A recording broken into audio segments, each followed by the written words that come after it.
Good evening, my darling batlings. Glad that Chuck's here in chat at the very least for an early appearance. Glad to see you here, buddy. I'm joined by JKR tonight. I think you might be right. Yes, I am right that you are joining me tonight. That was not what I intended. It was meant doing what you said. Chuck is here early at the beginning of the stream. That's what that was supposed to play. Well, you gotta factor in the delay. I know. I didn't do that this time. Apes. So, tonight we're gonna be definitely finishing Peace Walker come hell or high water.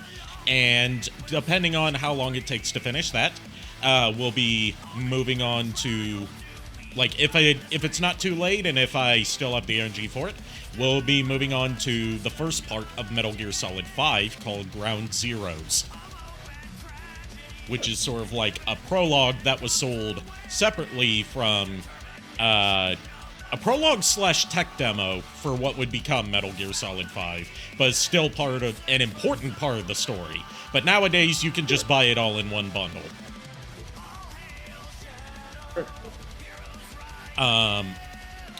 So JKR, have you had time to check out the VOD for the last Peace Walker stream?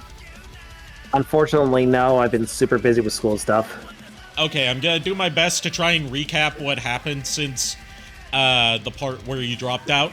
Yeah. So I don't spend too long here going over Metal Gear lore. Yeah. Okay. Coldman is dead. He was shot by Professor Galvez, who turned out to be a KGB agent named Vladimir Zadornov. Who, like, just when it looks like he's about to launch a nuke at Cuba,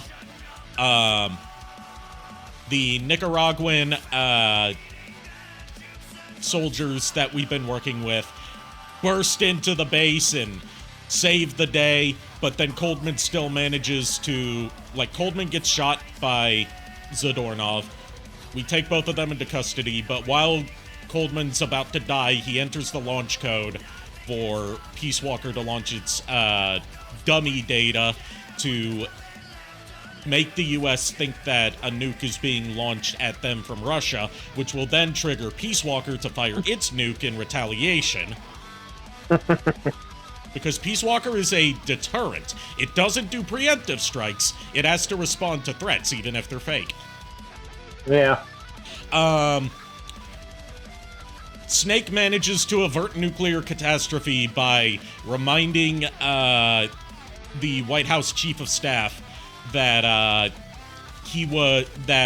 when he was given, you know, the Medal of Honor by President Johnson, he didn't shake the CIA director's hand, which is something that only people that were there would be able to prove or disprove. Yeah. Because at first they were like, how do we know you're the real big boss? And then, like, you know, one of them pulls a gun on the chief of staff and is, like, trying to launch a nuke anyway, and all this shit goes on. We blow the shit out of Peace Walker, but it still won't die. But then the boss's ghost takes over the Peace Walker and causes it to drown itself before it can launch its nuke. And, you know, everything's hunky-dory. Peace has been achieved for now. Strangelove has realized the error of her ways and has now joined Big Boss's army, MSF, to work alongside Huey in building a new AI pod for our Metal Gear that you probably forgot about that we were building this whole time. Because, yes, we finally get to actually build our Metal Gear, and we did build it. Its name is Zeke. And they also managed to fish up the nuke that Peace Walker had, so now we have a nuke for our nuclear tank. Nice. But Zadornov escaped from prison. From the MSF prison, and we had to chase him down. And then he escaped again, and that's where we left off. Oh, jeez. We haven't caught him again yet, because I wanted to blue ball people, Fair enough. as I am known to do. Exactly. So we're Wouldn't picking be an up, Arikado like, stream if you did blue ball people. yeah, this is basically an epilogue to Peace Walker after the main story is finished. That also sets up Metal Gear Solid 5. Ah, okay. Like, it wasn't planned to set up how Metal Gear Solid 5 turned out, because Kojima wasn't supposed to direct that, but as is been shown throughout the history of Metal Gear, every time he doesn't want to direct a Metal Gear sequel, he always had to end up directing a Metal Gear sequel. Because no one else felt they were up to the task. Oh, jeez. So let's get on over here, get into the void, and see how the new shaders on my model affect the lighting. And boot up some Peace Walker to finish this game finally. I think you mean Piss Walker. Well, Piss Walker is dead now, Well, that's fair. but we can refight it. In fact, we can fight souped-up versions of all the AI weapons and Piss Walker. No, jeez. Which Would be there's the actually a productions. benefit to doing, because while they are harder variants of the boss fights that take longer to beat on average, and they're way more aggressive, and they have different voices, so no more of your chain gun. They drop parts for Metal Gear Zeke a lot more frequently. Nice. And then there's even more souped-up versions of those that I haven't been able to beat yet. And there's also the Monster Hunter side quests, which we're probably not going to be able to get to, because I've never figured out how to unlock them. Yeah. Plus, those are meant to be played multiplayer, and I don't know how the hell I'm going to set up a session of that. Yeah, no. Like, you can do them yeah, solo, you're just asking for a bad time if you're doing them solo. Fair enough. But yeah, I was actually looking at the all three of the AI, you know, The what AI are those things called? weapons? The AI weapons, yeah. I was looking. Chrysalis and Cocoon look really good to be part of the Eggman Empire. Pupa, on the other hand, Pupa's basically a prototype for, like, what would be refined with Cocoon. that's fair. But they also serve different why- functions on the battlefield. Yeah, like I understand that Cocoon was basically based off of a conceived Nazi like super tank that never got built. I mean, given that Huey's dad worked in World War II, that would make sense. Well, on the American side of World War II. Yeah. Because Huey's father, and by extension Otacon's grandfather, as mentioned in Metal Gear Solid 1, was part of the Manhattan Project. Right.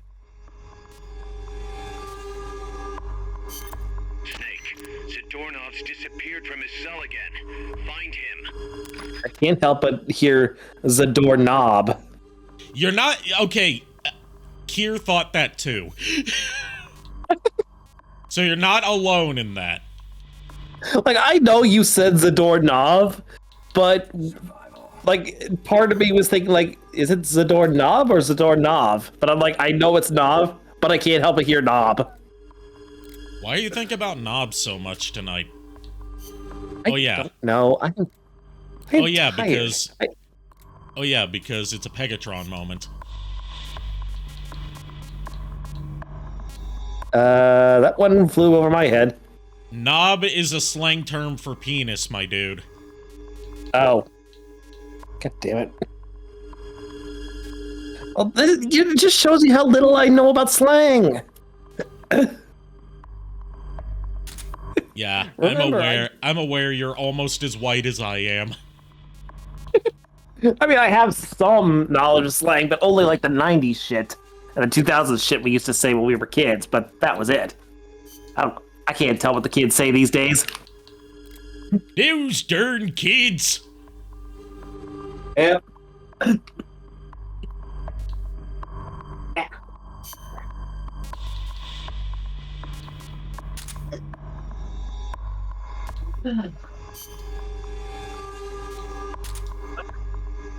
I believe we are ready to go after Zadornov.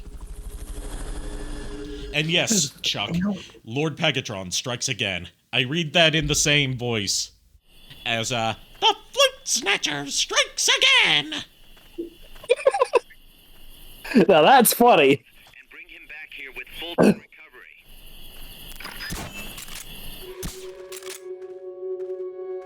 Someone attacking? Just go to sleep, dude. You'll be fine. I'll wake you up in the morning. Thanks. After someone else wakes me up. Not you.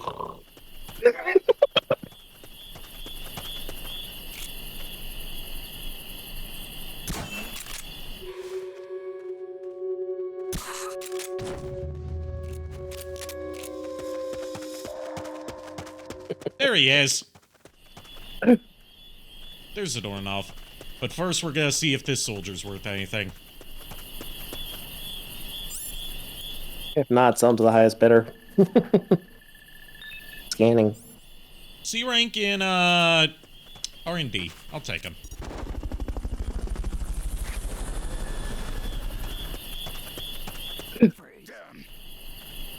Fulton recovery subject confirmed onboard helicopter. Bye-bye. Head for the recovery zone. We'll pick you up there. You won't escape again. I'm sure Zadornov won't escape again.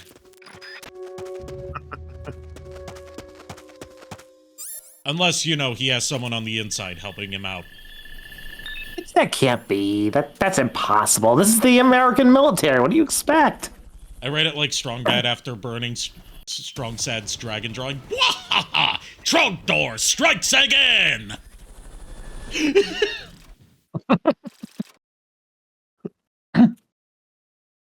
Yes, Trogdor, the Burninator! Oh, God. I think that's the quickest I've completed any Zadornov search. Hard to believe. The thing is, I can never remember where he is. So I just happened to spot him. It's hard to believe I'm walking in the ruins of the first ever city. Because I'm not. That's in Iraq. It's fucking dangerous. You joke about that, but, well, technically we won't be going to Iraq in Metal Gear Solid 5. We'll be going to Afghanistan, but that whole region. Yeah. We'll be going to Afghanistan and North Africa. Oh boy. You can go mostwhere in the all beefy rugged pleasure of 2024 trail raisined Brumby Gummer with tired wheels, all family stew pockets, and a clam mode. You'll be toddling all over creation. I still can't believe that's not actually something Senor Cardgage said. It's too perfect. I know, right? Like, I found it on Blue Sky. I thought it was funny. Some random guy made that quote. Like, he didn't pull it from anything. He just basically grabbed that and used it as a potential Senor Cardgage bit. And I was like, you know what? It works. It fucking works. Alright, before I can move on, I have to... Bobcat, you're out of here. You're all E-ranks and everything. You're worthless to me at this rate. You're fired. Fired. And now we can upgrade our Fultons to carry more of them. Trogdor was a man!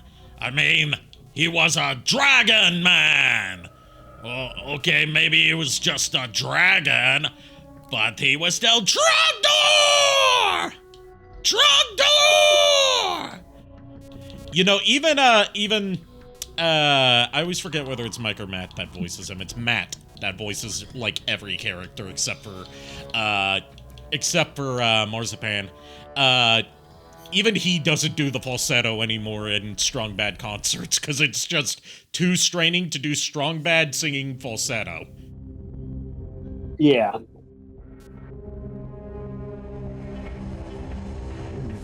All right, so now we just have to do some side missions in the meantime until our next story mission comes up. We can fight the upgraded Pupa. Nice. Pupa Type 2. You'll be facing some powerful opposition. I was actually introduced to the Trogdor song by Guitar Hero 2, of all things. Just like, I was introduced to Death Clock through Guitar Hero 2. Guitar Hero 2 basically shaped my taste in music forever. It was two brothers and their wives, right? Two brothers and one of their wives, because, there's only one female character in, Homestar Runner, and that's Marzipan, and, she's voiced by Missy, who is, I believe, either, well, has to be either Mike or Matt's wife. I just can't remember which. They've had ideas for other female characters, they just never got off the drawing board, and at this point it's too late to be introducing new female characters to the series, so they just keep Marzipan as the only girl and make that part of her running gag.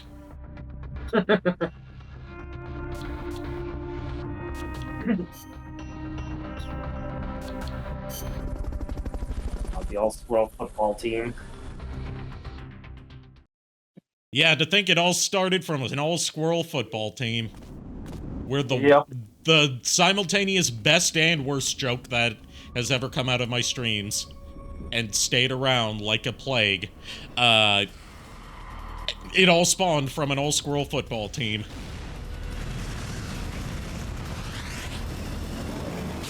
You can tell that this pupa's a lot more angy. Oh boy. Also, it has the boss's voice now instead of the Vocaloid voice. Which is why you won't hear the chain gun, when we fight Chrysalis.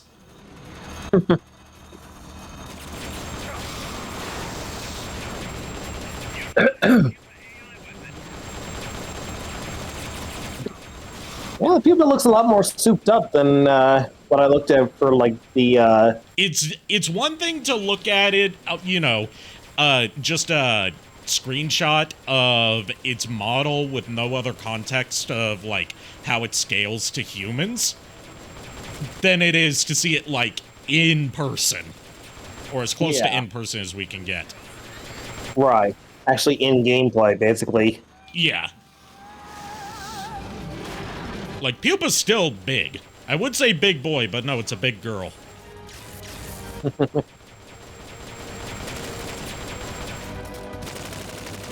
Almost like it's a big boss. Nah. Nah, that would be a stupid thing to name someone.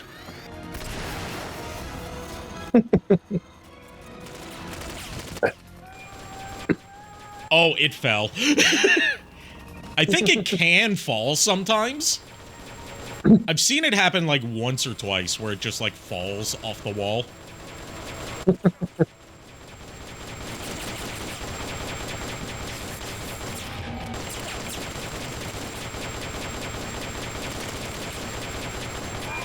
One of the major things as the Eggman that I would do to these AI weapons is I would actually reinforce the AI pod. Yeah. I mean, to be fair, out. they weren't expecting that the AI pods, that the AI weapons would be fought up close by a single soldier. Fair enough. So they probably didn't think they needed to reinforce the AI pods. Yeah. A single soldier with access to his own private army to call in resupplies of any weapons that he needs.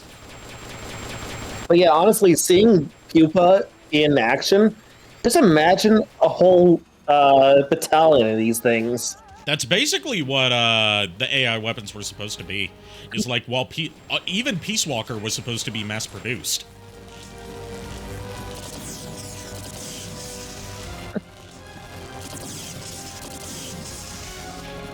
Like, the idea was mass-produce all of these, sell them to different war different war-torn countries throughout the world, so they can have their own, like, AI-controlled armies. Yeah.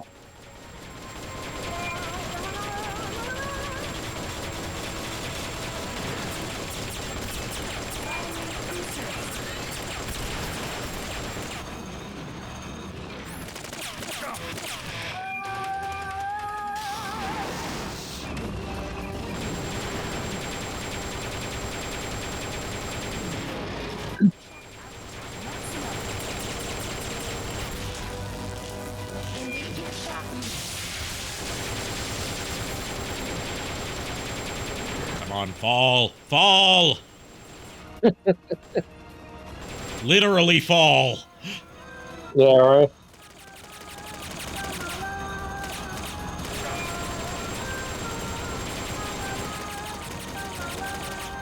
Part of these, Type 2 fights is that their defense is massively increased.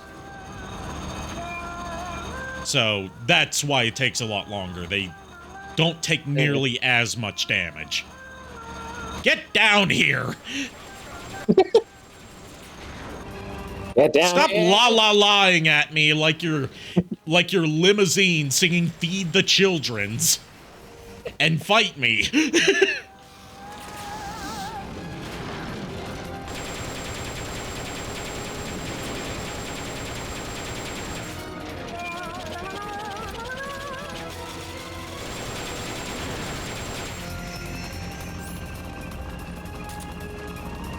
Perfection through union, salvation through industry.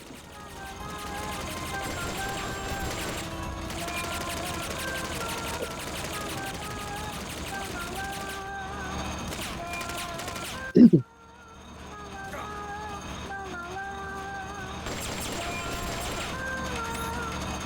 gonna need to call in supplies, because I forgot to equip a rocket launcher for this fight.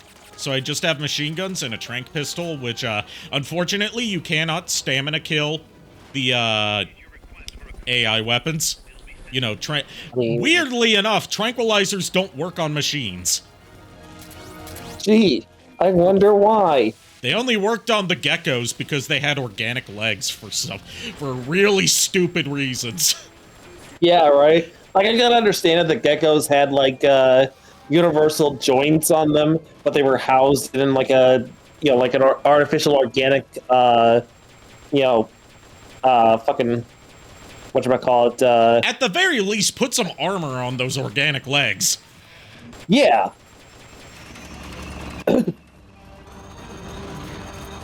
Like, don't just leave Like, the them thing is, like, if exposed. the armor, if the organic parts were meant to be, like, I can understand, like, the geckos being, like, quote-unquote, Metal Gear's answer to the Terminator. But even then, is like, the only purpose of the Terminators was because they needed infiltration units. Well, geckos were, like, something you send in as sweepers, basically. Yeah. They weren't meant to be foot soldiers. They were something that That's you fair. call in to, like, clear out the battlefield. I get you. And then look what good they did. Especially by the time of Metal Gear Rising, where one man with a sword can take them on. Yeah.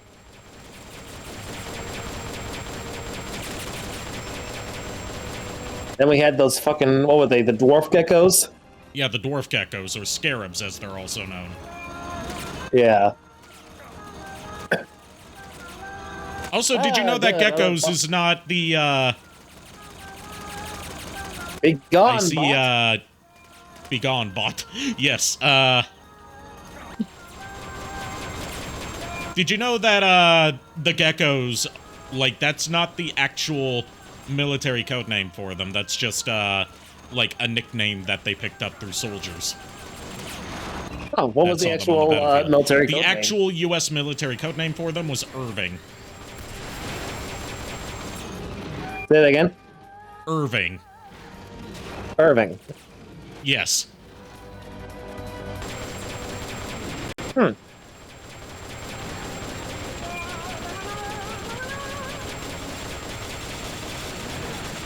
It's like the way I can most closely approximate like how that whole thing worked is like how the Japanese fighter planes in World War II were called Zeros, but a nickname for them by U.S. soldiers that fought them in the war was well, actually, the Japanese name for them was the Raiden. Okay. Makes The sense. U.S.'s official designation for them was the Zero, and the soldiers' colloquial name for them was the Jack. Hmm.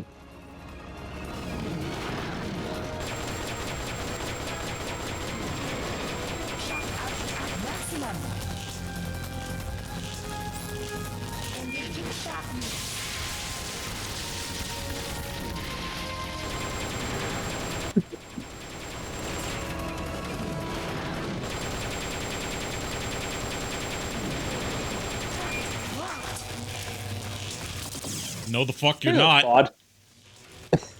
Here's a thought I just thought of. Yeah? What'd you just think of? I just thought of an idea where you pit Pupa against a Viacon tank drone from Beast Machines. Who wins? I mean, it depends on how a Viacon tank drone scales in size to Pupa. And also, the fact that Viacon tank drones can transform. Yeah. Whereas Pupa is purely stuck here. Yeah, that's true. It's stuck like this. It can't do nothing else. Right. Also, given that I haven't seen Beast Machines, I don't believe the Viacon tank drones had such an obvious weak point as the AI pod. Not really, no. I mean, the turrets... So you know what? As much as I love my Metal Gear weapons, I have to give it to the Viacon tank drones.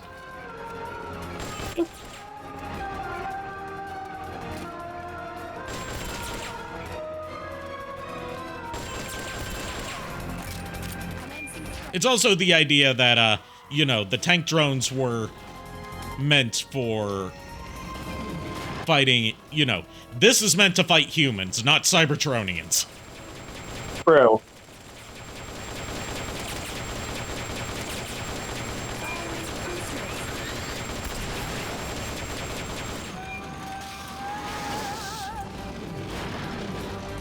It's kind of the thing of, I don't think that any Earth military weapons without access to alien technology would be able to compare to a Cybertronian invasion in real life, no matter what the Michael Bay movies try to tell you. Yeah.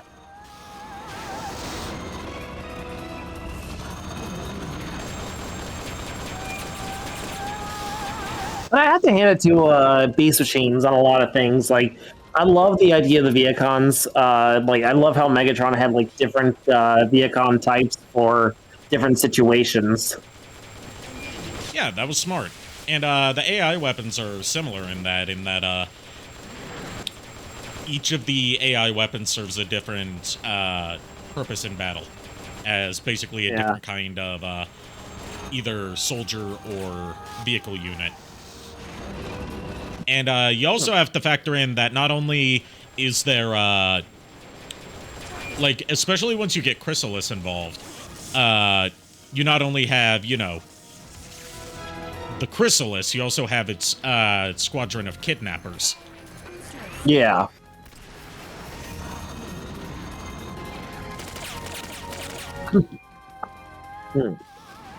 But another thing I liked about Beast Machines, and I think Terminator Salvation kind of had the similar idea, the motorcycle drones from Beast Machines and the Moto Terminators that they had in Salvation. I just like the idea of having AI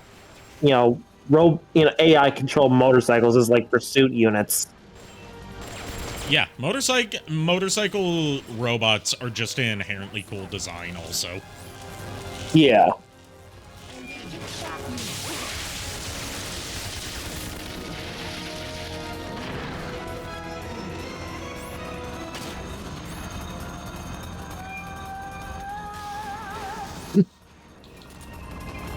might not make it out of this fight because I came into it underprepared. Your request for a cargo box. It'll be sent out shortly.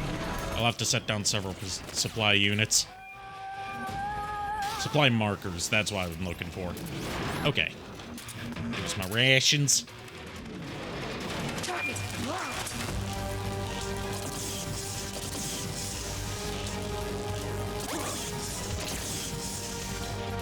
Oh god, I'm stamina drained right now.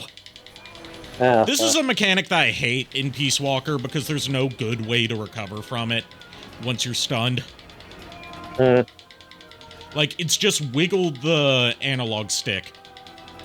And no matter how fast you move the analog stick, it doesn't seem to, like, help all that much. And then only really comes into play when you're fighting the AI weapons.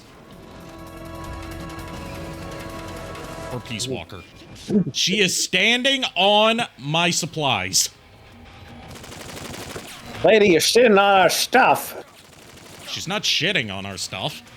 I did. I said sitting. I was just doing it. You said shitting. Accent. I didn't mean shitting. I was trying to do it like, hey, you're shitting on our stuff, lady. Yeah, you just said shitting. I know, but that's not what I meant. Then why did you say it? Listen here, you little shit. Little? I'm bigger than you.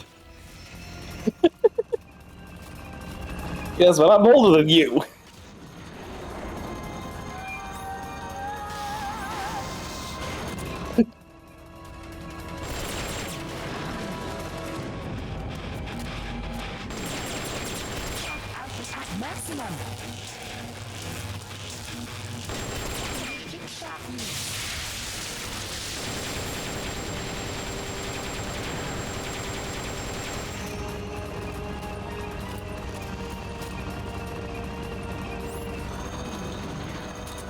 They've okayed your request for a cardboard box.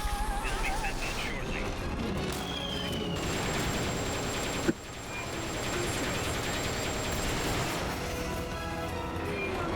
But yeah, like if Pupa had been mass produced, then I think what they should have done was like have a way for the AI pod to like fold into like some sort of like compartment. Yeah, instead of leaving it exposed, like Peace Walker kept its AI pods pretty concealed. That made it harder to target.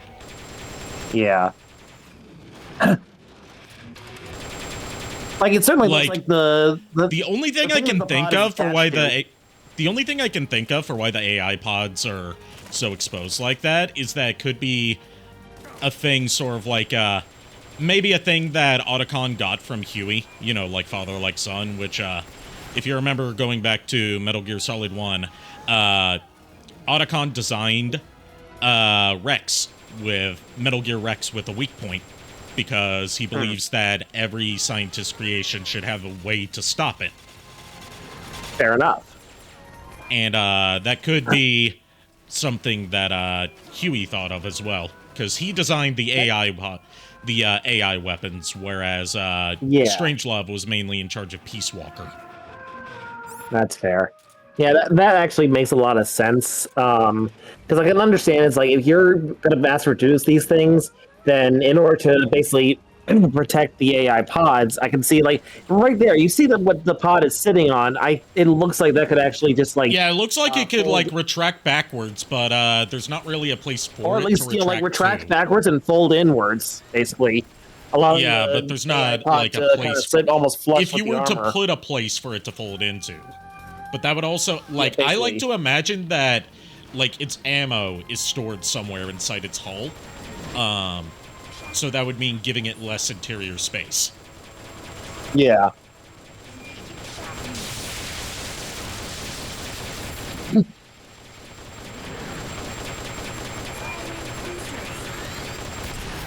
Like, until we get some sort of, like, official schematics for how the AI weapons are designed and how they work, we're gonna have to, like, kind of guesstimate some of the design choices.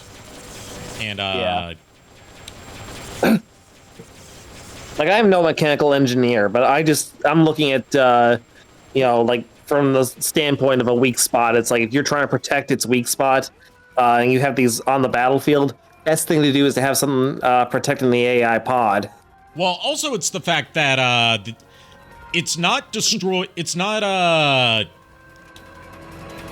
There's a mechanic that I haven't really shown off, and I don't plan to, which is shooting the AI pod too much doesn't destroy the AI pod. It just sets it. It just like stuns the AI weapon and leaves it vulnerable to, you know, in the event that someone's brave and or stupid enough, like Big Boss, both, to climb inside of the AI pod and rip out all of its internal circuitry before it finishes its self-repair or ejection procedures. Then, like, you know, shooting at it and disabling it, that's only going to disable it for a little bit, because the only way to destroy these things is to destroy them from the inside. They're also, I believe, immune to EMP weapons.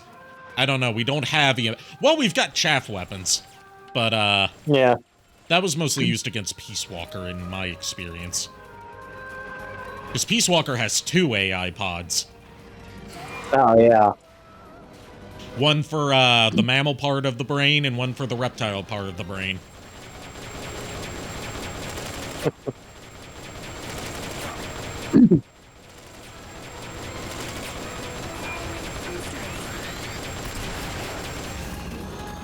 And as we saw with the final Peace Walker fight, if one pod is destroyed, the other one can take over, like, self-preservation of, just talking about Peace Walker itself. Yeah. If one of its 2 pods are destroyed, the other one can take up self-preservation functions. Similar, as Huey described it, it's like functional compensation, which is a phenomena that actually happens in human brains, which is, where, like, if part of the brain is damaged or destroyed, other parts of the brain, you know, if it's destroyed or damaged in a way that's not, you know, fatal, other parts of the brain will, take up assisting its functions. That's how you get stuff like, that dude that got the railroad spike through his head, and managed to survive and live a mostly normal life. This might, you know how I said I wasn't going to show that the AI pod can repair itself? I might accidentally be doing that. Yeah, I did. Because I got it down to stun status without enough ammo to open the pod. Because, like, once it's stunned, you still have to shoot it enough to force it to open its hatch, and then you have to climb in, and then you only have a period of about 30 seconds to destroy its interior, whether through EMP or through ripping out the circuit boards one by one, before it ejects itself with you in it. Oh, boy.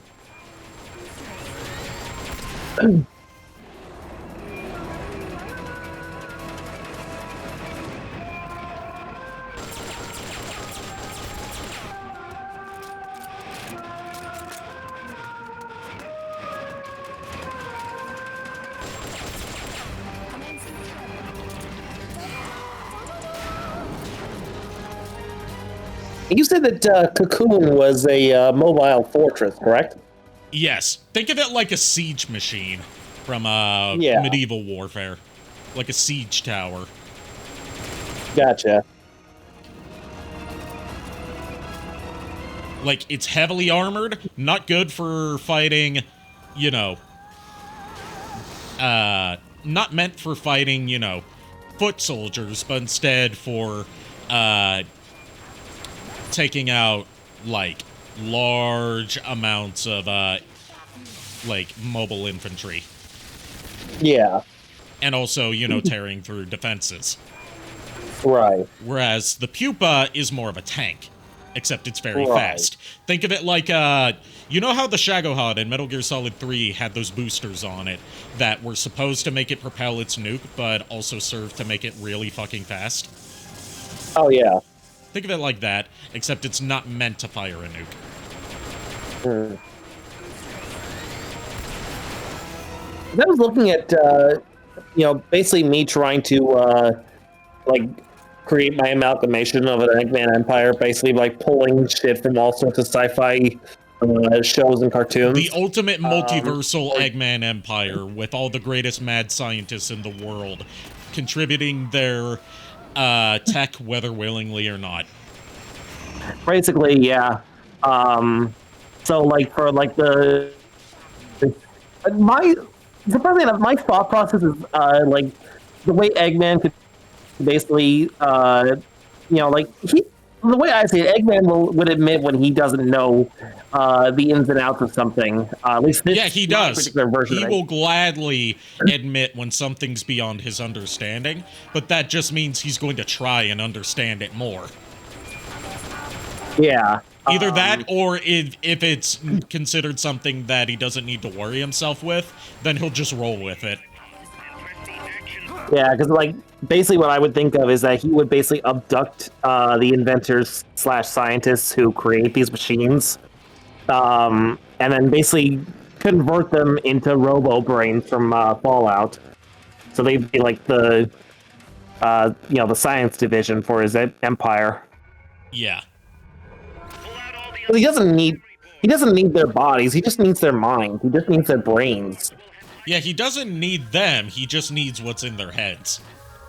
Exactly. And if that means he can, just extract the brain itself and implant it in a machine, all the better. I'm just that you know what would be even more horrifying from like the perspective of tying it back into Metal Gear? What? If it was like we saw in Metal Gear Rising, where it's like putting the brains in cyborg cyborg casings, so the brains are still alive, but they're kept like in VR simulations in jars. Oh, and like they have the mechanical eyes attached so they can still look around, and they have the mechanical brain stems so they can wiggle around in terror. Yeah. Because the funny thing is, like, when I was looking at the Robo Brains, first thing I thought of when I saw them was these look a lot like the brain pods from Buzz Lightyear Star Command that worked under evil Emperor Zurg. Yeah, I can see that.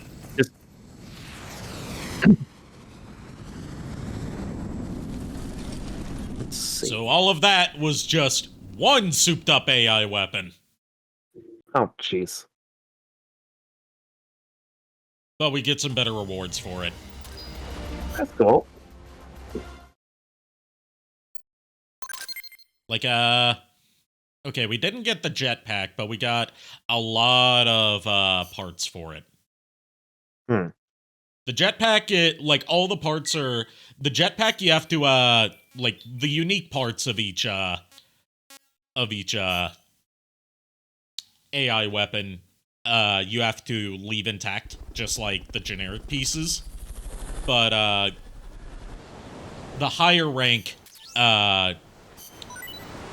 fights against AI weapons are more likely to drop those unique parts. Like, Pupa has the jet booster, Chrysalis has the railgun and the radome, and Cocoon has reinforced armor plating.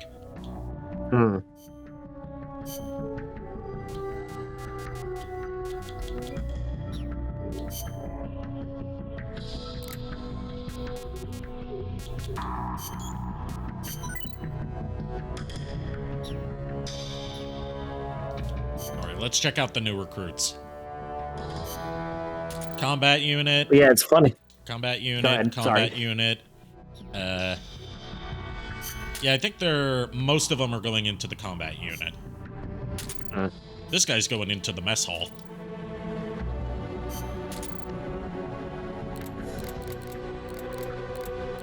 And yeah, there's Zadornov in the brig. He surely won't escape again. Of course. That would be ridiculous for him to escape a third time. Yeah, right.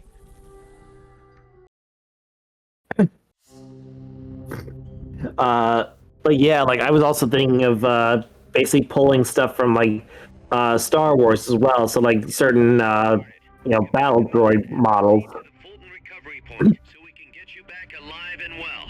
Good luck. So for like I don't know what you would call like have a purpose for this one, but like for I guess rapid deployment soldiers, just send out like a horde of droidicas, the destroyer droids. Oh, yeah. Survival. Yeah, I could see that. Like you just got like a ramp deploying from like Cocoon, and it's like these things are just like, depending on the steepness of the ramp, these things are rolling into battle like, super fast, and then they unfold. Yeah.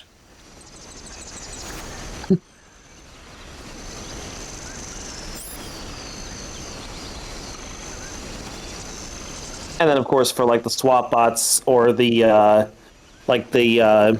foot soldiers, basically, I pulled the Cybus men from Doctor Who. Basically, like that.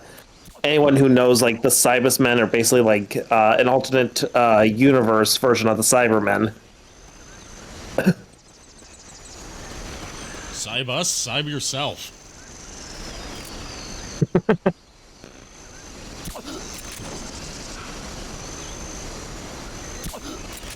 Oh, nice. My mom just the refunds went through for both of our both my headphones and the live scribe pad that I returned today. New headphones will be arriving overnight, like between Nice. 7 a.m. and 11 tomorrow. So, yay! Awesome. So, yeah, make sure I got the right guy. Otherwise, I get a time deduction.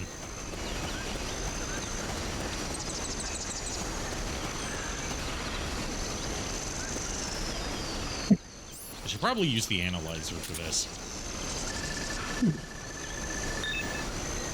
Got him.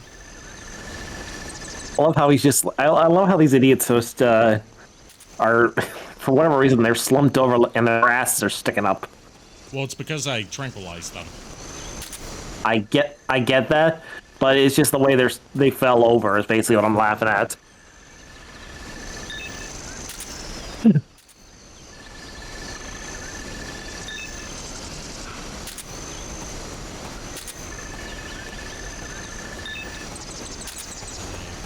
believe it's this guy. Let's see.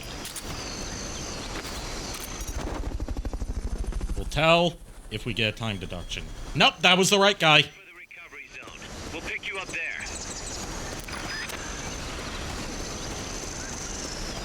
Got it on my first try. Nice. It's almost like I fucked this up several times before. Another playthrough. Recently. Oof.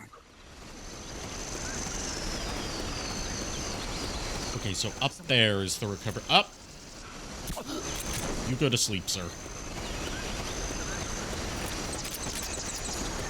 Nice.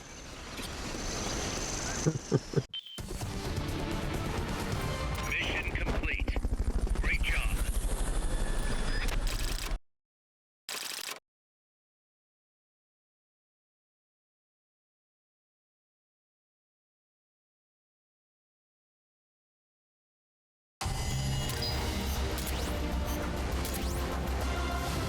Ooh, following stage can now be selected in Versus Ops. Too bad I've never played multiplayer for this. And I don't see why you would play Versus instead of co-op. Also, Paz is on the base now instead of, on her own. Because since all of her, funding for school was coming from the KGB through Zadornov, and that whole thing's up in smoke, she's now living at the mother base. Oof.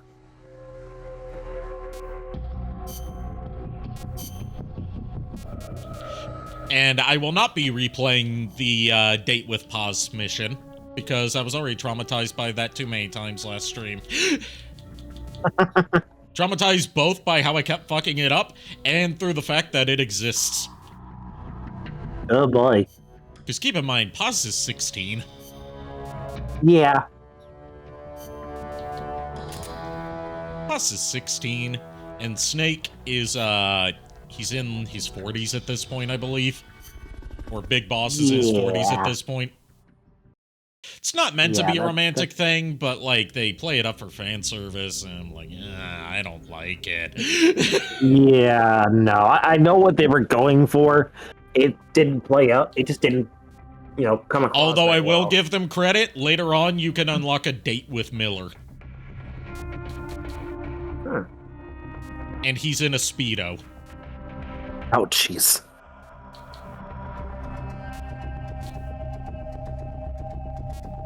Also, that just reminded me I need to upload something to my student portal real quick.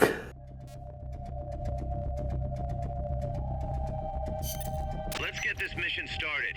Complete the mission and proceed to the Fulton recovery point so we can get you back alive and well. Good luck out there. Thanks, Miller. I'll try not to fuck this up too bad.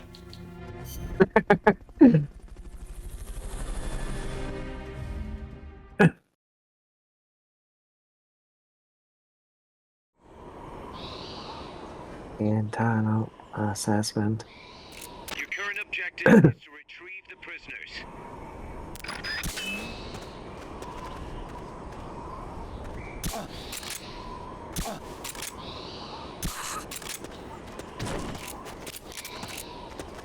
This time I don't get a penalty for extracting the wrong guy. So let's extract as many of the good soldiers as we can find.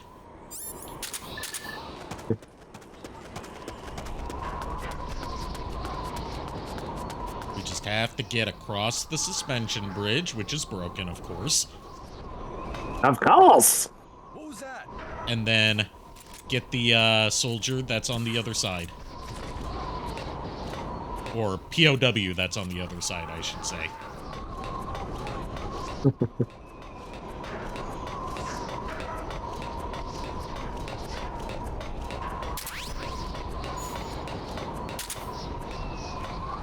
What's this guy's stats? Ooh, B rank in engineering. I'll definitely take him.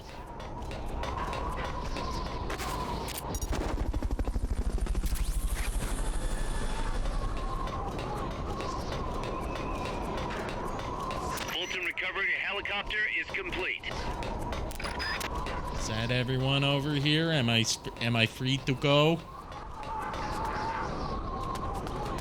Free to go to Cybertron.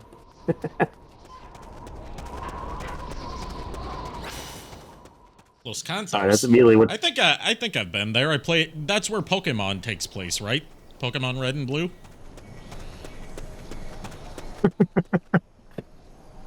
That was a terrible joke, and I will not apologize. Don't.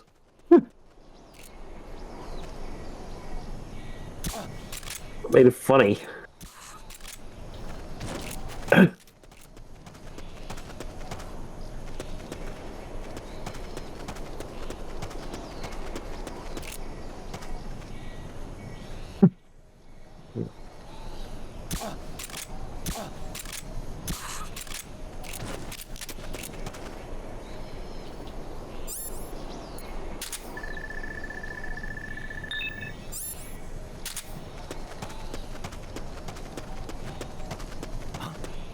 I think I see someone.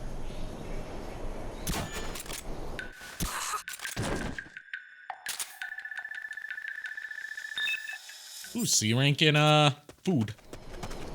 I could use some Nice. more people for the mess hall.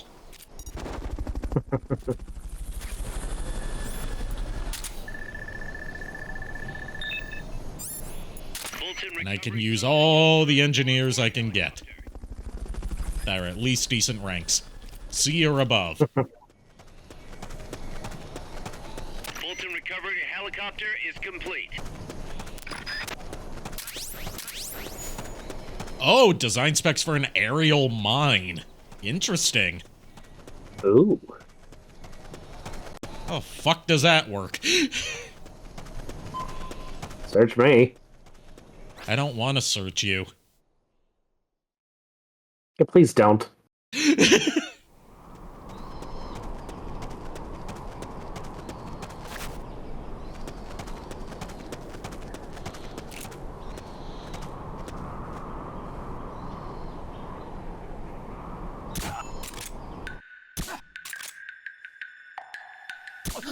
What's going on?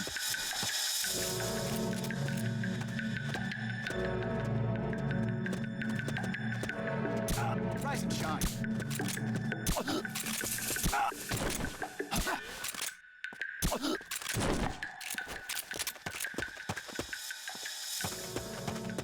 There's a guy right there waiting to spot me.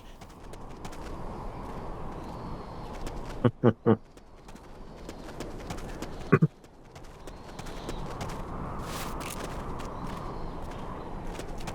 I'm not gonna risk it. You ain't gonna risk it for the biscuit. I wish I had I had a biscuit today. It was a chicken biscuit from Chick-fil-A because I wanted to get a chicken biscuit from Bojangles. So I went to Bojangles and I waited like Bombs planted next to those prisoners. I waited like 10 minutes to Can't be imagining. have my order taken, and no one said anything on the intercom. Yeah, boy. An explosion! And then We're under attack. Going to alert staff. you know, Dispatching reinforcements. I was like, hello, is someone there? And then he's like, I'll be with you in a moment, sir. And then another 5 minutes passes, and I'm like, fuck it, I'm going to Chick-fil-A, even though I don't like Chick-fil-A all that much. Yeah.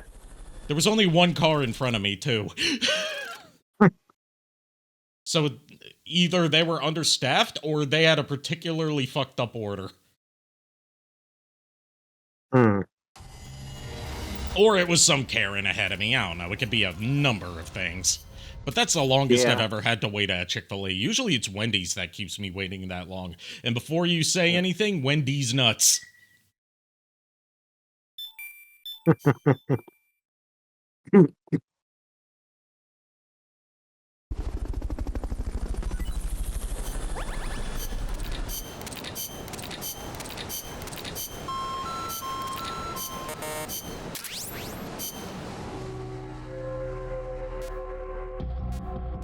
Damn, they can't finish developing my Fulton balloons because... Oh, I could just add this guy to the R&D team and probably fix that back up. Where should I put him? Putting him on the med Start on team. me.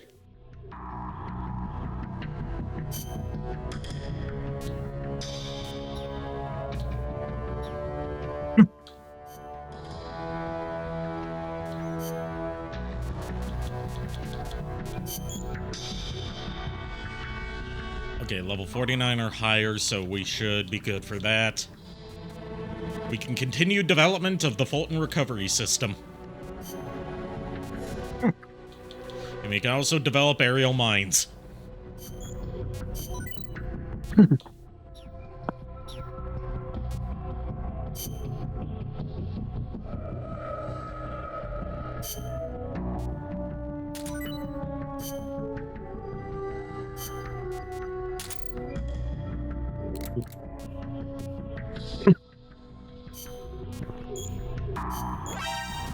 You're fired.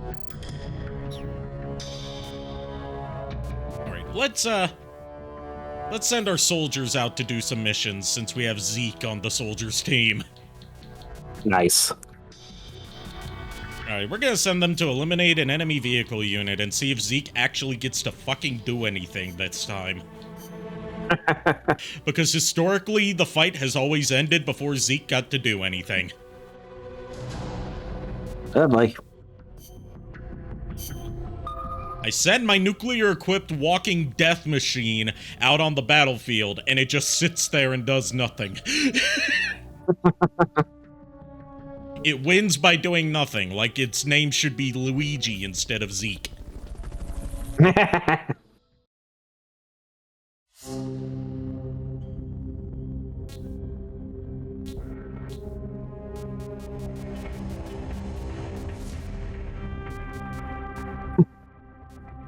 Alright, you know what? We're gonna capture a tank. I think. The tank? No, I think.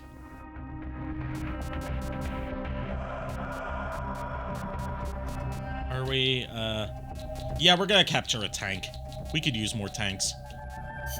Commencing mission. Everyone could use more tanks. Keep in mind, it's technically not illegal for civilians to own tanks. They're just not legal to drive on the street. And it's, you know, not legal to have the weaponry for them. But otherwise, it's totally legal to own a tank.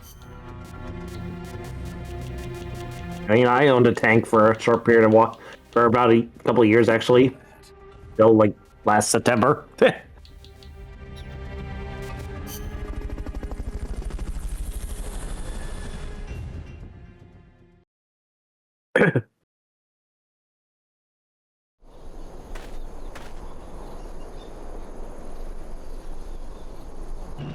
Let's see.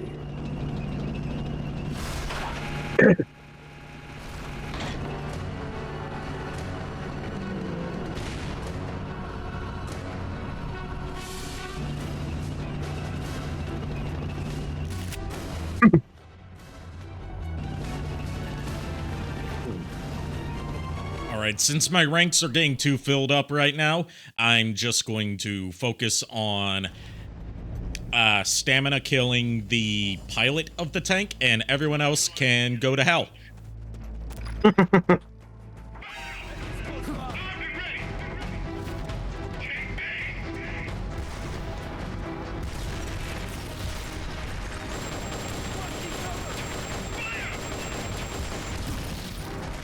Wow, this driver sucks at aiming.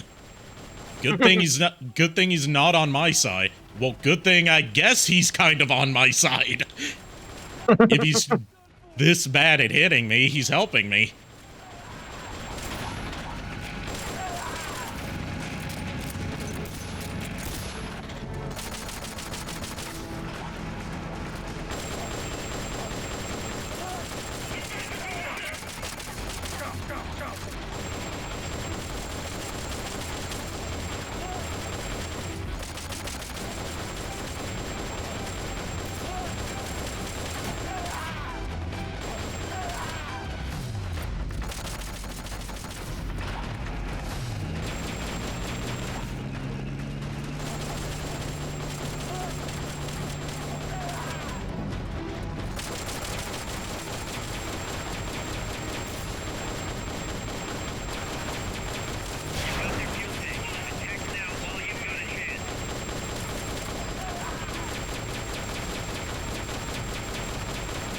So while I'm hammering away at this tank's exteriors until the commander pops his head out so I can tranquilize him, you want to know an interesting fact that I learned about most retail locations?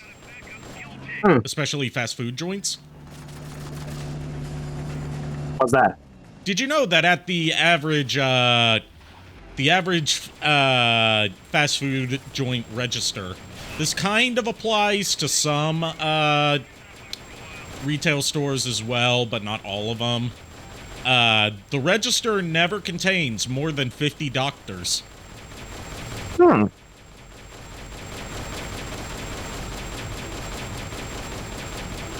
not know that. You say that like you're not... You say that like, I just shared an actual fact with you. I'm technically correct.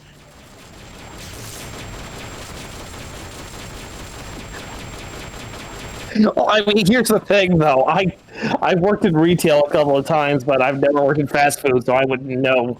That the register doesn't contain more than 50 doctors? I thought you said dollars. I said doctors. I misheard what you said. I'm sorry. This is why I do better with headphones. And whose fault is it that you don't have headphones? Society. Society and the swans. Look, just because you're tangentially related to the Joker doesn't mean you get to blame everything on society.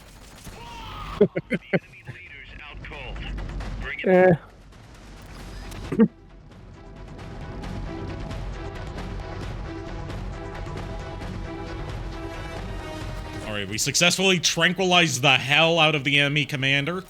Now we're gonna recruit him and steal his tank. question is, how do they get the tank back to Mother Base? The answer is, carefully. The question is, what is a phenomena?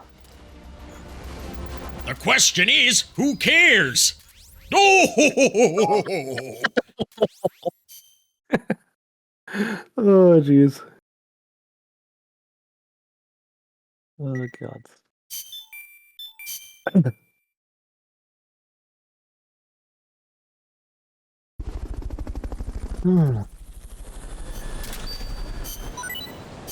Alright, we have developed aerial mines. We have to see. We'll see. We'll see when next time we fight Chrysalis. Alright, how'd the dispatch team do? Did Zeke get to do anything in this fight? My guess is no. Absolutely not.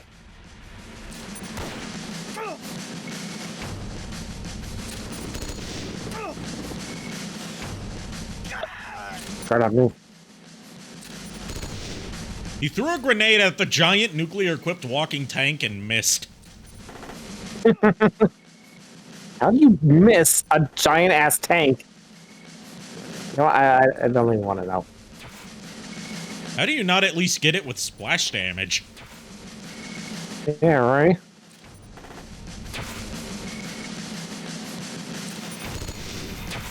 Yay, Zeke got to do something for once!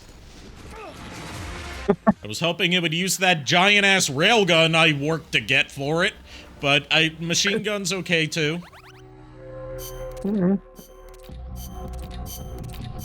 It's less cool, but it's okay, it works. Yeah.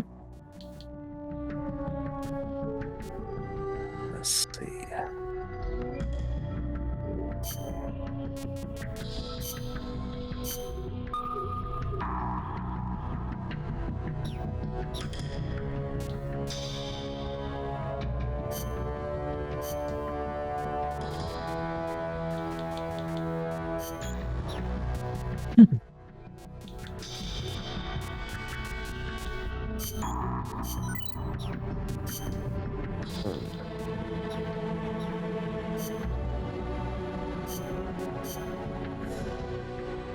Right, you are too shitty of a soldier for me to keep, so you're out of here. Fired.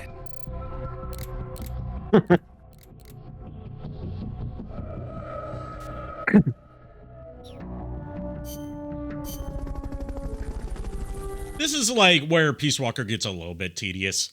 Is like the end game, a lot of it is just like kind of doing random missions until the game decides you can progress. Yeah. And unfortunately, the main part of Metal Gear Solid 5 does that as well for its end game. But we'll get there when we get there. Yeah. Yeah. I don't want to spoil anything for Metal Gear Solid 5 because I have a lot of thoughts on it. Let's get this mission started.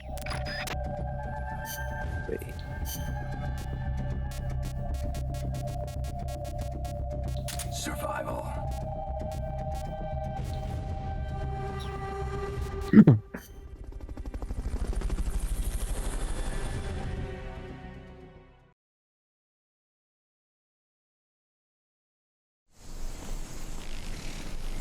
Destroy all enemy Alright, we supply just have to sectors. blow up the big box and get all the stuff in it without getting spotted. Let's self-destruct.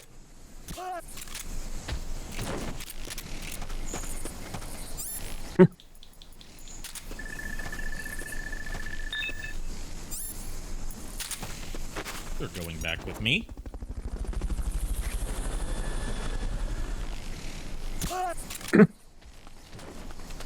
Fulton recovery subject confirmed onboard helicopter. I think I might be taking most of these guys with me. Nice.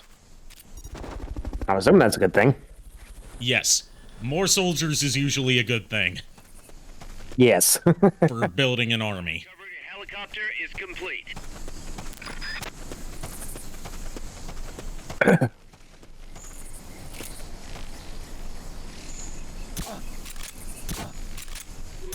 Oh God! Get this. Apparently, as I was leaving campus this earlier today, I ran into one of my friends from one of the clubs I'm in, and it turns out he and a friend of his were playing not Pokemon, Yu-Gi-Oh!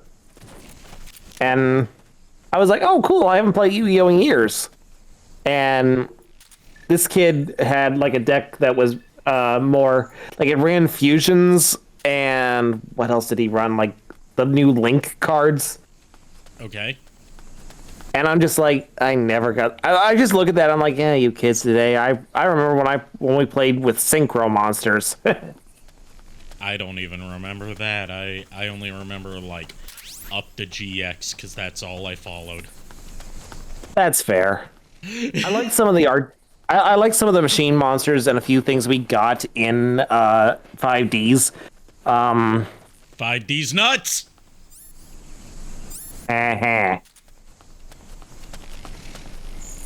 But yeah, like there were some good cards that came out in the 5Ds era. But I do like some things that came out in the Zexal era, but at the same time, I'm like, you know, the art style is fine. I like the art style. I like the designs of the cards. Just lost interest in the gameplay mechanics. It just got too complex for its own damn good. Yeah. It's basically playing a game of solitaire with yourself to trying to end the game in one turn nowadays, as opposed to actually battling. Right. I'm just thinking, like, now where's the fun in in trying to beat your opponent in one turn? It's like, that's impressive, but, more so do that, like, when when the cards are stacked in your favor. Pun intended. Special that way. Yeah, pretty much. Pun intended. But yeah, it's like, I would think that beating your opponent in one move should be a special thing. What? Zadornov escaped again. Again. Okay, you know what they say about Rule of 3, right? That usually it only happens 3 times. Yeah, like 3 wishes. Stuff like that. They also say, fool me once. Shame on you. Shame on me. Fool me Shame twice. on you, yeah. You can't fool me again.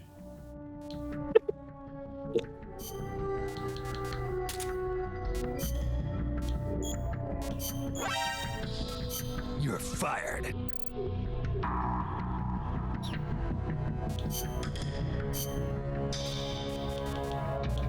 Can I offer you a piece of chocolate? I would love some chocolate right now. Yeah. Okay, let me ask you this. What's your favorite type of chocolate? Do you care for... Dark do you chocolate. like milk chocolate or dark better? Dark. Yeah?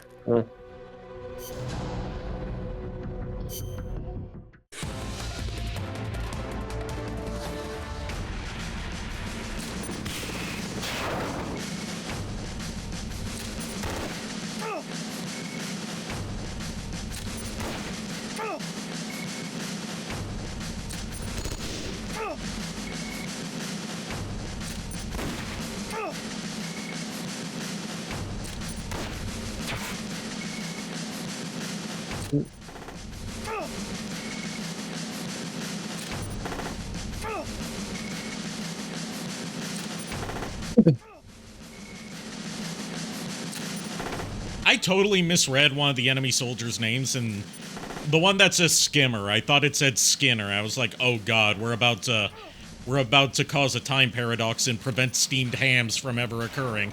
Okay, so he fired the railgun at someone who was almost dead anyway. Thank you, Zeke. I am 100% in support of that, because there's no kill like overkill. Yeah, right?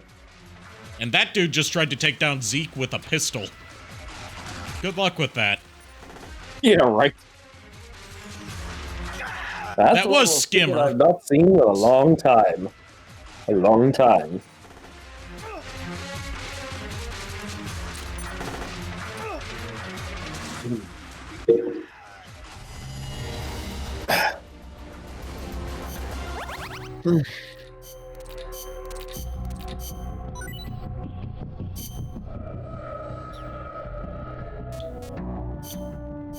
All right, let's go capture Zadornov again. Oy, oy, oy. Ay, yada. Yeah, right. Zadornov's disappeared from his cell again. Find him. Find him. Like, that's gonna be easy. I mean, last time was easy. I mean, that's fair. It's like he didn't really go that far, did he? Nope. Find Zadornov and bring him back here with Fulton recovery.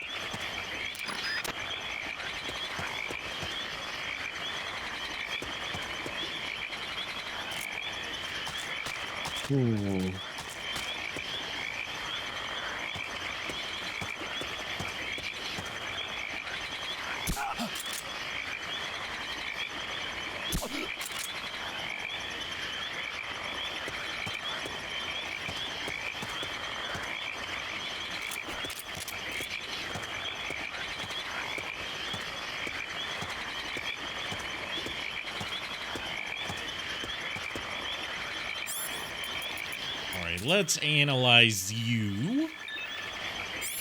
B rank and intel, I'll take you.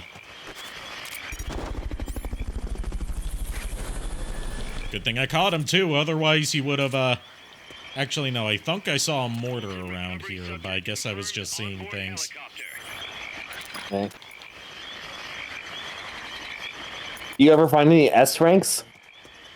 Very rarely. Their S ranks are usually like one-of-a-kind special units. Yeah. Like that time we found Hideo Kojima in a truck. He was in S rank in, I believe, Intel. Oh, wow. Like, he actually inserted himself into the game. Yes, and this is not the last time he'll be doing that.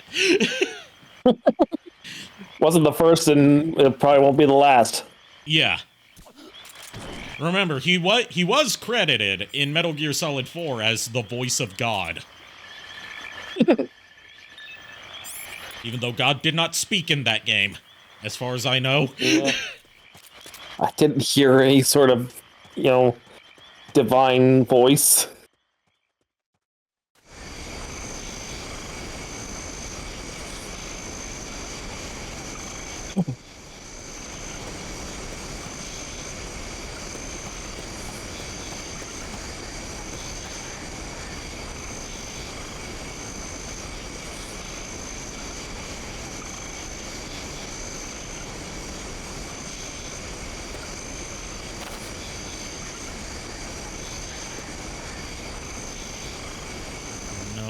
I just know there's someone around here. But these guys are all stationary. So he did show up on my surround indicator. Someone. Here he is. No, you don't. You're not starting an alarm here, mate.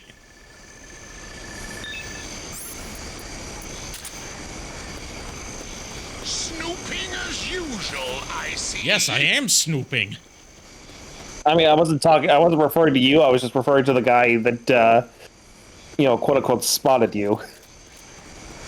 I mean, he wasn't snooping. That's fair.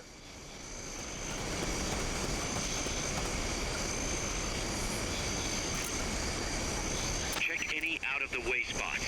I have a sneaking suspicion Zadornov's around there. I just heard. Who are you? Who are you?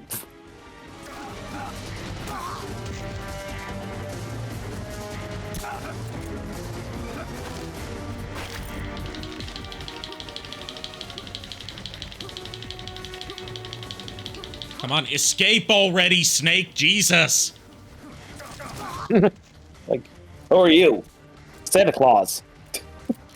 Remember, Big Boss does canonically believe in Santa Claus. Oh, jeez. This is the game that establishes that in optional conversation with Huey. Oh, jeez. I do not believe we'll be able to hear because I think it only plays on Christmas. Hmm.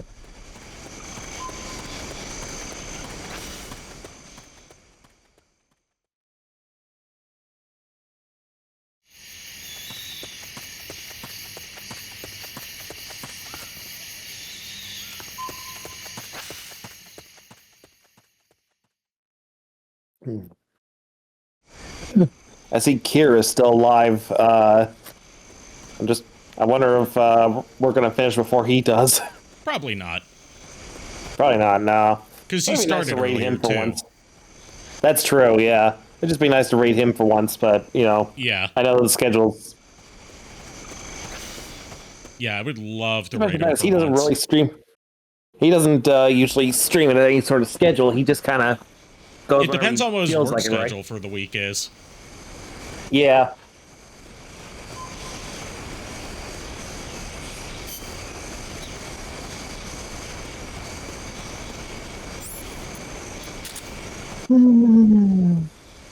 Oh, there's a POW.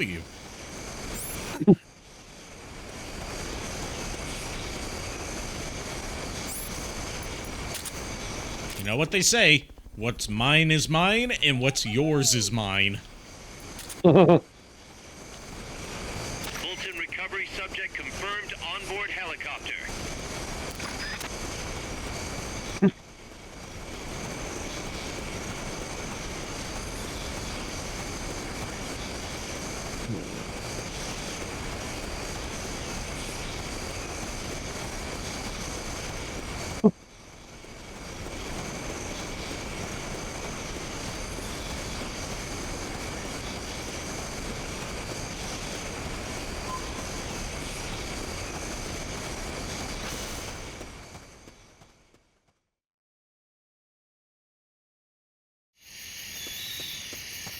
Come on, where did you go to this time, Zadornov? Please tell me you didn't go all the way to the factory. He probably went all the way to the factory. Or just hid out in some obscure location I haven't found yet. I'm trying to do this without looking up a guide. Something better?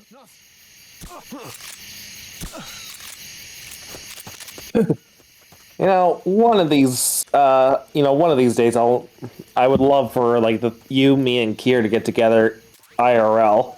Yes. I've been wanting that for even longer than I've known you. Yep. Or at least me and Kier to get together. We've had a few instances where that could have happened, but last minute changes of plans ended up screwing those over. Yeah.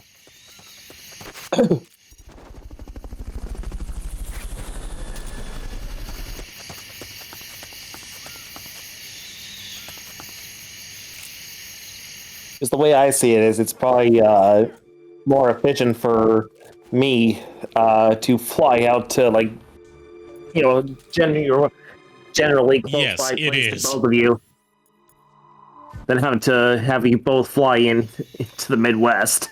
Yeah, that would be a lot easier. Yeah.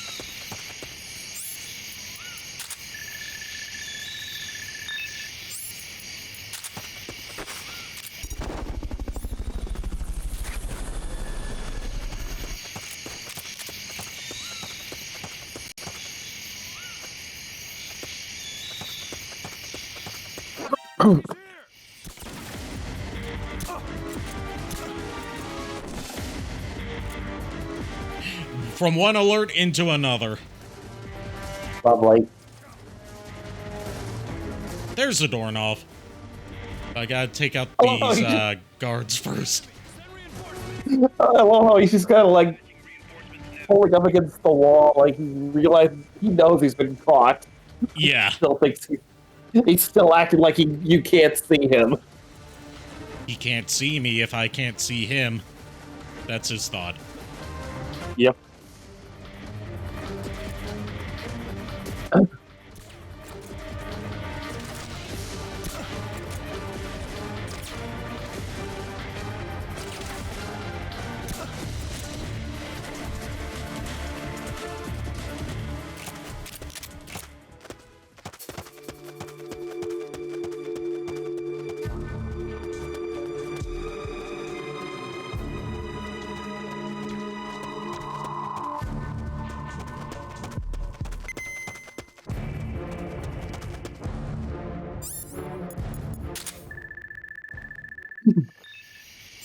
Oh, you're definitely going back with me.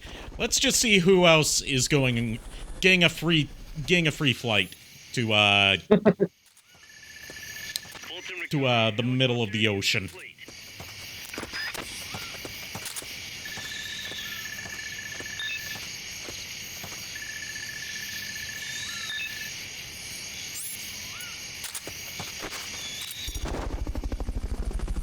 Bye-bye.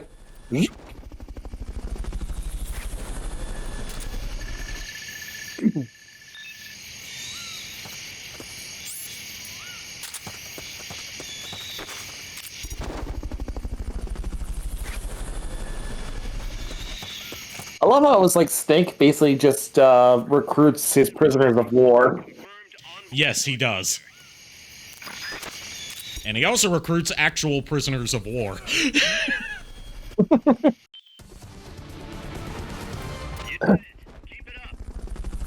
At least this is a more efficient method than how you had to do it in Portable Ops, from what little I played of Portable Ops. In that one, you had to carry them all the way back to a truck at the beginning of the stage.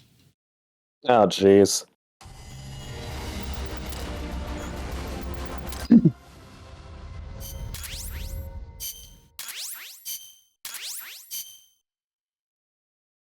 Found our friend, Kaz. Damn it! And I was so close. Great. Good work, Snake.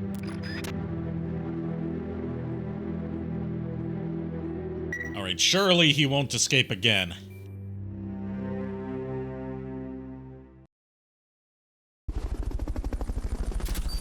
What was this, his third attempt? Or second? Yeah, this was his third attempt to escape. Let's hope he doesn't escape a fourth time. That would just be ridiculous. Yeah.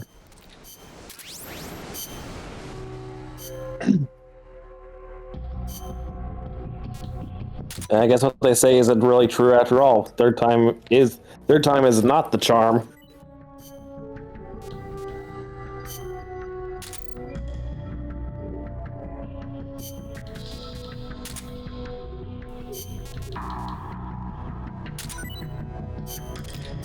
We can finally upgrade the analyzer, and now we can develop a very early prototype of the Soliton radar for Metal Gear Solid. Nice. But first I decided to go and get some donuts. Coffee and donuts? I mean, I've got the coffee. I'll get the donuts. I can go for some donuts. I should have gone by Krispy Kreme today, because it was right on the way to where I was going. And I haven't been to Krispy Kreme in a while. But I want some Honestly, protein, and it's hard to get that from a donut shop that Yeah. isn't like Dunkin' Donuts. Yeah. Yeah. I don't think I've ever actually had a Krispy Kreme. They're more of a southern thing, so that explains why. I mean, I've seen Krispy Kreme around my area, or at least in my state. I just, whatever reason, never stopped inside. Go there when the neon sign in the front window is on, because that indicates when the donuts are hot and fresh. Yeah.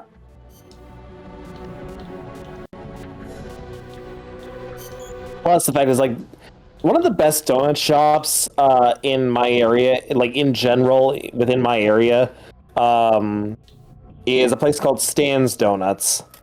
but they make their donuts like a day of, and usually by the time I go by there, they've been out in they've been in the case for at least a couple of hours by that point.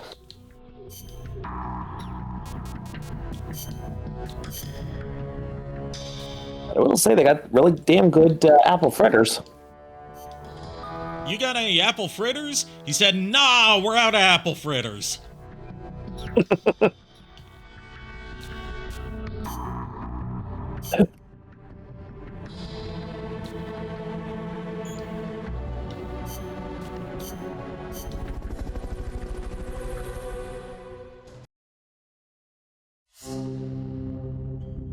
Oddly enough, when it comes to donuts, like if I can't get my hands on like a double chocolate, I'll go for an apple fritter. Let's get this mission started. Complete Alright, we're gonna blow up some trucks. recovery point so Nice. we can get you back alive and well. Good luck out there. Time for more strategic slaughter. And when I say some trucks, I mean a lot of trucks.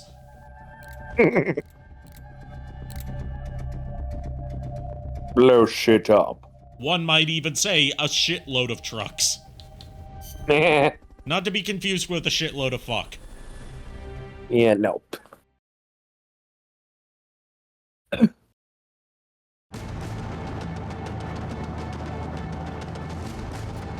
should be able to see the road from the bridge. Destroy the truck that's driving up that road. Also, if you remember Henya from Hololive, apparently she's been doing streams where she watches episodes of Angry Video Game Nerd. Oh, jeez. And that's how I learned that Angry Video Game Nerd is actually pretty popular in Japan. Oh. She watched his review of Transformers Convoy no Nazo with no knowledge of anything about Transformers. And Oh, wow. even she could still tell just from looking at it that it was a shitty game.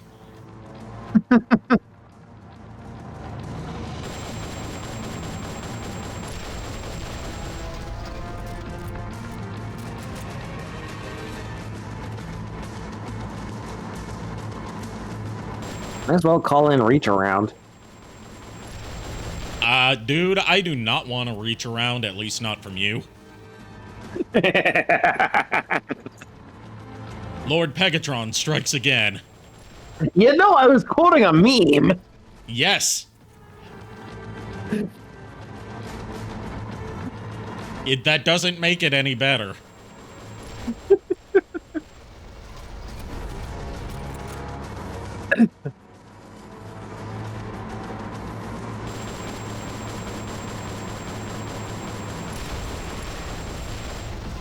You're lucky that both Coffee Pot and Shadow Dragon weren't here for that. Right? But if they started going off on me, I would actually point them in the direction of that meme. Yeah, and that still wouldn't have made it any better. No, but at least it would confer that I was just quoting something and not actually, Come on, move on. You can do it. Piece of cake, right?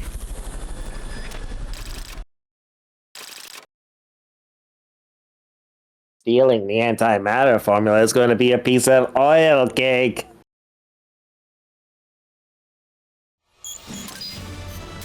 I could go for cake. Same here. Preferably chocolate cake. Or cheesecake. Ooh, yes. Cheesecake.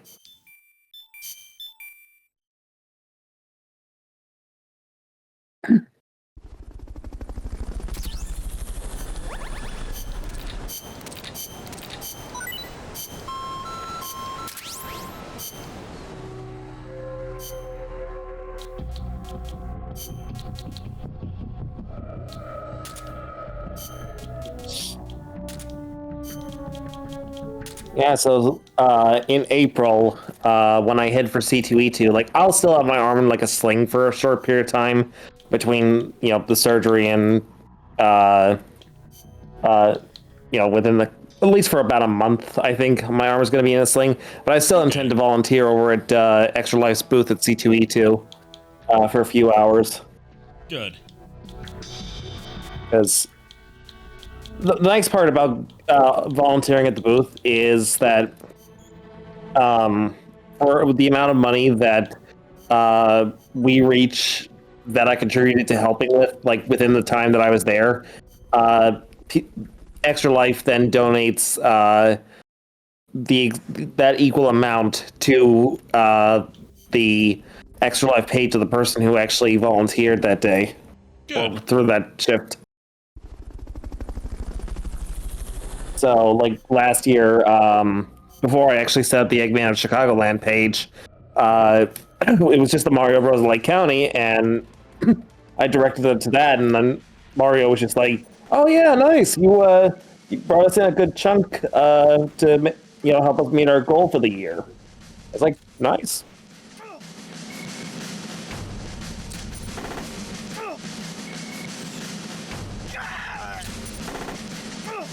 Dead. No big surprise.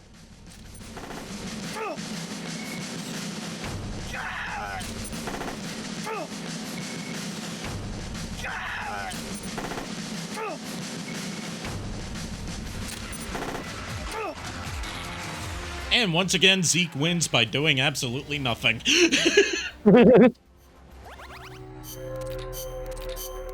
It's almost like I don't even need him on the battlefield, but I like keeping him there anyway.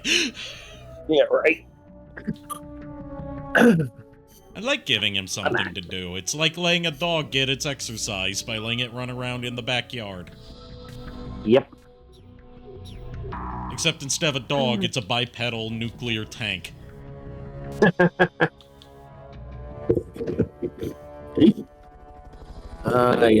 Thanks a lot for that. Let's see. Oh yeah, I remember now what I was looking up.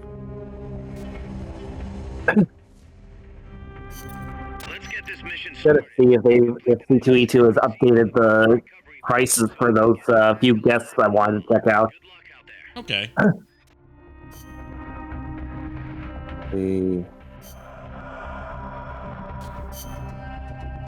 Yeah. What the hell? Survival.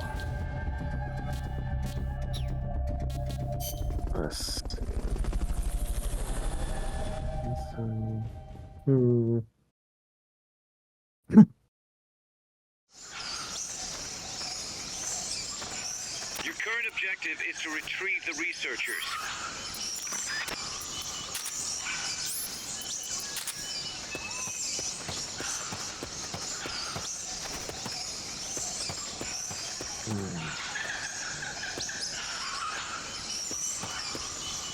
Wait.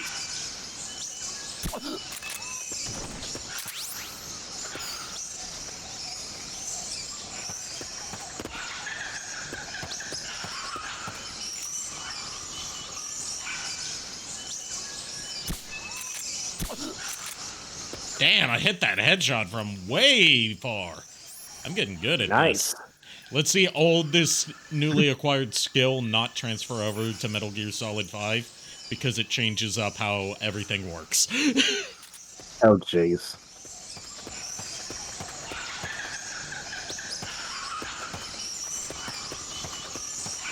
Ooh,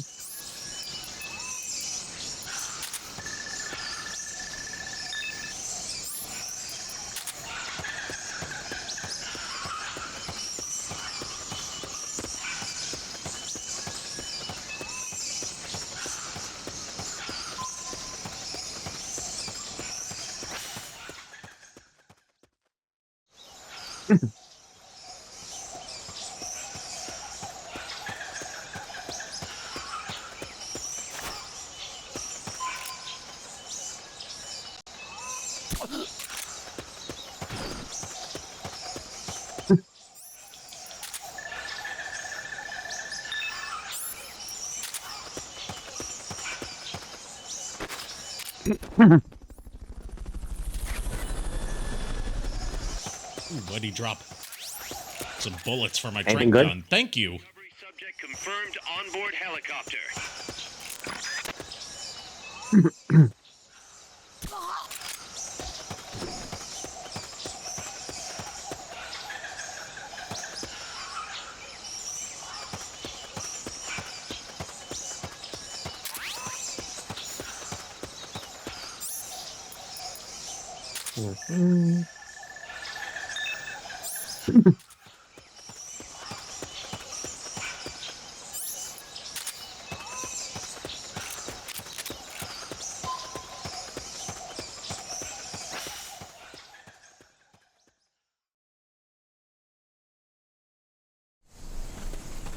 hoping that, whenever Kier finishes up his stream, if he does raid into us, I'd love for him to join us, because he was really getting into Peace Walker's story when, he took over for you last time.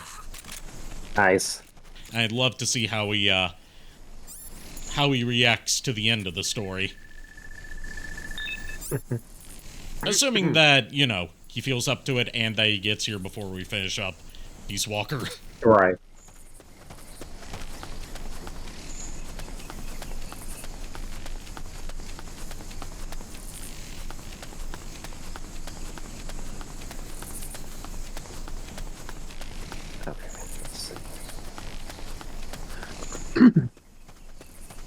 So apparently you can purchase their autograph, prepay for their autographs ahead of time. Interesting. Okay. Interesting. I'm just looking to see how much. Yeah, I've never seen that done before, but I'm just curious to see like how much these people would, certain actors slash voice actors will cost.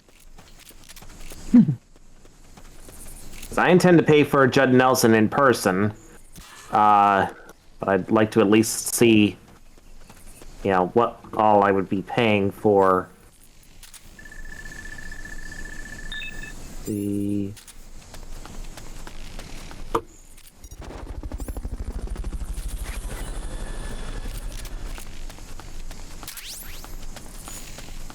Fulton recovery helicopter is complete.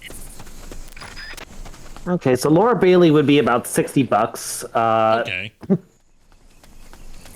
Let's see. Matt Mercer, same. Looks like, all of them are going to be like $60 a piece. Okay. Except for Travis Willingham. Looks like he's the most expensive, apparently. Oh, Okay. wait, there's a premium item. Wait. Yeah, $60 for a 8x10 photo, so yeah. Okay. So it's easy to figure out. Yeah.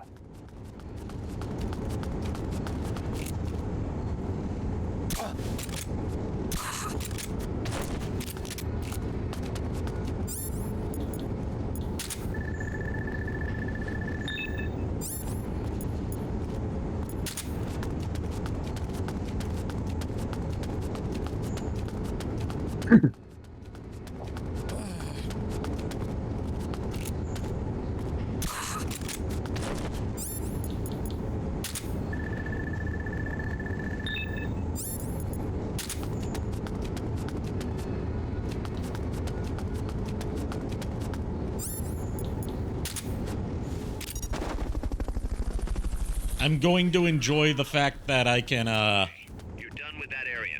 that I can Fulton people from within buildings while I can. Because unfortunately, Metal Gear Solid 5 decides to go with the realistic route of not letting you Fulton people through ceilings.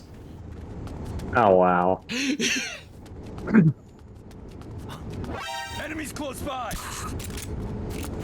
But yeah, so like getting these autographs, if you wanted to prepay for them like ahead of time, they include like a $4.80 fee. So that's why I'm saying it's probably just gonna be like $60 a pop for these voice actors' autographs. Okay. So not bad. I just have to see if I can afford all of them. Like Judd Nelson's the big one, but I can easily pass up on Travis Willingham. I always get his autograph later on.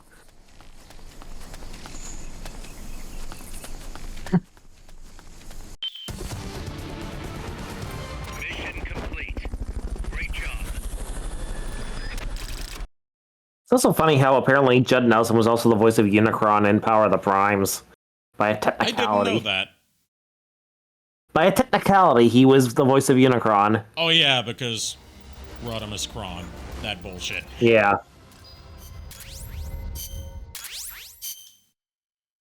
And to be honest, it did. Like, I get it. The idea was that it was supposed to be Unicron talking through Rodimus, but it just didn't sound like. Once the Matrix of Chaos emerged, it still had Rodimus Prime's voice. And I'm like, come on. It's almost like the entire Prime Wars trilogy, as far as the show goes, was terrible. Yeah. Figure that out.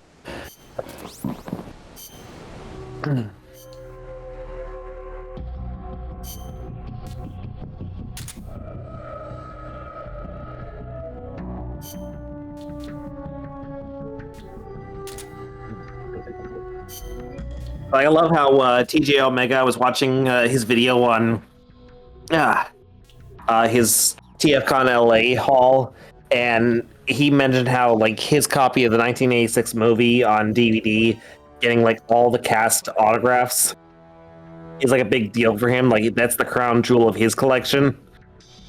And I'm thinking like, you know, crown jewel of my autograph collection is probably going to be having like the 13 definitive Prime voice actors.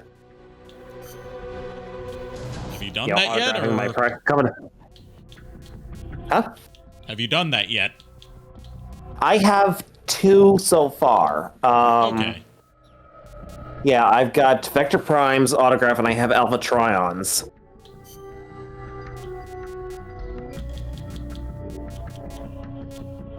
I was going to get Mark Hamill, aka Megatronus, but you know his autograph was like way too expensive for my budget, and plus I got sick when he was coming to when he was going to go to the convention I was going to be at. Yeah, I remember that. Yeah.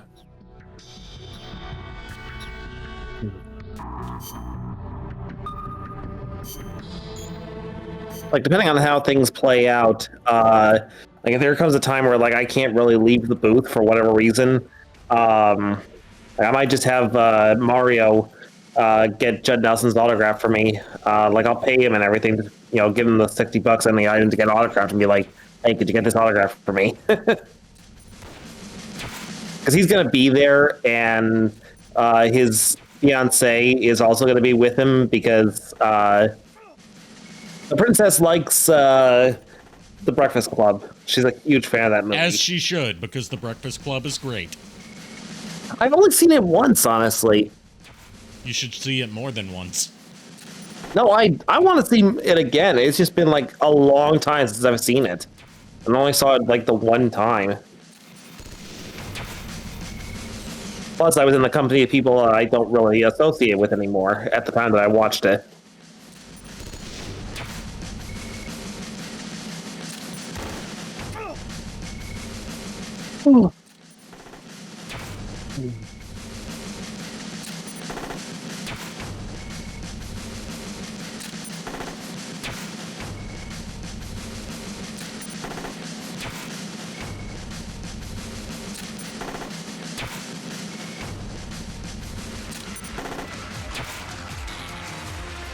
This fight's going on a lot longer than I thunk it would. And Yeah. Zeke's taking a lot more damage than I thunk he would.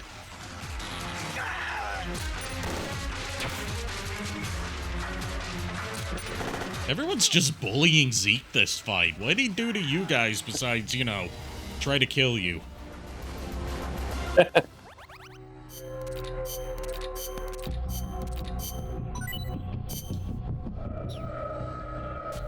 Alright, we are taking Zeke out of there for repairs. Repair! Repair!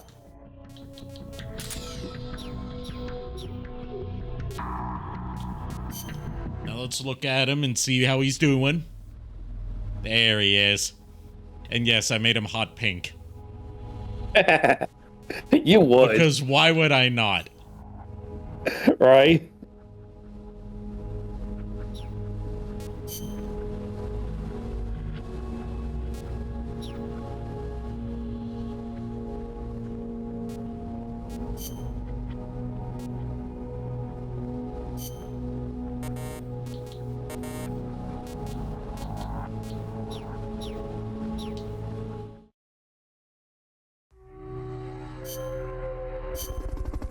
Alright, what other side ops are we going to do for now while we wait for the story to progress?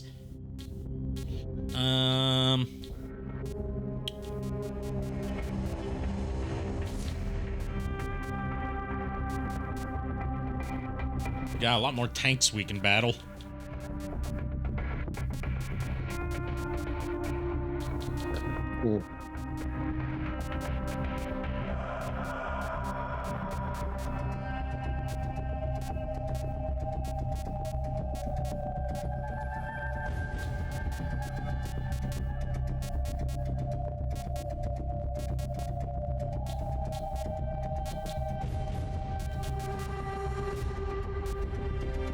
You know what? We're gonna fight a chopper. You're in for some heavy combat with this one. Try and make it back in one You're piece. gonna fight a chopper? Why? Yes. So we can recruit it. And by recruit it, I mean steal it, and no one will ever know. I'll run about. I'll steal it! No one will ever know!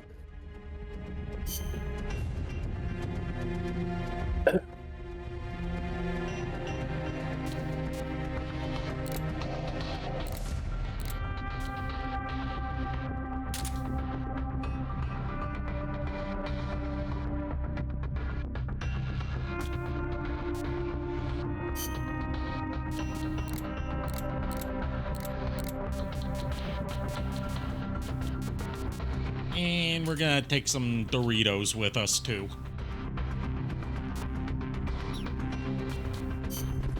I'm not even exaggerating. In the Japanese version, the generic tortilla chips were Doritos. Oh, jeez. And the generic lime soda was Mountain Dew. Oh, boy.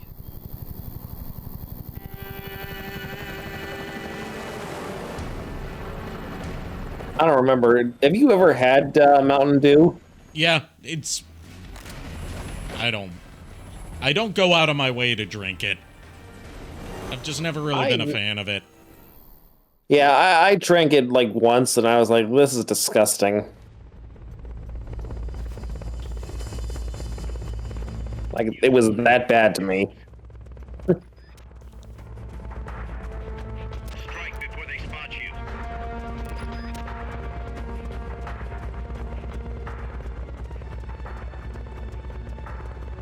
What was that?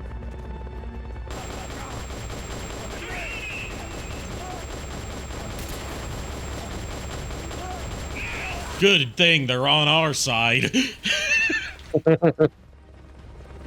Based on how they fucked up that grenade throw.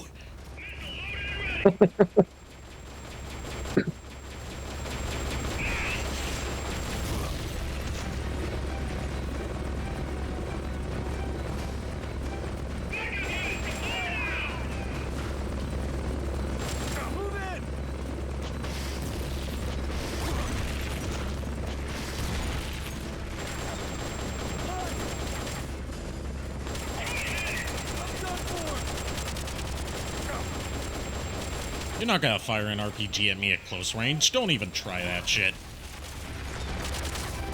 That technically didn't count because that wasn't an RPG. That was a missile from the helicopter.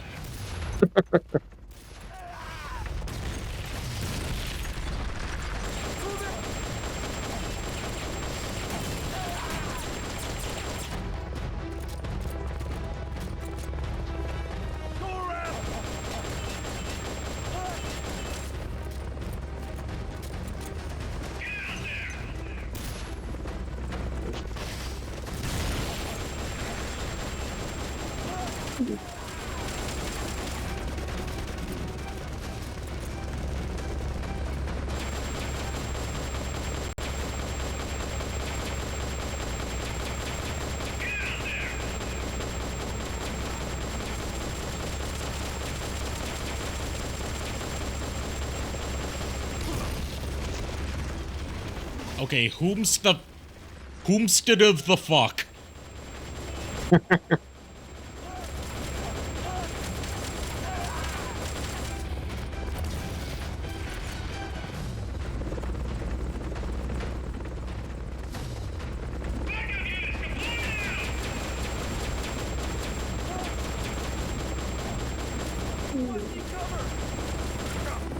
It's almost like you shouldn't drop your troops straight into enemy gunfire. Yeah, right?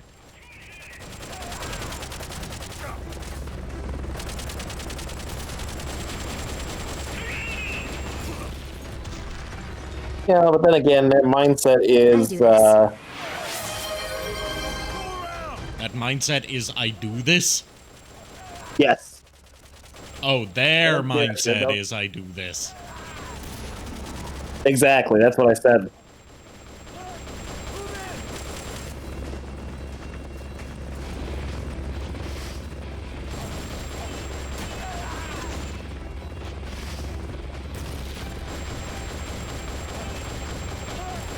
No, their mindset is, I don't think. No, yeah, I do this and I don't think. right.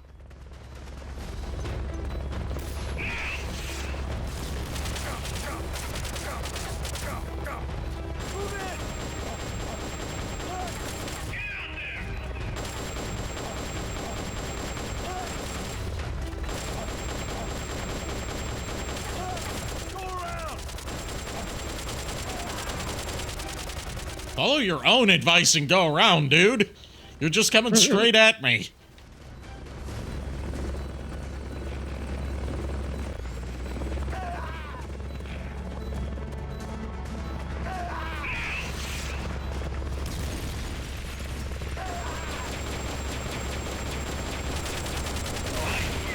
Their fuel tank's gone. That should stop them for a while.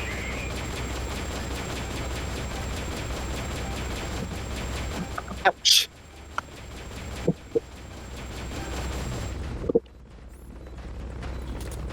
Oh, hey. Apparently, Chris McFeely has updated, sent out an announcement for his Transformers the Basics series. Yeah? This weekend's subject is going to be Prima, the first of the Primes. Ooh, interesting. I'm looking forward to a lot more Prime content this year with Age of the Primes going on. Yeah.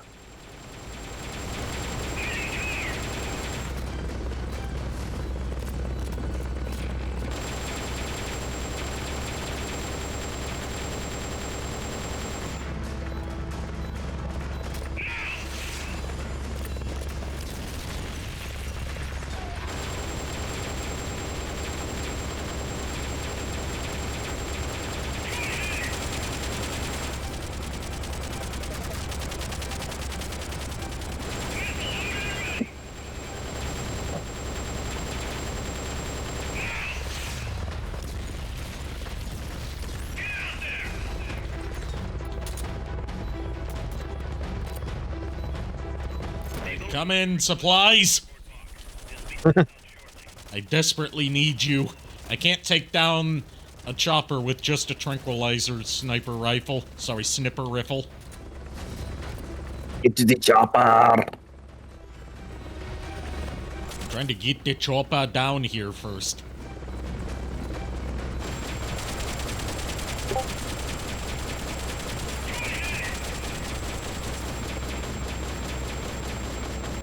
I guess you totally didn't look at Discord, did you? Nope, not at all. Why would you think that?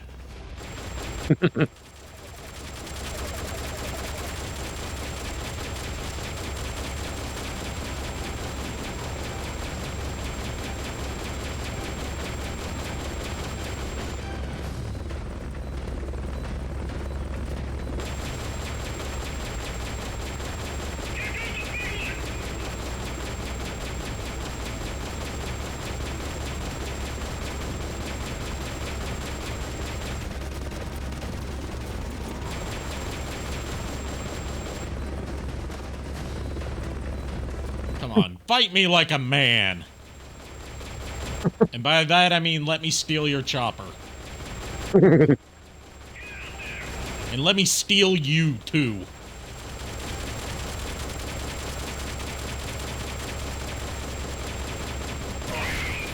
There we go. That's gotta be the leader. Can you take him down? Can I take him down? That's a good question. You may be able to locate another energy emission on the way home. When we find that meteor, we'll find Dr. Wowie.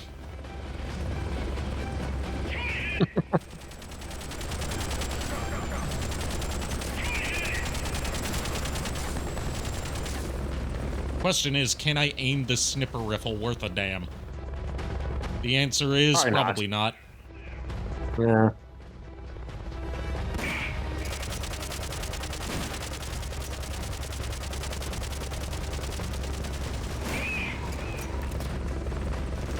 Hey, I shot his helmet off. That'll help, I think. What to do for you? You got his helmet off. Let's see if you can actually hit him on the head. Where'd he go? I did not hit her. It's not true. It's bullshit. I did not hit her. I did not. Oh, hi, Mark.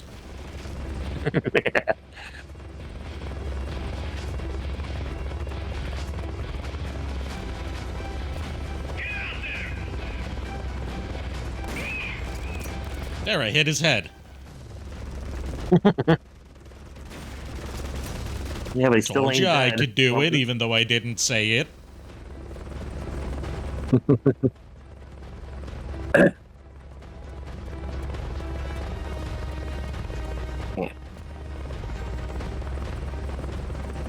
I'll say, fuck.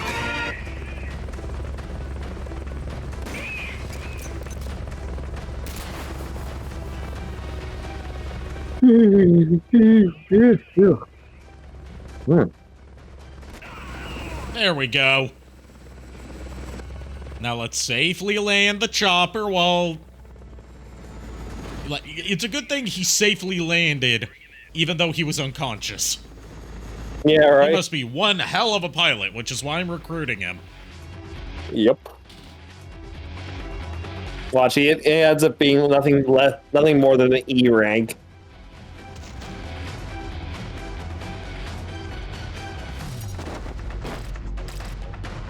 Nah, usually the captains are higher than an E rank. I think they always Fair are, enough. at least like a D or a C. Yeah.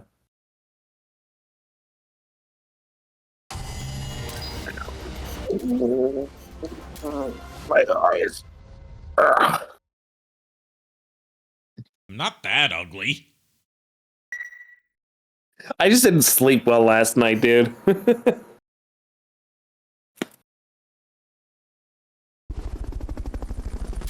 My poor sleep schedule is, catching up to me.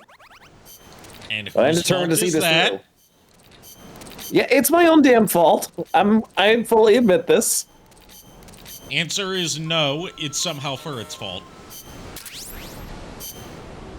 You know what? Sure, I'll take that. I'll go with that. There we go, he's a B rank in Intel. I never thought Furret would be that high in intel. Not Furret. I didn't even catch what his name was, but it wasn't Furret. It was funny how it's like we were just talking about Furret that you say is like, oh, it needs a B rank in intel.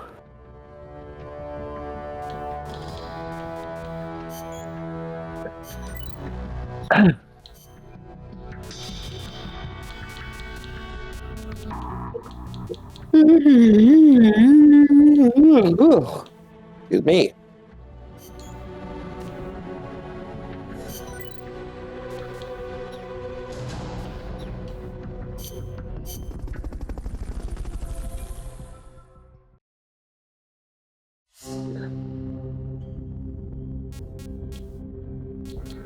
Alright, what else can we do to waste time until the next story mission?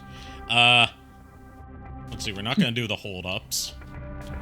Like how many of these things do you have? I have to do no before idea. It's usually like 3 or 4. Mm.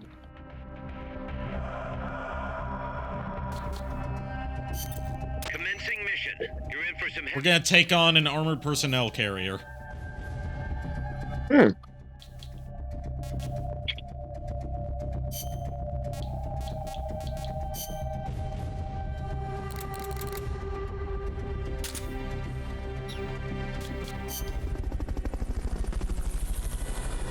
Basically, we're building up our supply of vehicles, which, you know, is very useful when you're out in the middle of the ocean.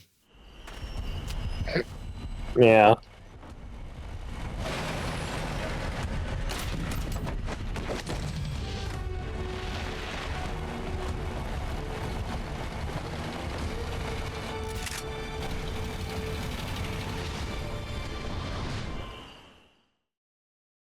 Ooh, excuse me.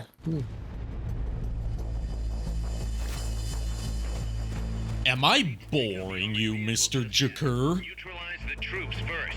No, you are not boring me. I'm just like I'm just running teasing on you. fumes, but like I said, I intend I'm to see this teasing. through. I'm teasing you. I know. I'm well aware. Doesn't mean I can't snap back when I want to. Buddy, you snapped a long time ago. Yeah, long before I even met you.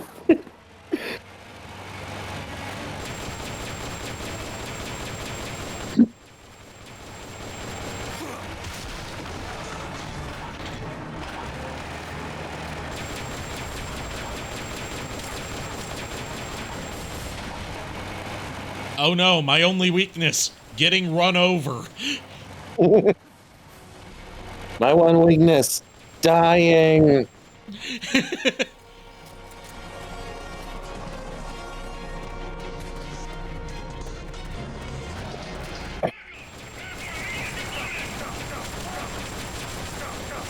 And this is why you don't deploy your soldiers directly into oncoming machine gun fire. See, I could be a commander. I could be Big Boss. Really? You think you can? No.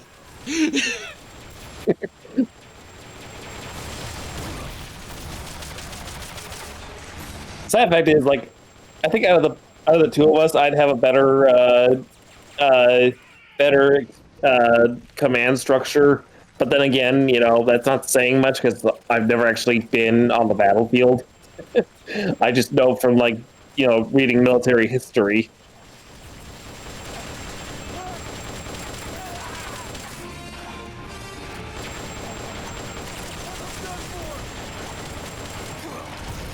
See, the thing about studying military history is that a lot of it teaches you more so what not to do rather than what to do.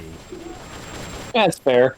That unless you, you know, study the art of war.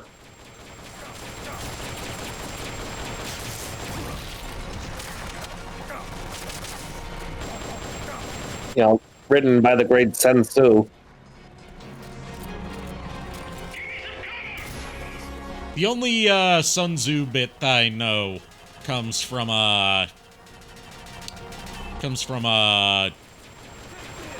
the Meet the Soldier video from Team Fortress 2.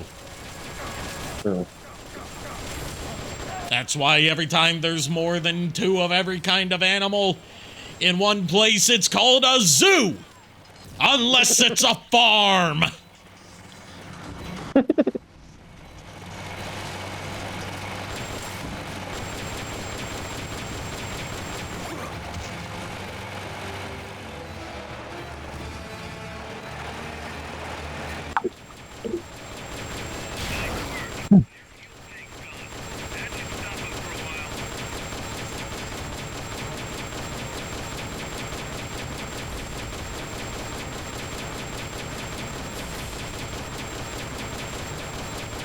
This thing might be too banged up to recover by the time I'm done with it.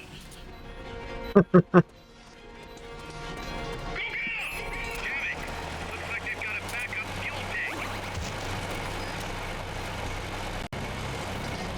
on, poke your head out. I've already taken care of all your flunkies. I was gonna say goons, but goon means a different word nowadays.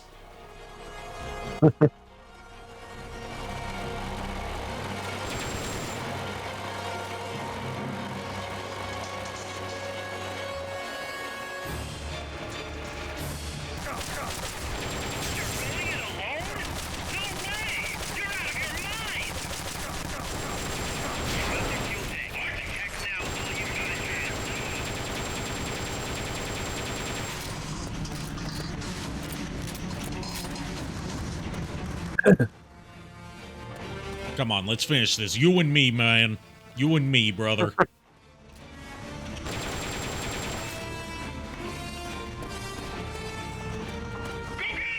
But yeah, to quote Sun Tzu, the art of war is of vital importance to the state.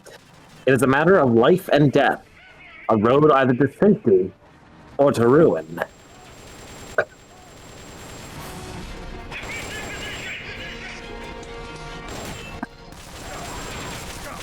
I can bring up quotes from famous pieces of literature and media as well. I got one to counter you. No? A sphincter says what?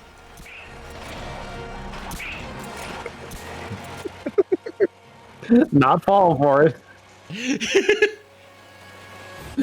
That was from Garth from Wayne's World. Oh. And to quote that great philosopher once again, your bucket. Oh, jeez. I still don't know what he meant by that, but it resonated with me. The sad fact is I kept, losing gray matter the more we sat there and watched him save it. Yeah, to think that I need to do another VHS pit sometime, but to think that the thing that was the most relaxing and invigorating was the video house sitter for dogs thing. Yeah. And we couldn't stop laughing with that damn Wayne's World thing. Yeah, because it's lethal to brain cells. Yup. It was just that fucking stupid. Snake? Yeah. But again, no one ever accused Wayne's on. World of being... The guard left his post and the dude was gone when he got back. Zadornov escaped again. Guard. He was off with the girls. Haas invited him to try some of their cooking. He says he loved every God damn second it. of it. Is that jealousy, Kaz? Anyway, there's a new mission waiting for you.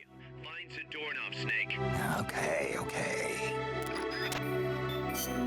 God damn it. Finds the doorknob, Snake.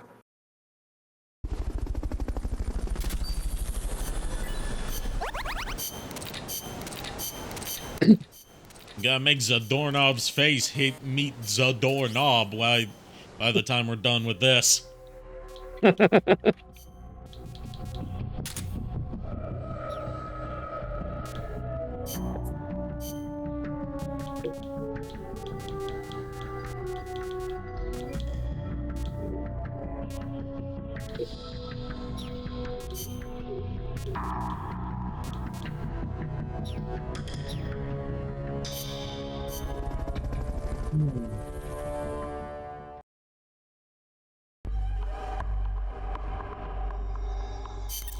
Alright, time to find Zadornov again. Get out there and retrieve him. Get out there, retrieve him. Certainly this will be the last time that this happens, right? Survival. It should be, but I'm guessing it won't be. Spoilers, he escaped 6 times. They still followed the rule of 3, they just did 2 rules of 3. Damn it.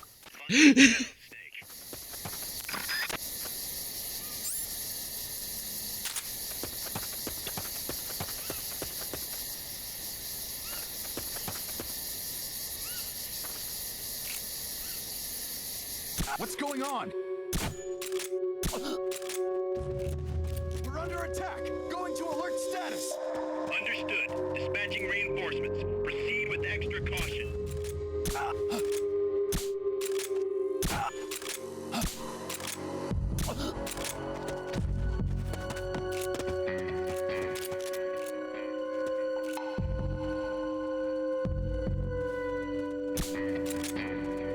What's going on? Rise and shine. What's going on? Huh?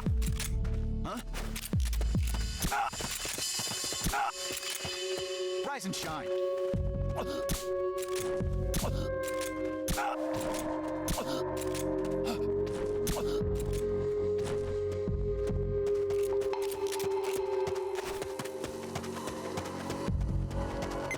HQ, come in! This is HQ. This is patrol. All clear. Understood. Return to base. All right, now that those guys are done, time to see whether they're worth recruiting or not. That guy definitely is.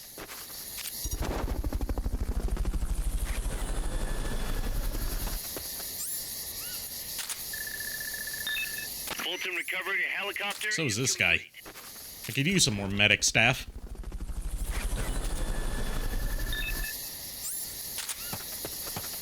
Damn, a lot of good soldiers here. Even the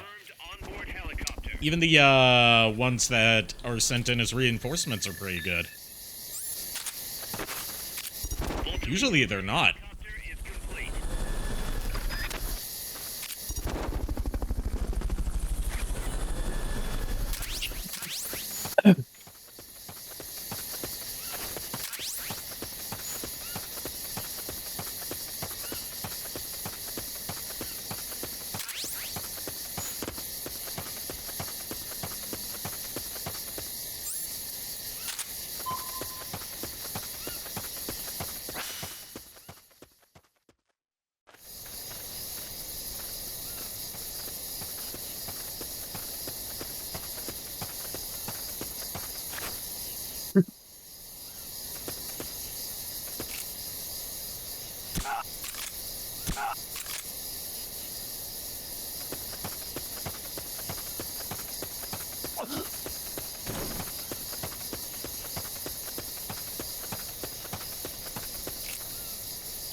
Getting lots of ammo that I don't need, but not much for my trank gun. Onboard helicopter.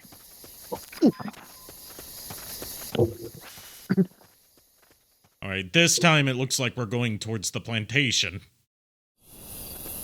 What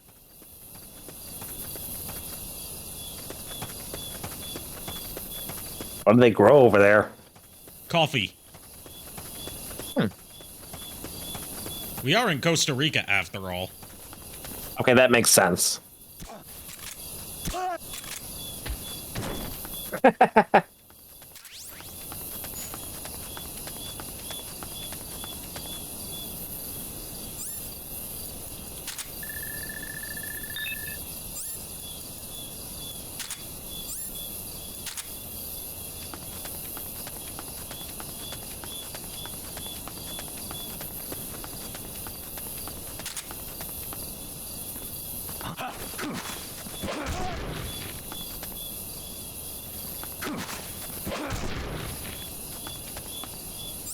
And stay down. You know what? You're going with me. I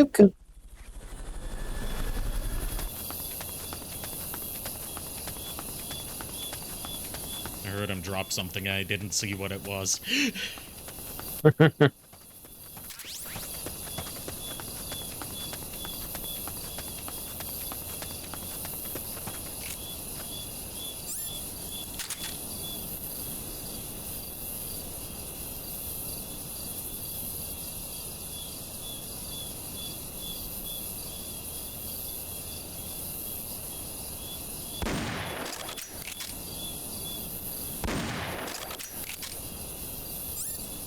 It's a good thing this gun's quiet, isn't it?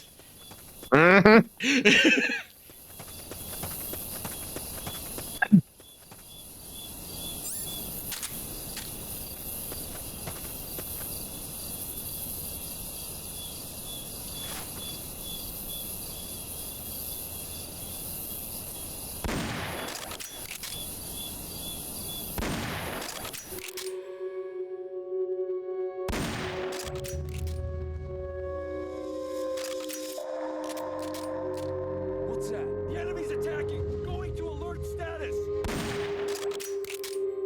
What's wrong? That's no We good. have a situation. Backup team. Head over and investigate. It's okay. I can turn this around. Even though my suppressor's almost worn out on my pistol. All I have to do is not get spotted.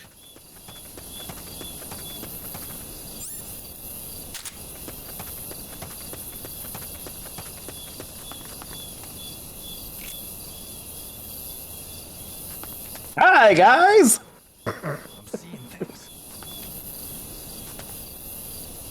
Yes, you are seeing things. Now go the other way. He's seeing things and he's probably hearing things too.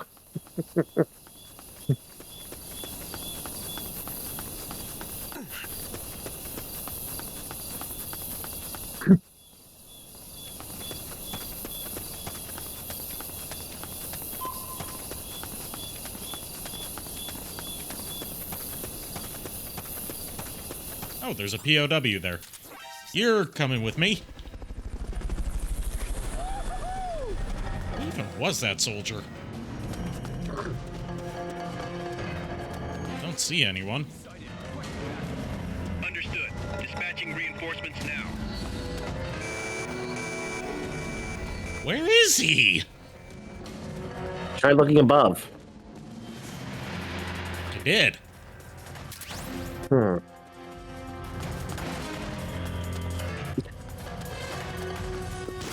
Oh, he's up there. Told ya.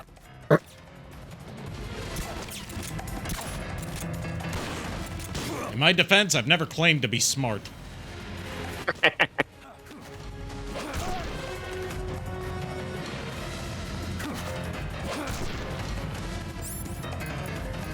only claimed to be a smart ass. In my defense, I'm just an asshole.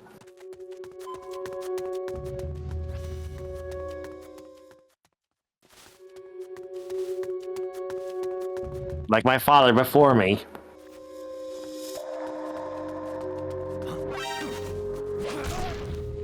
I would hope your father came before you. Otherwise, that would be very confusing. HQ,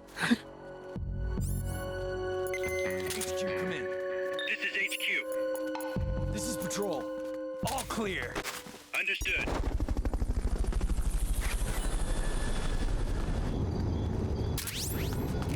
What was that? Fulton recovery helicopter is complete. I'm seeing things. You are rescued now, ma'am. You can thank me later by joining my private military. We're totally not a cult. Totally.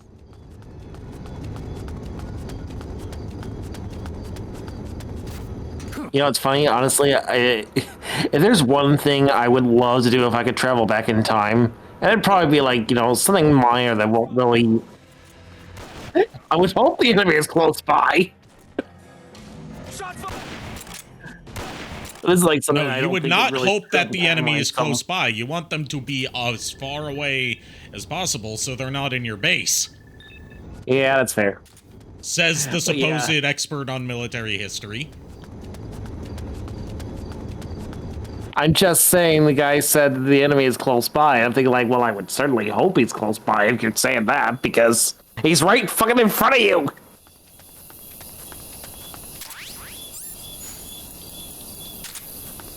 That was my point. But Oh, I see.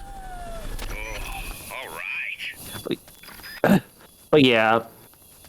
If I could time travel, there's probably be like, you know, one minor thing that wouldn't screw up the timeline. That I would just do to, you know, just kind of set things right for my family. And that would be like, you know I couldn't really prevent my grandfather's passing, just because of like that. I feel like that's like one of those fixed points in time. But if anything, I would just be like, you know, I would be like, you know, tell him to tell his son, my father, that he loves him. You know, at least one more time before he passes away.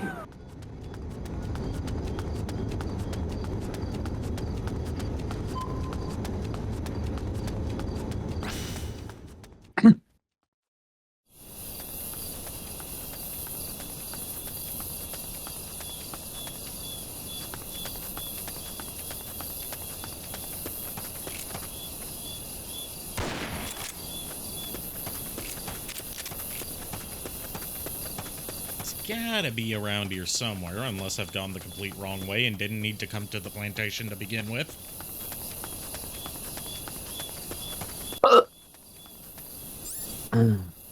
Well, X-Card on you. You heard that? Yes, how could I not? I'm still getting over the gas issues I was having the other day. Though I will say I'm doing better than I was last time.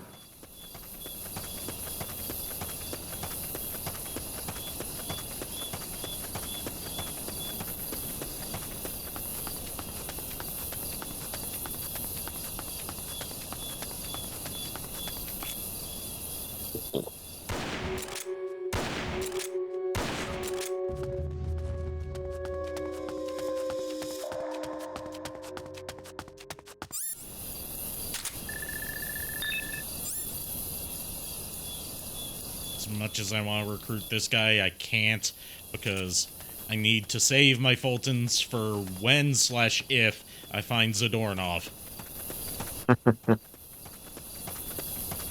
Well, while you're looking for him, I'm gonna go raid the kitchen real quick. Okay. He's probably over this way, isn't he? I wasted my whole time going there. Yeah, he's over this way.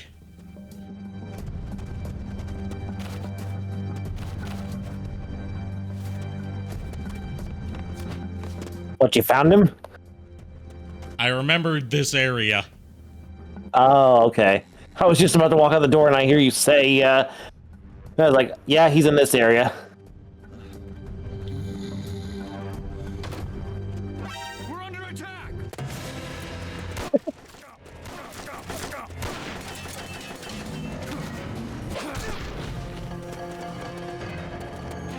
It's the enemy!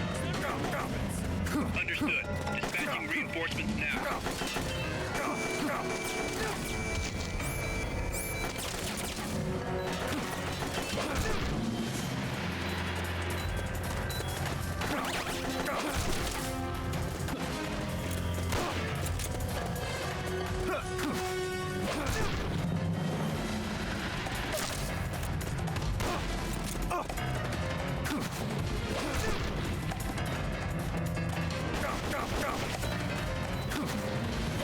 I'm still intent on doing this as non-lethally as I can.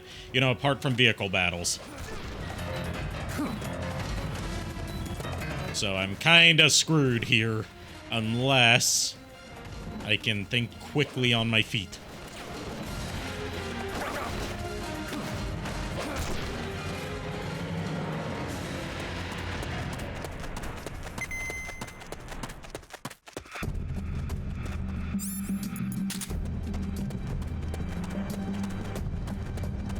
So, you know, I just need to search all the blue doors until I find Zadornov.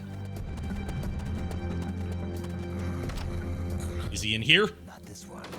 Nope.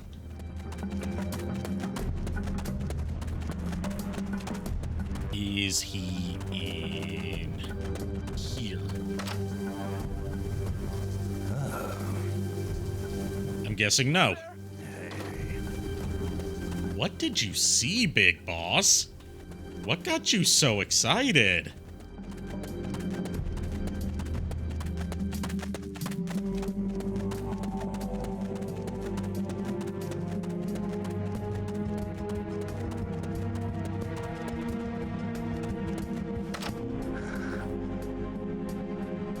Gotcha. All right, finally found him. That was a wild goose chase and a half. Curses.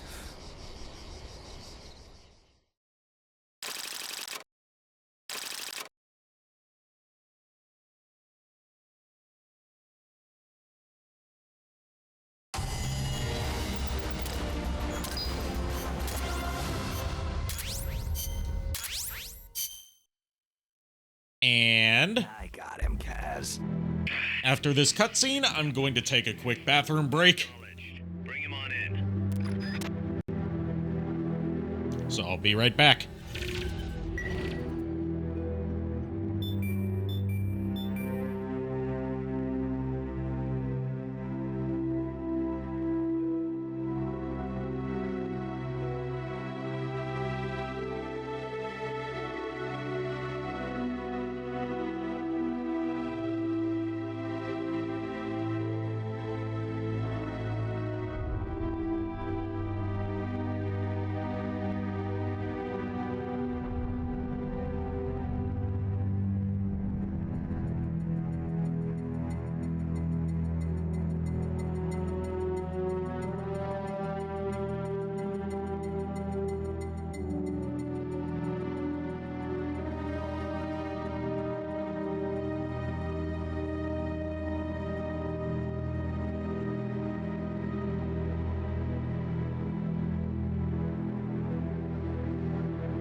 I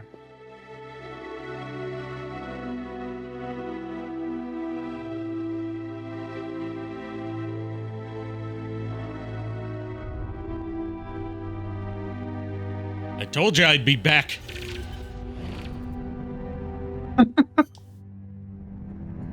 Anyway, we found him. He was hiding in one of the houses. I found him not long after you left. Oh, wow.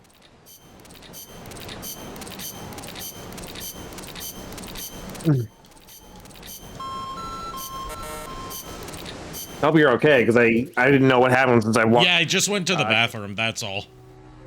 Oh, okay. I was worried it was like another puking Nah. episode. Nah. Thankfully, nah. That's good.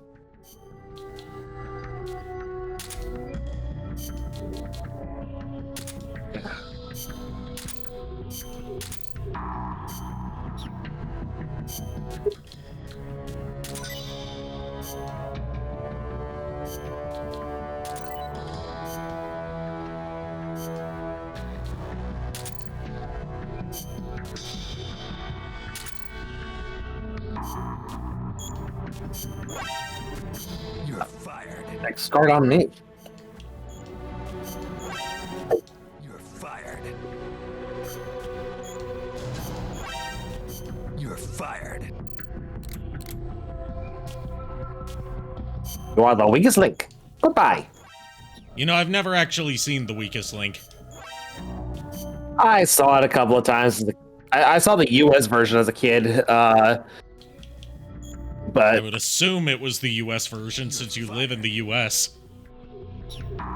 yeah, the funny thing is, I'm just saying because for me, it was like I didn't even know there was a British version until Doctor Who came out, at least the revival series. They actually had an episode featuring the host of The Weakest Link in Britain, Okay. or as like a quote unquote robot that they put on a station. It was like, you are the weakest link. Goodbye. And like when the second she says that, her mouth opens up to reveal like a some sort of disintegrator beam, and basically it is to shoot the weakest link and disintegrate them. Okay. And then, of course, after David Tennant's tenure as the Doctor ended, I think it's like a celebration thing. The BBC decided to have like all the actors that were involved in Doctor Who in a special Weakest Link game. Interesting. It was interesting, yeah. I don't remember much about it. I just saw it once and By the way, we got a never tuxedo again. now. I forgot to mention that. We have a tuxedo we can wear. Nice. You get that for beating the game usually in most Metal Gear games.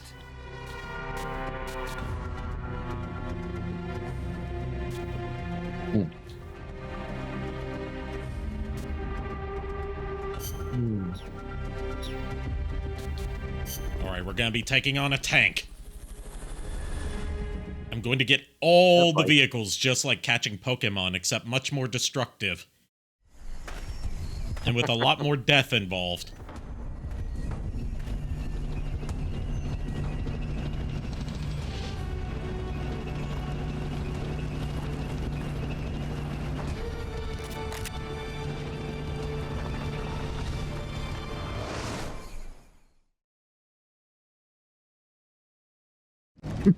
Chain gun. We have the Chrysalis Mark II unlocked as a fight, but I'm doing that after this. Or at least once I'm able to get some heavier grade missiles. Yeah.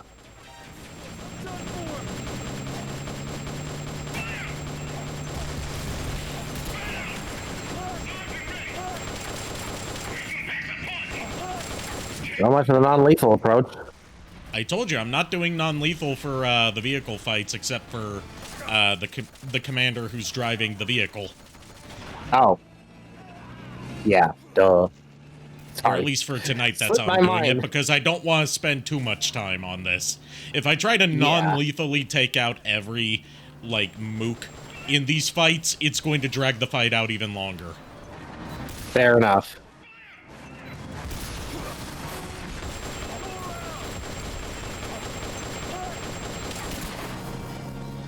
I'm done for.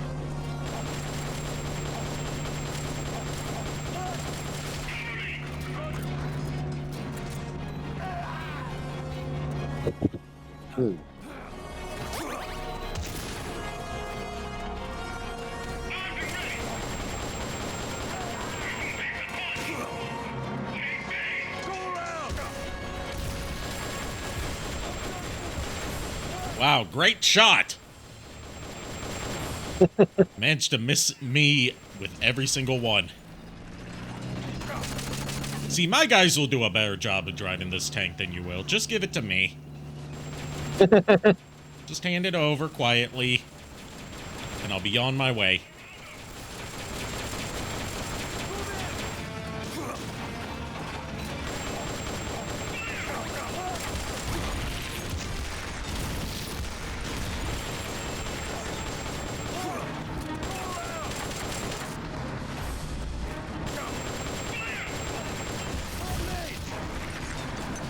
Oh, thank God they're on our side.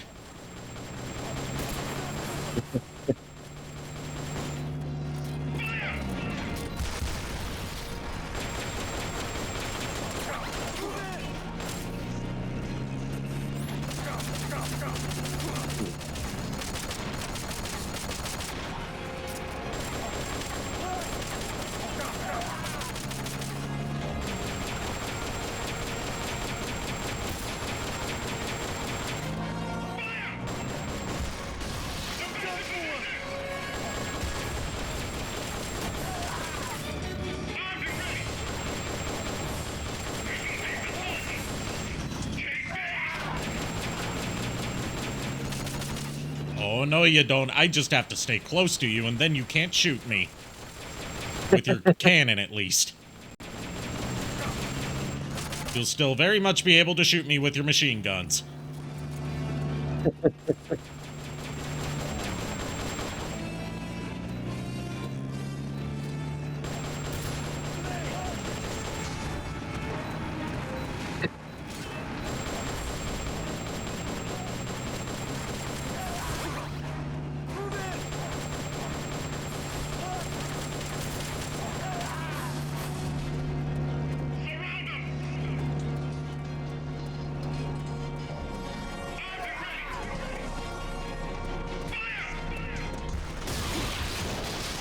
Jesus! The knockback on that! I mean, it is a tank, but still. Yeah, right?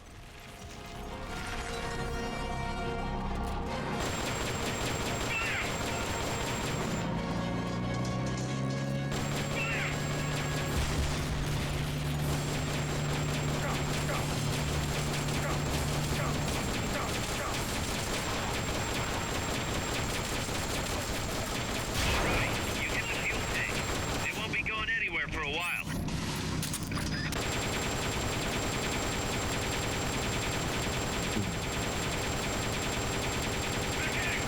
Damn it! Looks like they've got a backup fuel tank.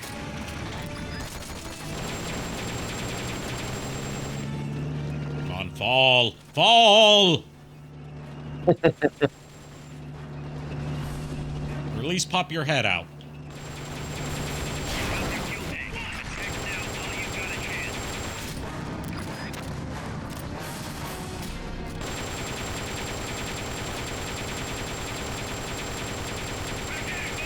Don't look for that tactic. You'll just have to attack the thing. Hello? Anyone home?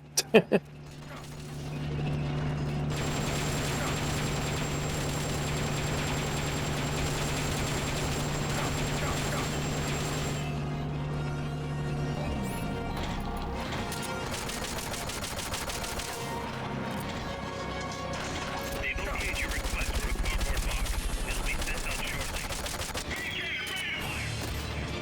Oh no, the fuck you don't.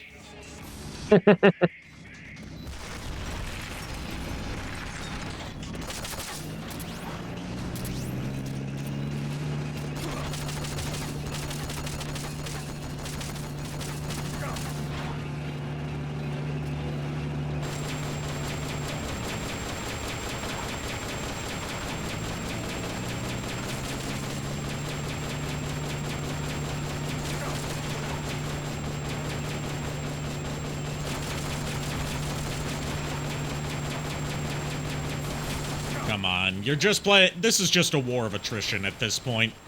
Just give up.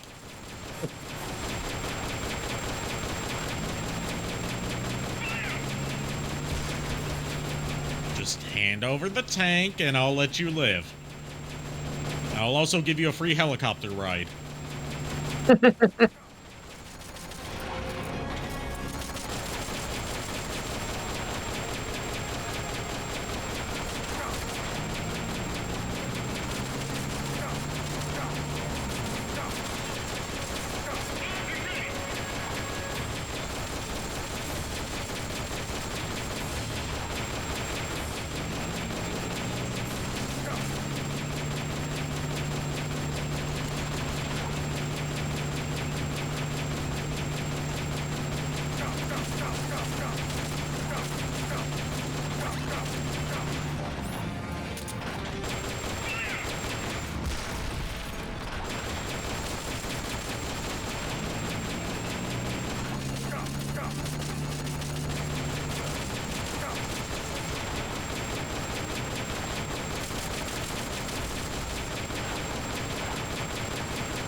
Come on, get out of the tank.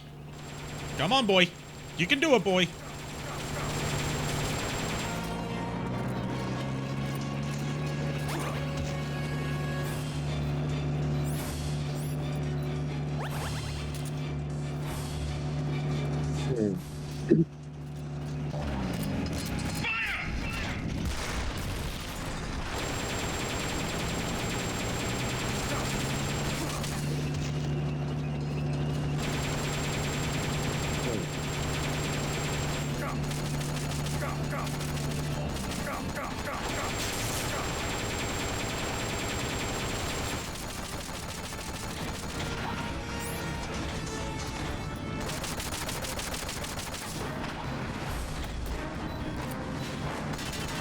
They've okayed the request for support. They're sending out a cardboard box as we speak.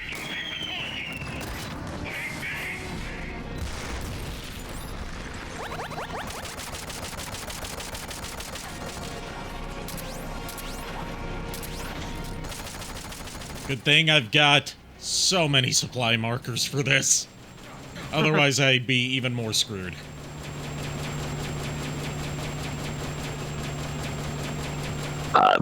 Front on me.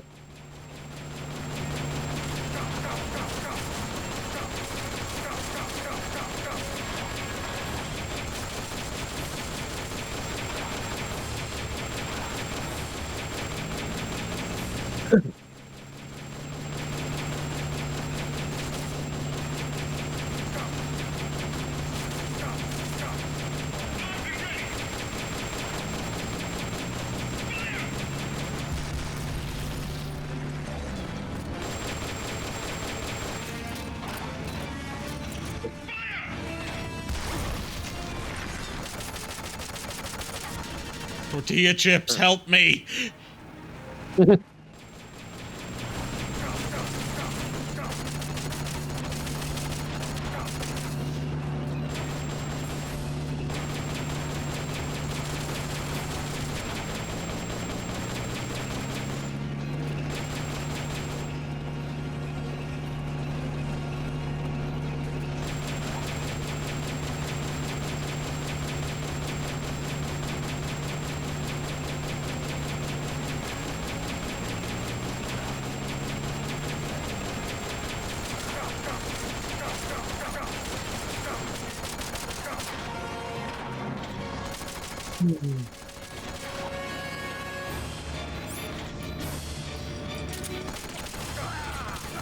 Yeah, I'm not prepared for this fight. I'm gonna have to take on a weaker tank. The bands are weeping. What happened? Snake! Say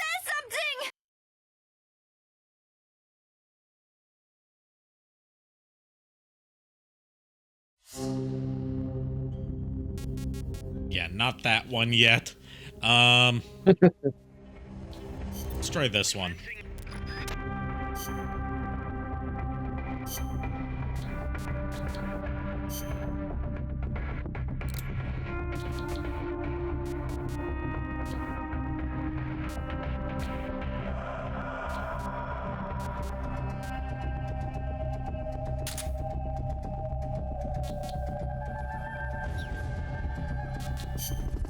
Alright, here we go.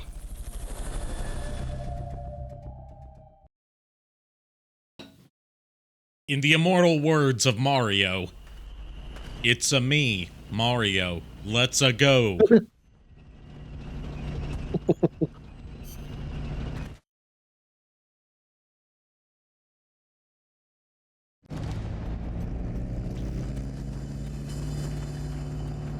Neutralize that tank unit. You can do it.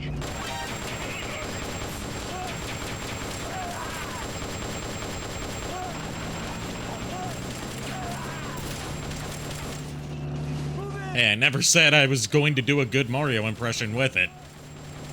Nope.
Eh. No, you are going back down.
Won't be going anywhere for a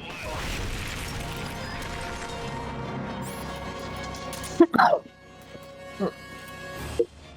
Gonna lay out a couple of supply markers just in case. I feel like I'm gonna need to do that. You know what they say, better to be overprepared than underprepared, and I'm usually underprepared.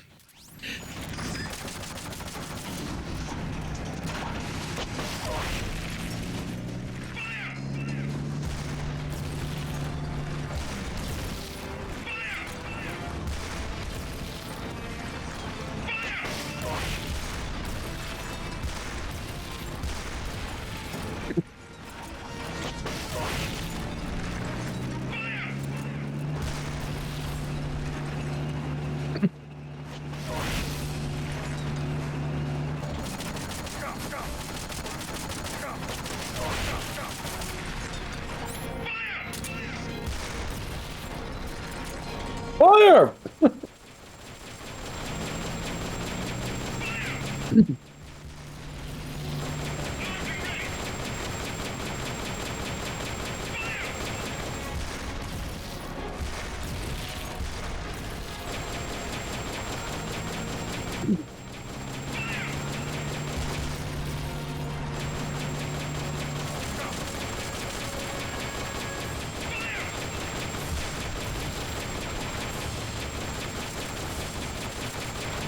Get out of here already.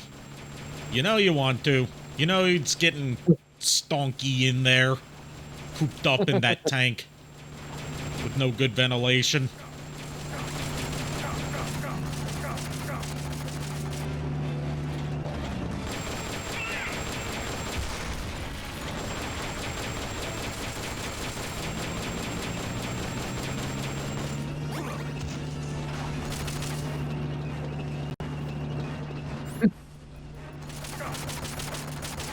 They've okayed the request for support. They're sending out a cardboard box as we speak.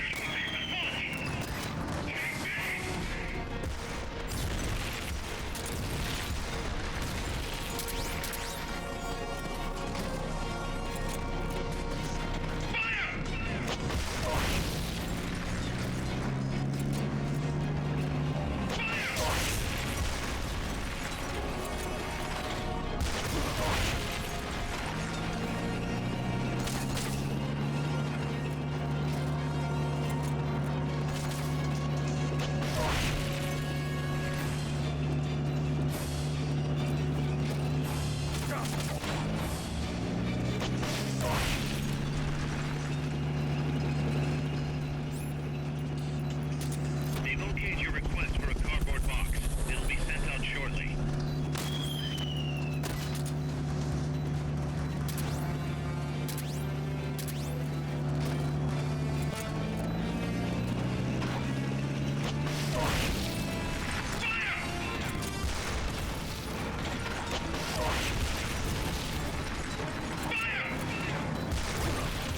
Eh.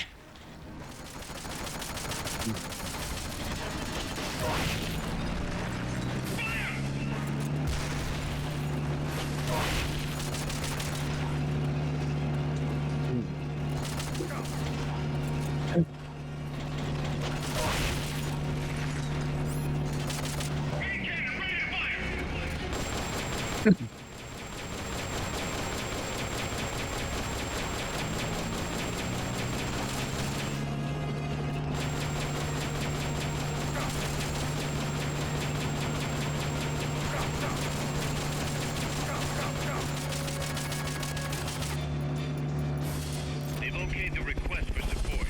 They're sending out a cardboard box as we speak. Damn, narrowly avoided that one. Holy shit. Missed it by that much. Didn't miss that one.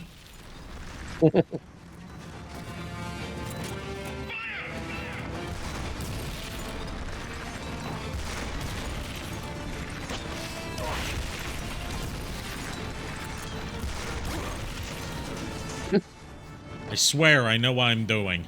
Don't let the evidence suggest otherwise. Mm-hmm.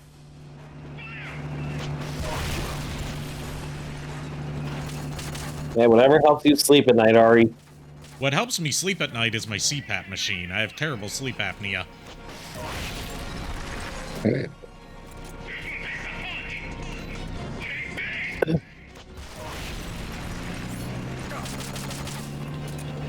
okayed your request for a cardboard box.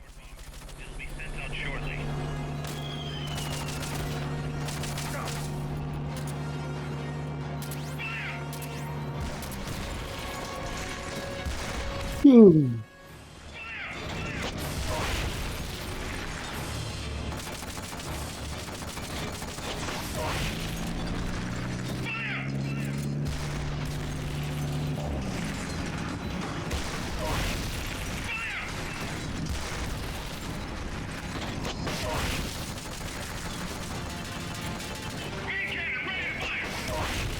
There he is! Finally, he shows his face. You take him down.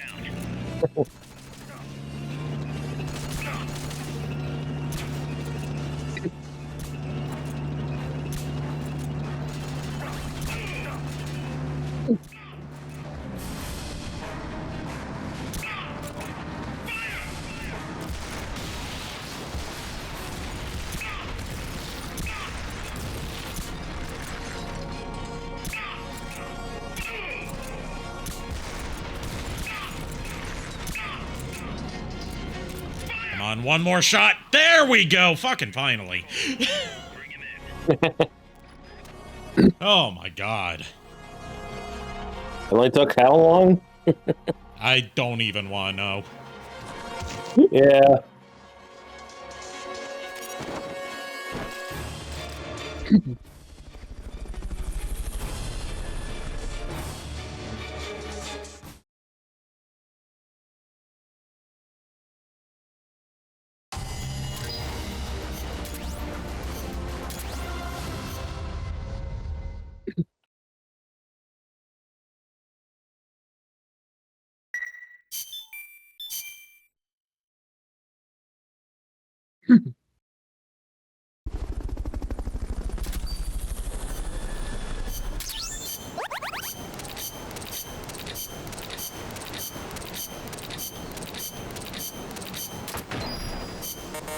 Hey, we got a new plant.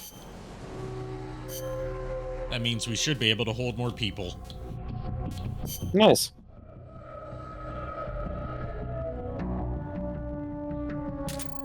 At least I think. No, we can't. What does building new plants even do? Oh. Well, I'm not asking you. That's what we call a rhetorical question. And before you respond with, and I gave you a rhetorical answer, that's my joke that I stole from Team 4-Star.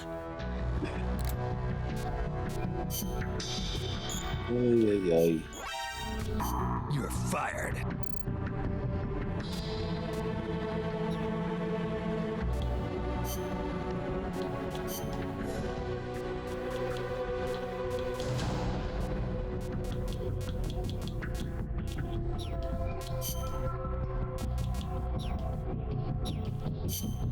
Alright, let's try and not do something so time-consuming this time. Yeah.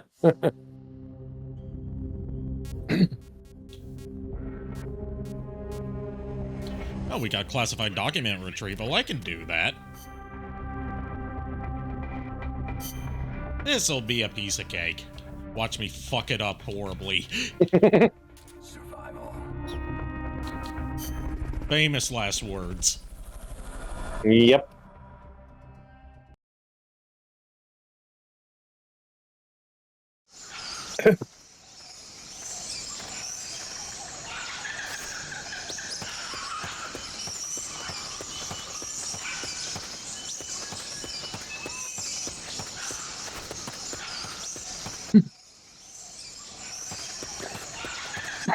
Oh,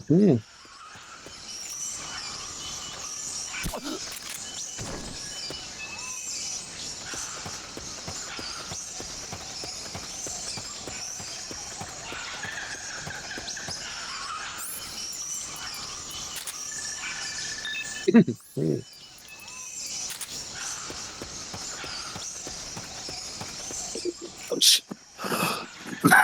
Oh, excuse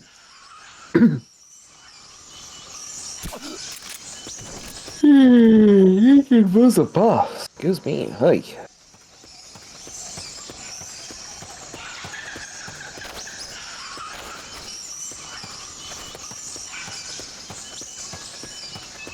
Come on, where? There's a classified document. Just need 5 more. Just so you know, I just sent you something to your direct messages on Discord, so don't worry about it right now. Wait till after the stream to look at it. Okay.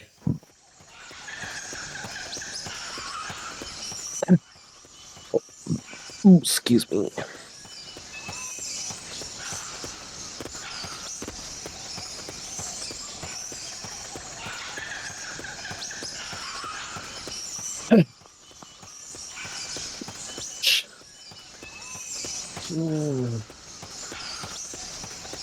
Laying down the job, are we? Yes, because I knocked him out.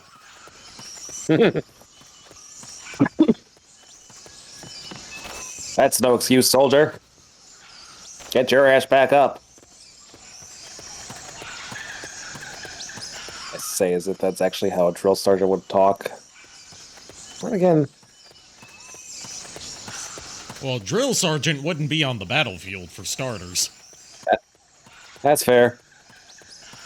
But yeah, you know, it's what, like, I'm just thinking to myself, is like, with my short fuse, get it?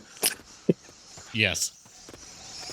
I would not do well in a military boot camp, because getting fucking screamed at in my face by a drill sergeant, oh, he ain't gonna live. Like, neither one of us is gonna live that down. Yeah. Yeah, understandably so. Yeah. Someone bites me, I bite back. You shouldn't Sometimes be that's biting people harder. to begin with. Tell him that.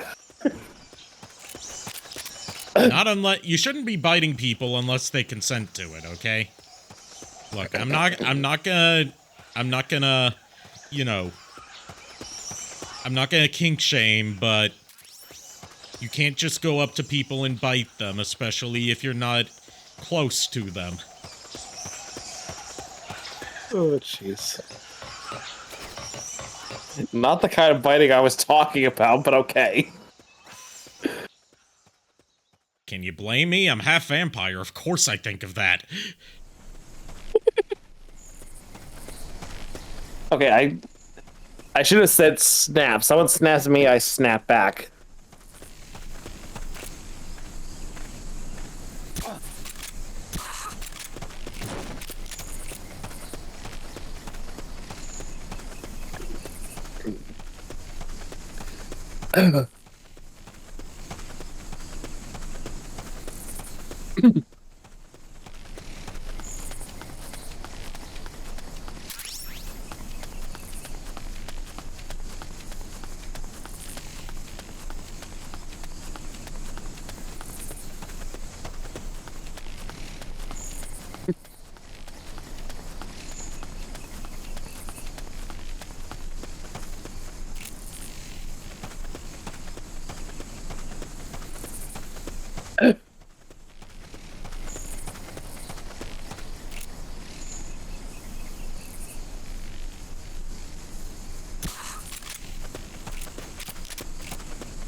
Don't mind me, I'm just here to get some classified documents, and then I'll be on my way.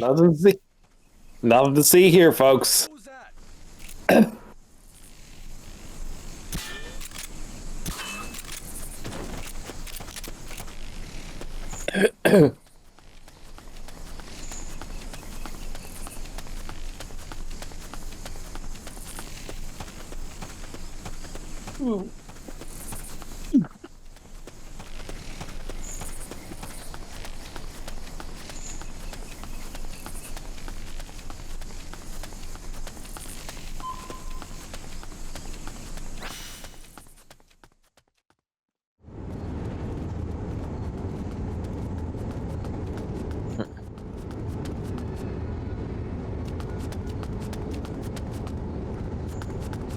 I don't know why, but this idea just popped in my head. Like, if you were to get famous comedian Michael Winslow's autograph, what would you have him sign? My copy of Spaceballs, if I can find it.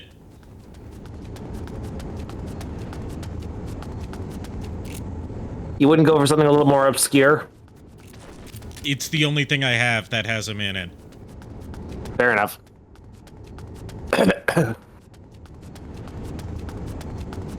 Like, yeah, I like going for the obscure stuff, but it also depends on what I have. Fair enough.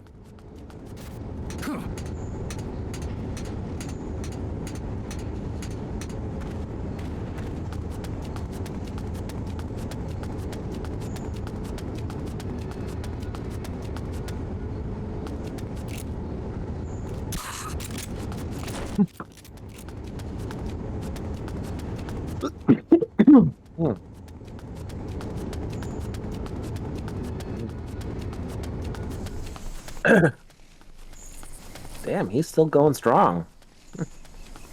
Kier's still streaming? Yeah. Impressive. He never goes for this long.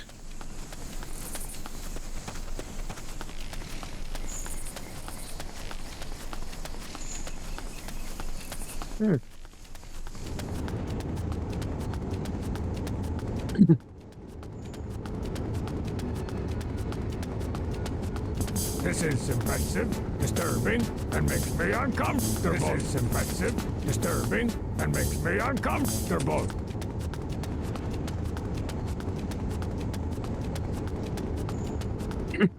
It's the only it's the only thing that actually had impressive as a soundbite.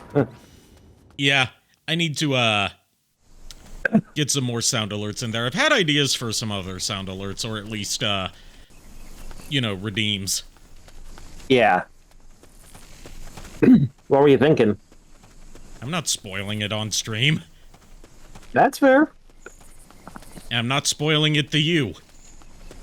God damn it.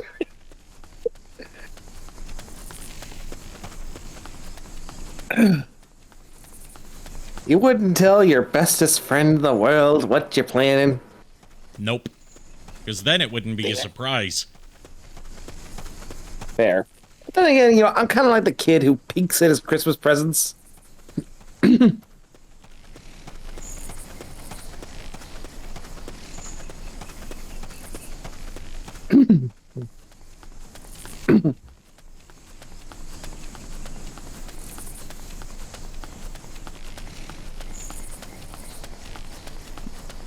see, when it comes to peeking at your Christmas presents, that doesn't fly in my family, because we've got countermeasures against that. I'm not even joking. Seriously? Throughout generations on my mother's side, they've done their own creative countermeasures to prevent people from trying to sneak a peek at or you know, get a guesstimate of what their Christmas presents are before they open them. Oh, jeez. Ranging from the creative to the truly insane. The fuck? Like, my dear old granny, may she rest in peace, had a habit of, well, she knew that, her kids were going to try and sneak a peek at their Christmas presents, as kids are prone to do. Yep. So first of all, she hid them. And in the event that they found them, the kids knew, like, oh, we're not just gonna open the presents, because, you know, that will get us in trouble. So just give them a shake and, or like, you know, feel the weight and see what could potentially be inside, right? Yeah. She would put the boxes, like, she would put the presents inside a bigger box than what you actually need for that present, and then pad the rest of it with bricks to make it feel heavier than it actually was. Wait, she actually used fucking bricks? Yes. Damn. Your granny was something else. Yes, she was.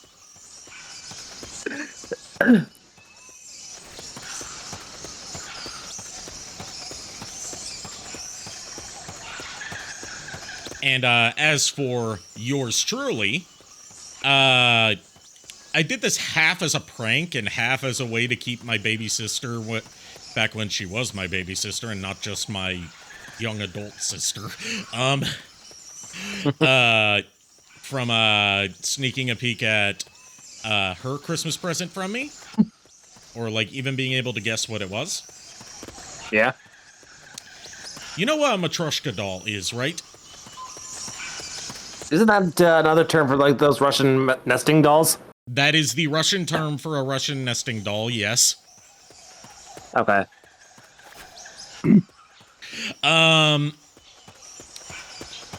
I got her something. I can't remember what it was because this was fucking ages ago.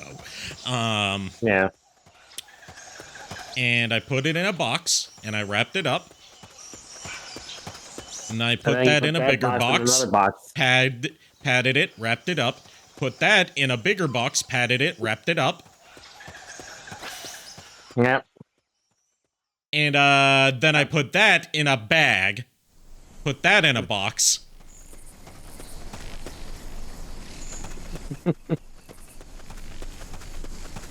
She was both blown away and entertained by how many layers there were to this. Literally. Yep. I've done that myself. Honestly, I've done that myself with a former friend, actually, for his birthday/Christmas. The last time I did it was more creative than the first time.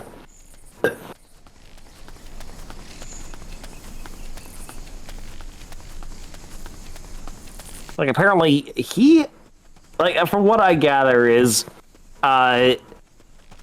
his family had, like, he and his dad had this whole thing going on for, majority of his life. Where apparently he's the one I got that whole, I am an asshole like my father before me, bit from, because I try to make it funny. But basically what he did was, for his gifts, he would just torture the recipients with the gifts he gives them by basically wrapping them in like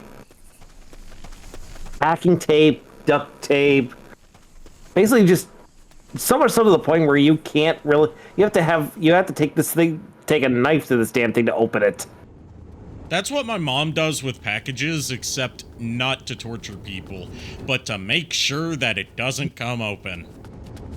Yeah. As I'm sure you're aware. Yeah, like, I kind of, your mom and I are on the same wavelength on that part. Like, the fact is, I try to apply what I think is just enough tape just to ensure this damn thing will not fucking open when I'm shipping something, because I've had, I just don't want to take a chance on, whatever I'm shipping to people accidentally breaking open. So I tend to put like 2 to 3 layers of tape on just on like the damn seams of the box, just to ensure that it does not open in transit.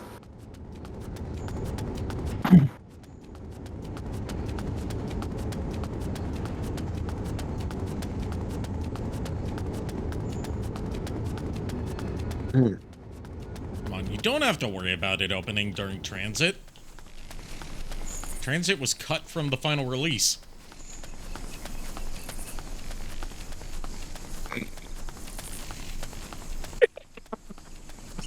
Damn it.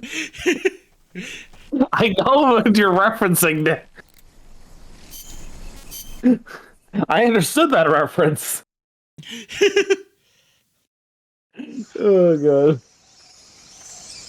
It took me a second, but I realized it. I was like, oh, yeah.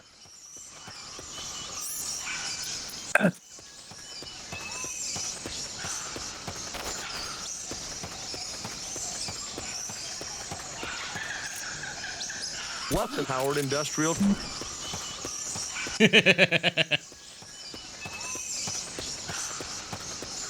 Oh, God. I love how this stream's just evolved into the two of us just basically telling stupid stories back and forth. Yes, and I like that kind of stream.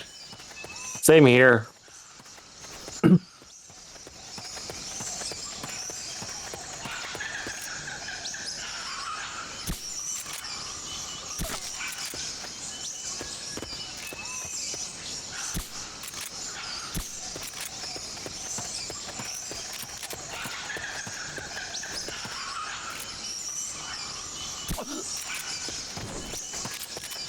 headshot. You know, all this reminds me of a particular babe. Hmm. The babe with the power. What power? The power of screw you, I don't know.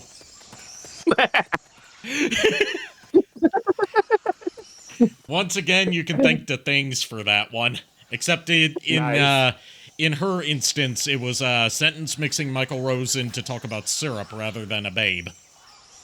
Oh, jeez. Ow.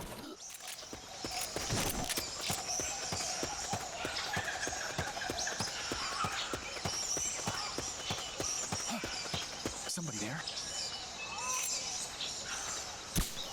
Somebody there? No, just a victim of your imagination.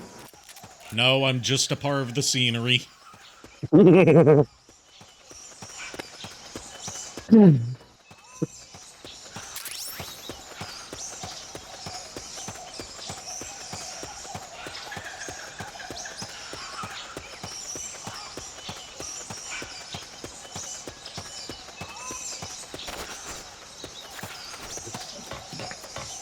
Oh god, I had an idea. This is an old meme I found like years ago, and I just remembered it.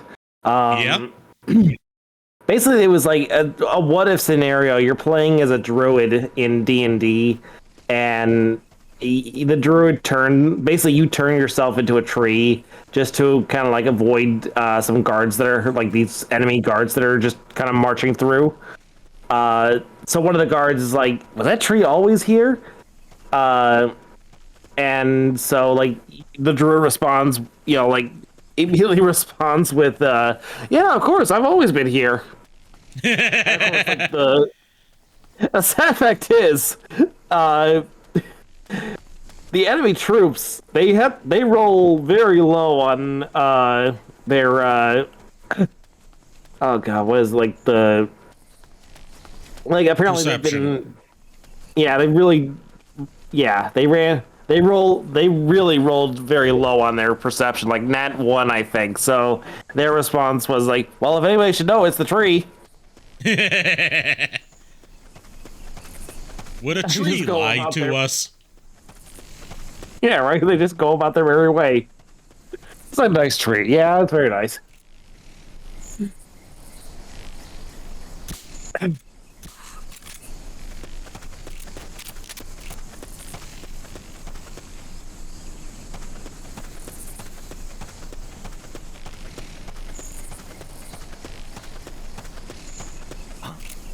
think I see something. It's a good thing these guys have tunnel vision. And nearsightedness. Mm-hmm.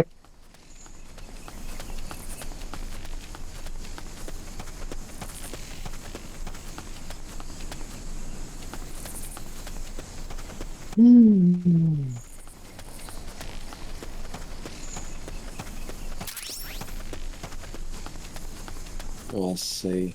I had another idea that I wanted to do with for it, but he said he wasn't interested, which, fair enough. Okay.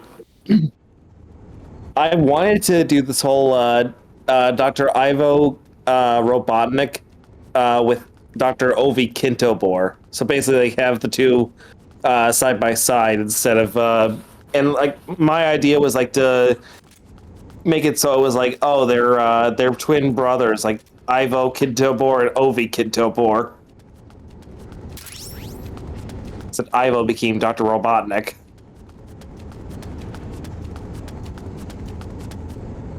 But Furret said he wasn't interested in that, and I was like, that's fair enough. Besides, you're the Robotnik cosplayer.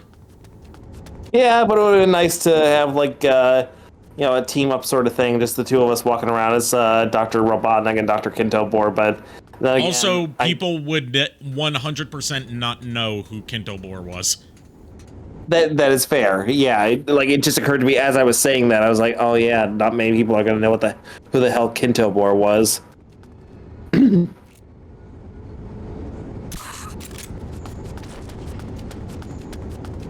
Like only the hardcore fans would even know that, and even still. Yeah. Like, this is a fanfic sort of thing where they're brothers instead of being the same person. Yeah, it's too high concept for a convention cosplay. Yeah. Or at least one that people would get. Right.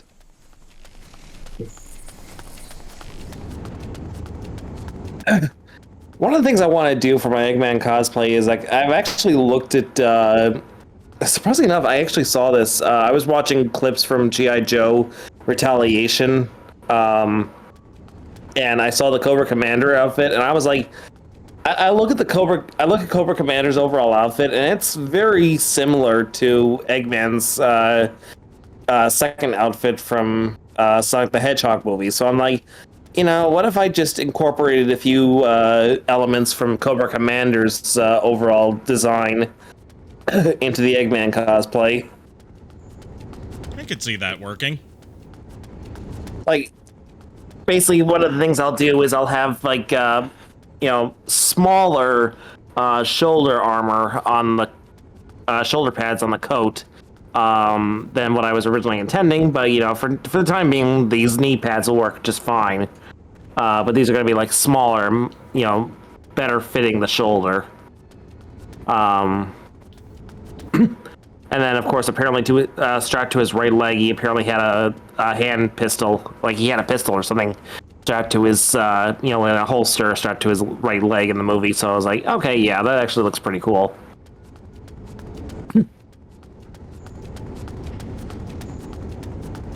It'll be a convenient way to, you know, put the blaster I intend to incorporate into the Eggman cosplay.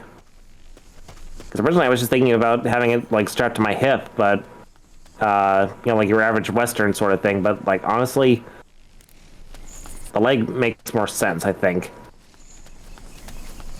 What I'm thinking is, where's that damn last confidential document? Seriously. Yeah, right? This is getting ridiculous.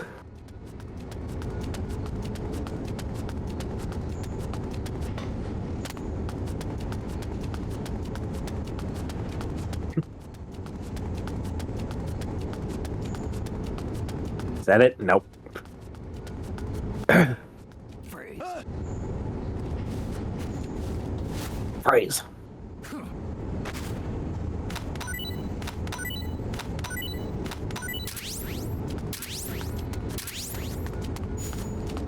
Seriously, all this damn time to raid their supplies, you had to pat them on the ass? I was checking him for ammo.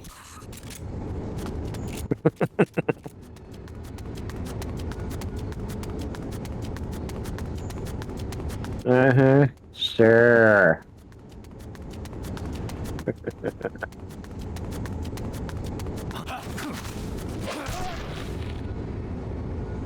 That's gotta hurt.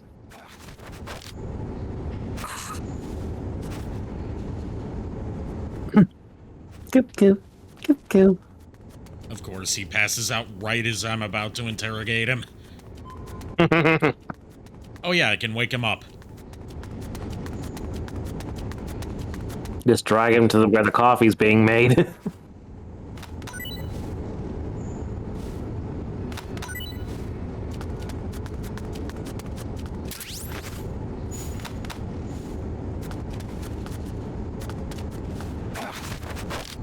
Start talking. Then you're useless to me! You're no longer of use to me.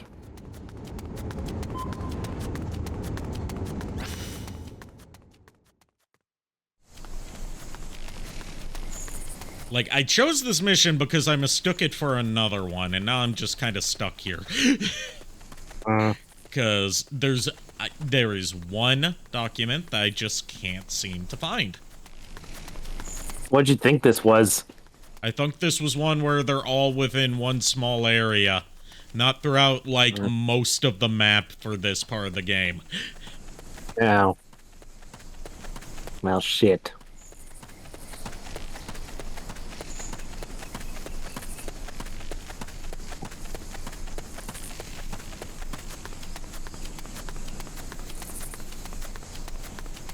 Watch it be somewhere really obvious.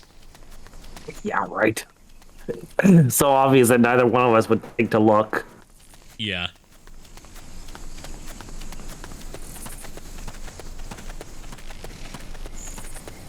I don't suppose you could wake up these other mooks and find... I if they know could, where but I anything don't is. know if they even tell you where the confidential documents are if you interrogate them. I know they'll tell you about, like, prisoners and stuff, but I've never tried it for confidential documents. Ooh, tortilla chips. And their taco flavor. Start talking. There he is. Alright. Now, where is it on the map?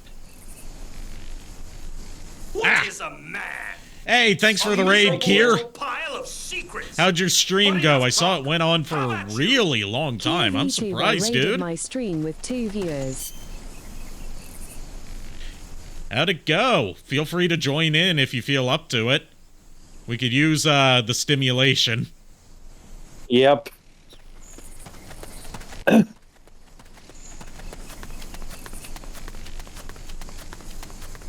Super good. I've been enjoying my time with Final Fantasy VII. Glad to hear that. Yes, please join in. We're bereft of commentary. Yes. I really need to start playing Final Fantasy VII. I have a copy of it for the PS4, but Yeah, unfortunately, unfortunately, the Yuffie DLC and Rebirth aren't on PS4.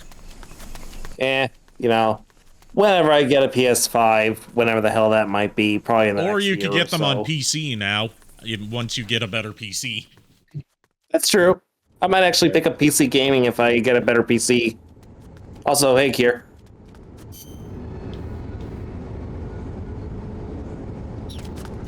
How's it going? I'm doing pretty good. Give me one moment. I'm just gonna fix my audio levels because all my no worries. levels are a little bit messed up. Okay. A little out of whack. Give me one moment. There we go. Thank you for your patience on that little thing. You're I had welcome. to make sure my audio levels were set to be good. Good. Excellent. So yeah, I got to the part where Aerith gets kidnapped. I'm keeping the names the same right now because I'm looking to bring Aerith into the second disc, which she's not supposed to be in there. Yeah. Famously, she's not supposed to be in there. Yeah, but there is a glitch that requires about, if I'm not mistaken, I wrote it down, but it's about 6 or 7 warps. Meaning I am breaking the game vanilla, and it only works on PC versions. So you know I'm excited to do this. I think that guy lied to me when he said that he would show me where that last document is. Yeah, I'm quitting this mission and choosing one that's hopefully nowhere near as tedious and won't kick my ass like the tank did. Yep. You fought a tank? I fought multiple tanks and a chopper. How many tanks? Jesus. I only lost against one of the tanks. Okay. You know what's hilarious? Whenever I play sports video games, I name my character Tank AK. Let's get this I find it hilarious. My old NFL Street 2 save file, it was my cousin, I'm not going to say his name out of protection for him, obviously. And him, I named he named his character after himself, like you normally do. I named my character Tank AK, so you know I was edgy as fuck as a kid. Yeah.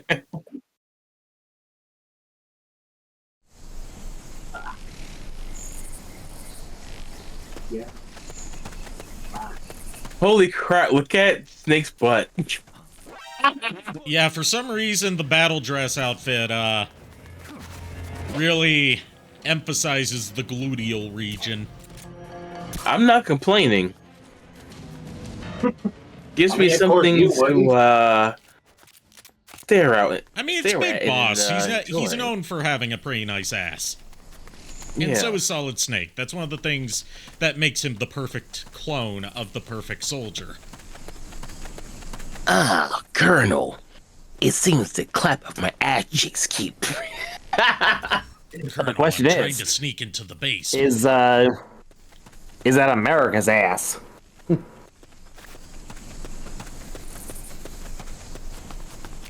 Well, keep in mind, Big Boss doesn't ally with America anymore. He's on his own. That's fair. Yeah. Well, I say he's on his own. He's got his whole private military with him. Yeah, he's just basically the head of a mercenary group. Yes, that is exactly what he is. So, remember that really cursed thing I said about the jellies in your live stream? It's still in my head. Oh, God. Yes. And I said it during my... No, I put it in a YouTube comment because it said something about echoes listening in on you more than normal. So I put that as a comment saying, if everyone could just say some really fucked up shit like this, they'll probably turn this shit off within a day. Either that or they'll use it to give you targeted advertisements of the worst variety. The worst kind of jellies. And no, I will not elaborate on what I'm saying. You need to watch the previous stream to get the context. You mean elaborate? Not the previous... Well, yeah, was it during the Popful Mail stream? I think so. Okay, then yeah, previous stream. Yeah, which is now up on YouTube. Yeah, if not the previous stream, then the one before that. You guys can search for us. I didn't find the confidential document I was looking for, but I found a confidential document for stun grenades. Yeah. Well, yeah, for the viewers, if I'm wrong, you can let us know in this video. Right? Yes, please, please, we need to boost that engagement. Yeah, so this is the beauty of it. I basically gave your viewers homework. They have to watch 2 of the last streams, because it was in one of those. Then they're going to come back here at this very moment, mark this time, and let us know. I thought this was going to be like a battle, but no, it's like sneakily take out all the enemies. Which is why I went in with the battle dress instead of, you know, something sneaky. You did a good job, though. By the way, Zadornov escaped 2 more times since you were last here. So the doorknob was loose. Yes, the doorknob was loose a total of 4 times so far. The doorknob was loose, but no one tied the screws tighter. He's in the brig right now. Just shoot him in the face. That's what I'm saying. Like, why are you even keeping him alive? And if you need to be sadistic about it, hold his head underwater or torture the motherfucker. Try to get information out of him. You know. Yeah, I mean, CIA. Look, there's plenty of water to hold his head under. Yeah. you know how much information you can get out of him? He's a KGB agent. You can get so much. Mm-hmm. Didn't know we were going into how to effectively torture somebody for interrogational purposes. To be fair, if you're going by the US's definition of torture, then it's not torture, it's enhanced interrogation. Exactly. Uh-huh. Or specialized interrogation tactics. There's so many ways to work around it. Yeah. Without breaking Remember, it's not a war crime. Remember, it's not a war crime if you're not tried for it. Even if you're tried for it, nothing happens if you're a nation. Oh, that's sad.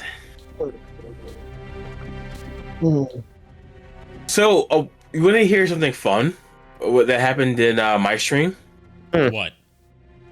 So, me and Proto came up with a recipe for some Italian American, more toward the American ingredients, but like Italian style dish, so Italian American. And it was a combination of using bacon and sauces to slowly render out the fat, move it off to the side while you boil either penne, rigatoni, different type, your favorite kind of pasta, right? Yeah. This is a makeshift carbonara, basically.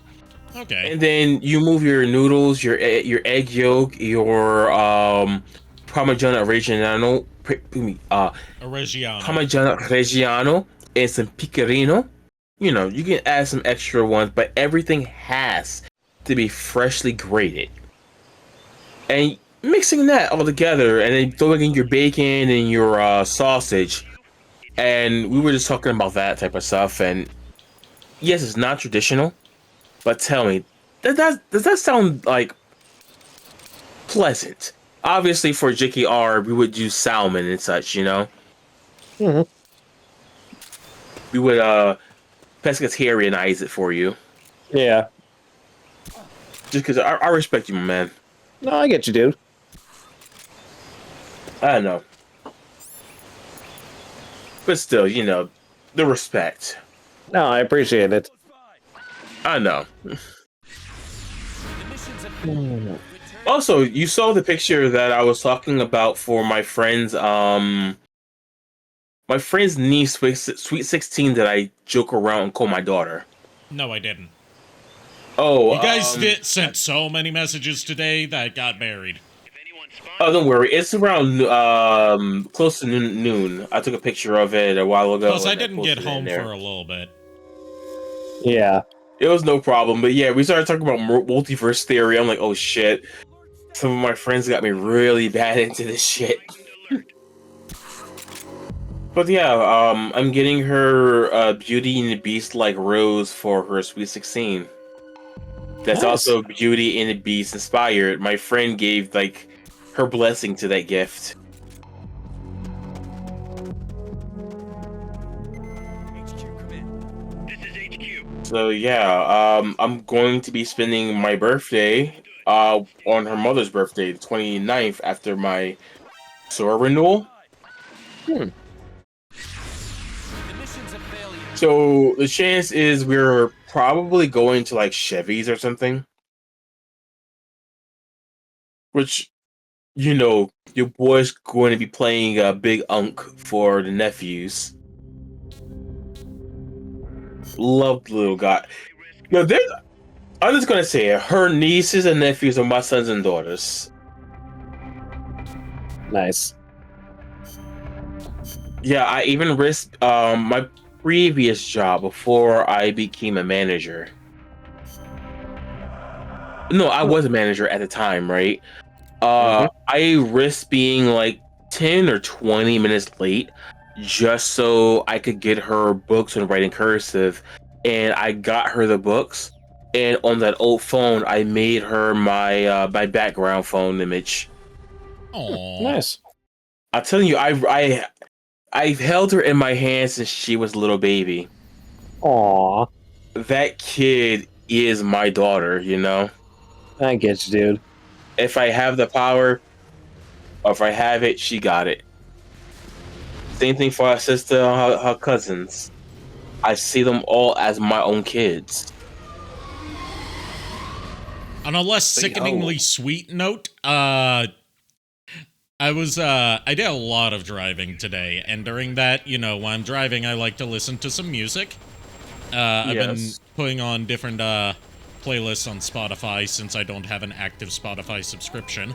Yeah, I need to get mine going. But I found a playlist of 80s one-hit wonders, and oh my god, there was some delightful cheese in there. Ooh. And some ones that I would love to request Todd in the Shadows to cover for One Hit Wonderland.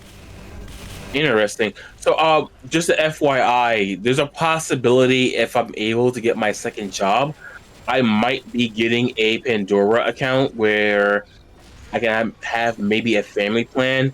So I'll let you guys know when I eventually do that, so you can join in on it. Okay.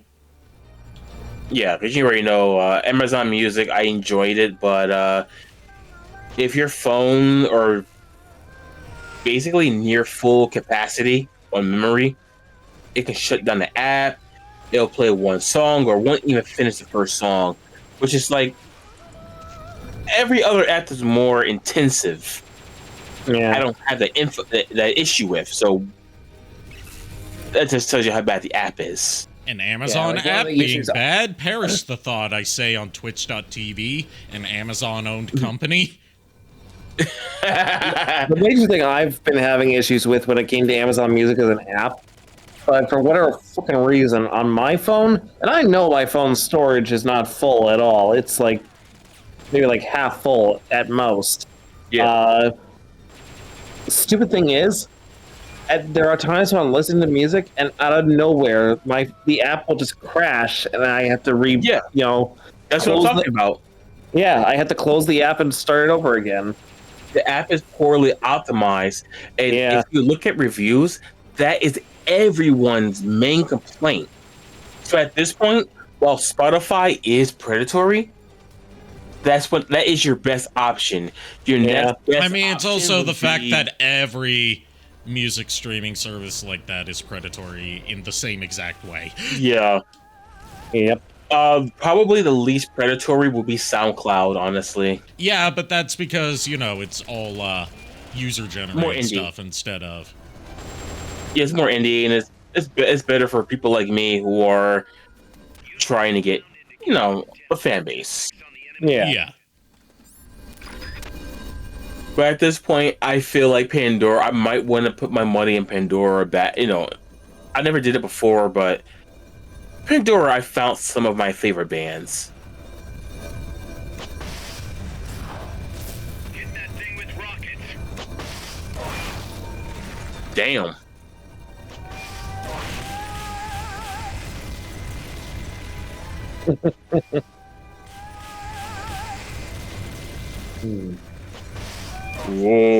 Whoa. No, trying to get back to my Chrysalis, you opera voice. misunderstand. I'm supposed to hit you with rockets, not the other way around. Oh, no, Legit not the though, fucking I'm kidnappers. trying to get my opera voice back. Nice. Just because I'm working on the projects for Ari and for Lulu.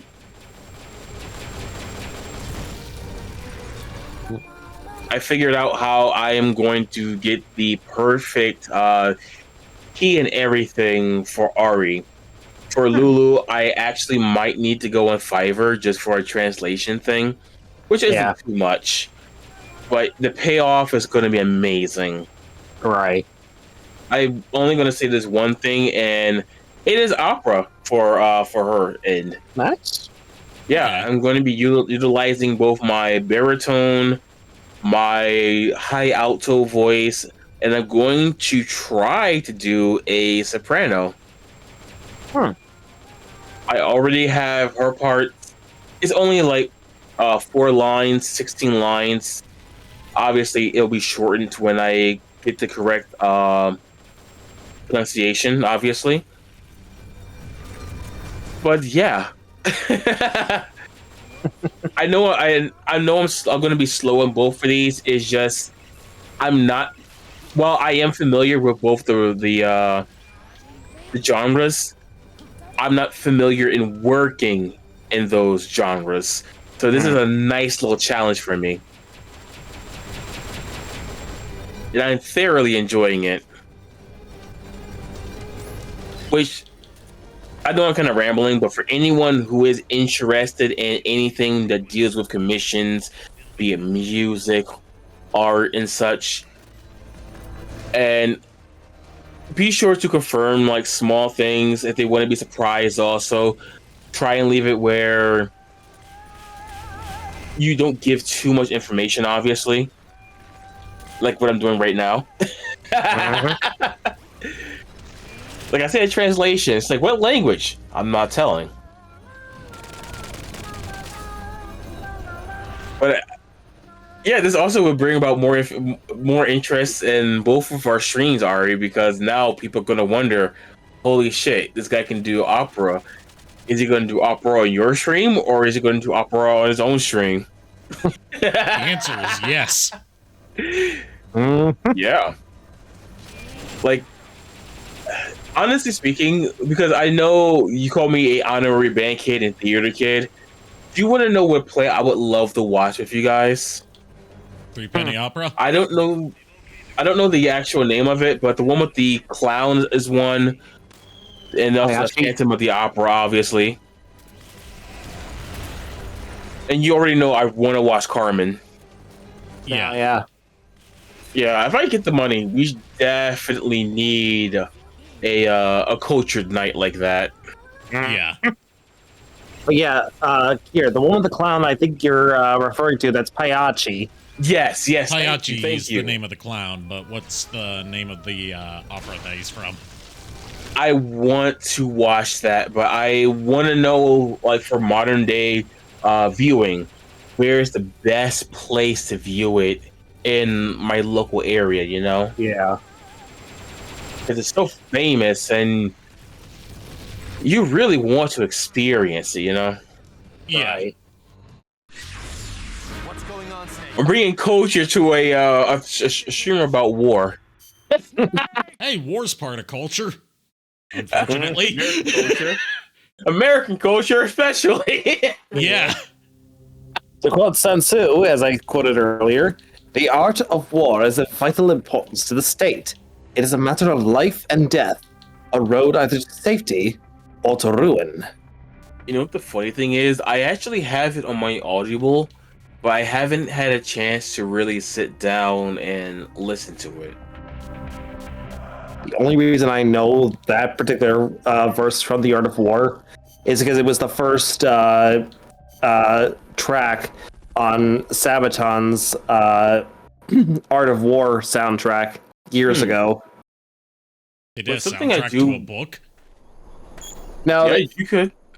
well, here's the thing: a lot of their songs, like they even have a song that is actually titled "The Art of War." Yes, think I I've know. heard You're that, saying but, it was from their Art of War soundtrack. I said album. You said soundtrack. I meant album. I heard. I mean, I heard both. I'm not. I'm very impartial to this. No fence yeah, sitting in so- war. But You're not sweet. You're not Switzerland. You don't get to be neutral. oh, I can't do it. But yeah, I really do want to. I want to sit down and do like a book club thing also for the Hiko channel. I figured that would be interesting. The only thing is, most of my book friends are very camera shy or even mic shy, you know? Yeah. But I would love to get a miniature book club together for a channel, or even for, like, if everyone's local, like a little meetup. Yeah. We have different types of teas and crumpets and biscuits and macaroons. I do like that idea, don't you? Yeah. Just laugh at the fact you want to go all fancy schmancy on this one. Well, it's not even all that fancy. I can get macaroons at the mall I work at. Oh, and then okay. teas. Yeah, well, the crumpets is what I was referring to. Well, crumpets are biscuits, just basically cookies. That's all it really is. No, biscuits are that would be- cookies. Crumpets are biscuits. Yeah. The only thing that would be somewhat expensive would be the tea, because where I would get it from would be imported from England, technically, and it's one of my favorite tea spots called David's Tea. And I highly recommend them. And I can see it like every week being like a different tea flavor, which would be nice. And I could even see us getting whatchamacallit, sponsored by them. Because what goes best with books? Hold on. Zadornov's missing again. Fuck! That's 5 times!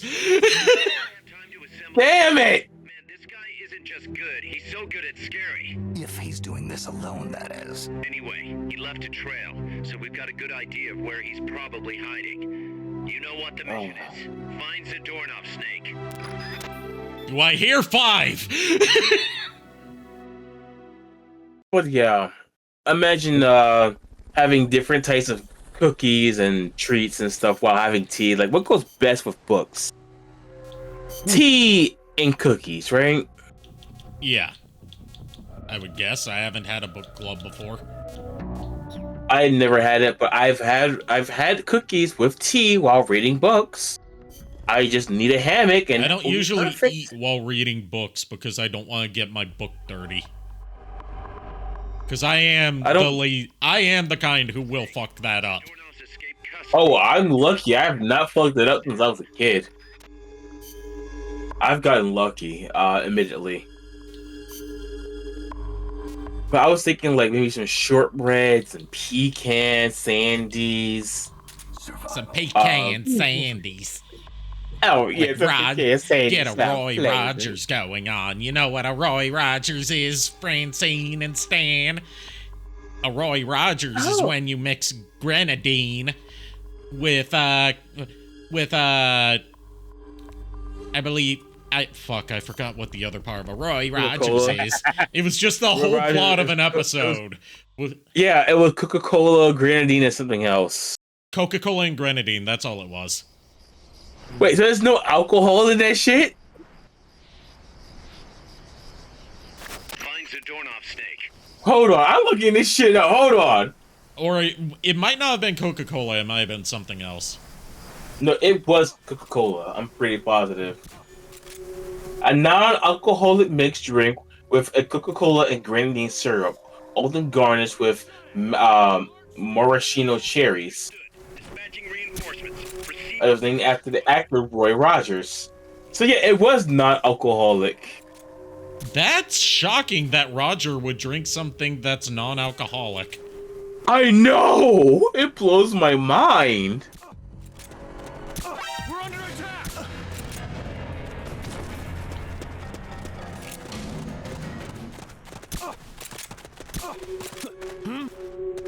Also, I'm curious if I would get the chance to do a collab video or stream with Nerdy Ferret, being It Takes Two or that other game that we was talking about. Split Fiction? Yeah, because both looked like a lot of fun.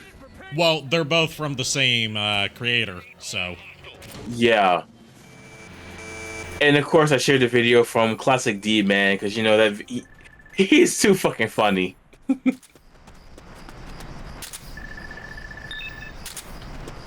Ooh, D.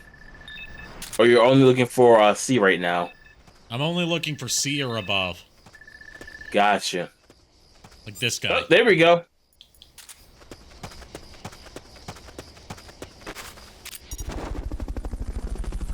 So we're probably not gonna get to ground zeros tonight at this rate. So we'll start that tomorrow night. Because I do want to finish Peace Walker tonight. I just forgot how much padding was in the epilogue of Peace Walker. It's no problem, dude. Like, probably tomorrow I will most likely end up rating you again from the My Time at Porsche stream. Yeah, the thing about doing the interesting thing that's about doing a stream of Ground Zeroes is that, like, depending on how you approach the primary story mission and whether or not you do any of the side missions, it can be over in as little as, like, 20 minutes. But I'm gonna try and do all the side missions. So you're basically kind of doing what I'm doing for Final Fantasy VII, being 100% in a way. Well, not necessarily 100%, but, like, the reason you would want to do all the side missions is that gets you stuff that carries over into the main part of Metal Gear Solid 5, the Phantom Pain. Oh. Okay.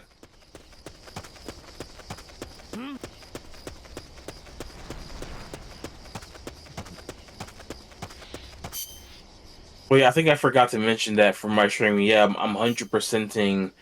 The only thing I think I might have an issue with would be the Barrett thing because I already fucked up. But we'll see.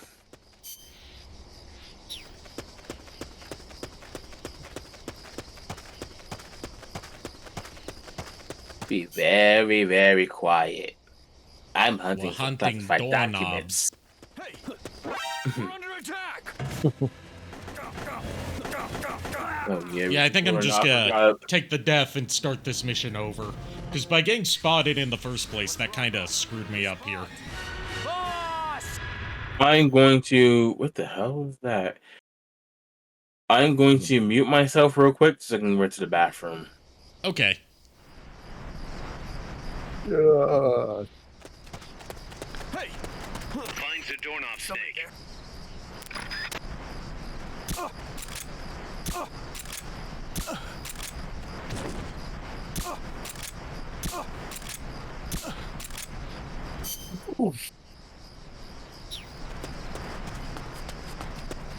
hey. You didn't see anything. You saw nothing.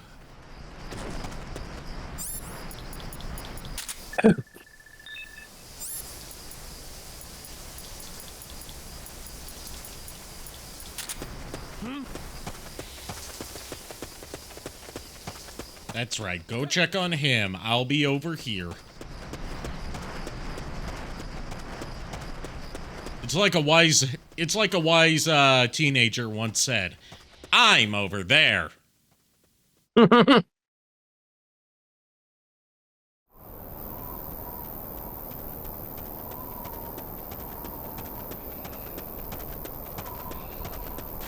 Wise teenager, more like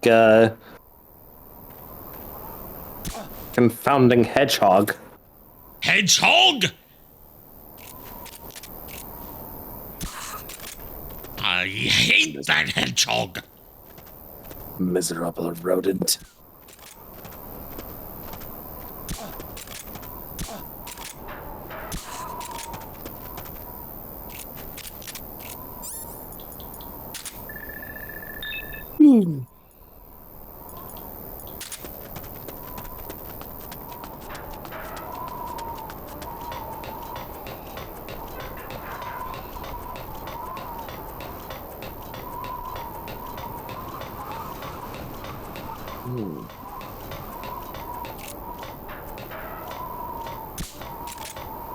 What is it?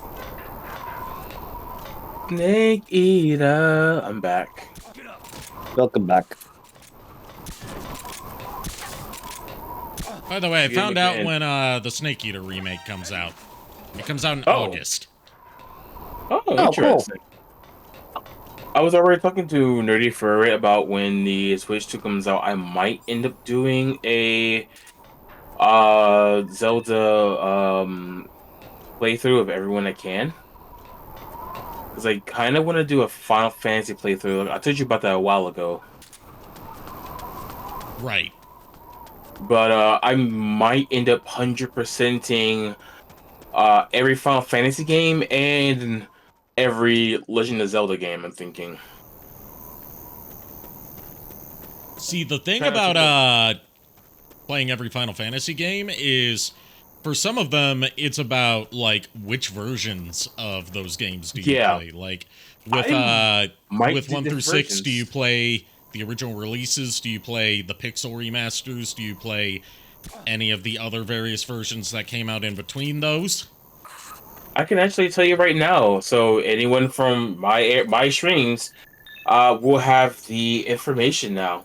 So they have the first pick on that information. For Final Fantasy 1 and 2, let me check something.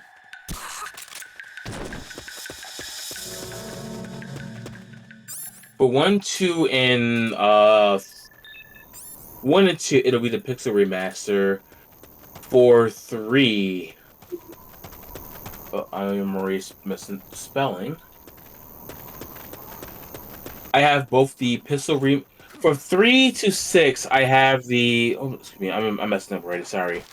From 3, 4.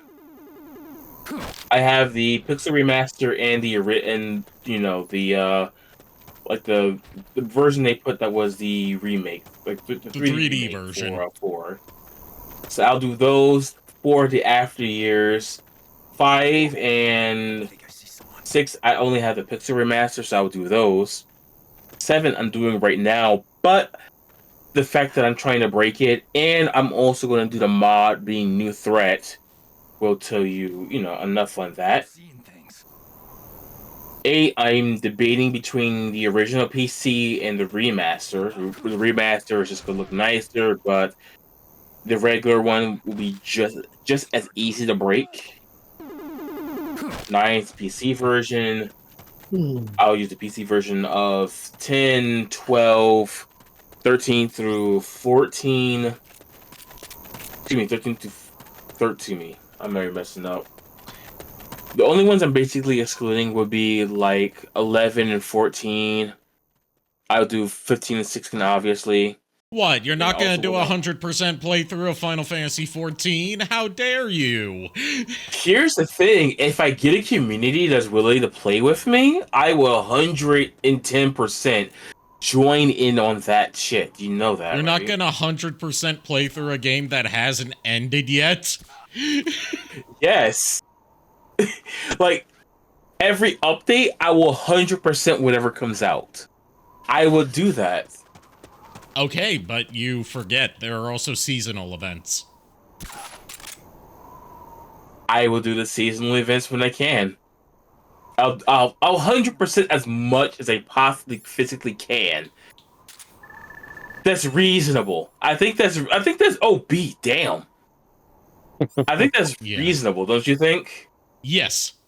And the reason I haven't gone to Fulton that guard yet is because my suppressor is worn out. And I feel like using my tranquilizer snipper rifle. Nice. We're under attack. We're under attack. Going to alert status. Oh, my controller battery died. Let me just one sec, guys. I like the reconnect controller thing because I hate that when the game continues and your battery dies. Oh yeah. The only thing is, it doesn't help during multiplayer. And it also wouldn't help during Metal Gear Solid 5 because there's the map menu and there's the pause menu. And in the pause menu, the game is paused. In the map menu, shit's still happening. Yeah. Ouch. But you understand, yeah.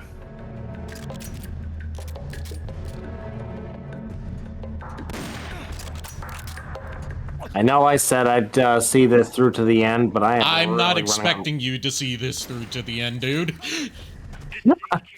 I am running on fumes. I feel like I'm gonna conk out at any second. Go to bed. I will. Have a good night. You too. Have a good night, dude.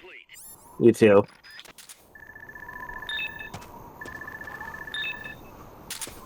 Ooh, C. Yeah, but I've got plenty of people in my combat unit. I don't need any more. Oh, gotcha. Excuse me. Technically, all my other units are full right now, but I need to start like capturing better ranking troops for them. So basically, Class B and above. Yeah.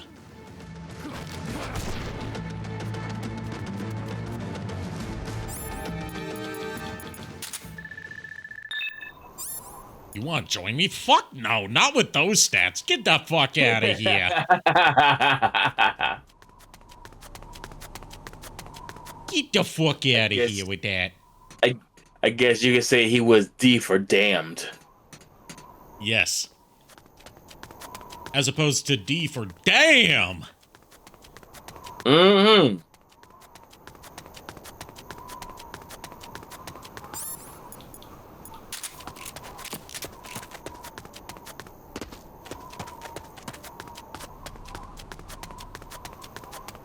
Oh, I remember what we have to do now.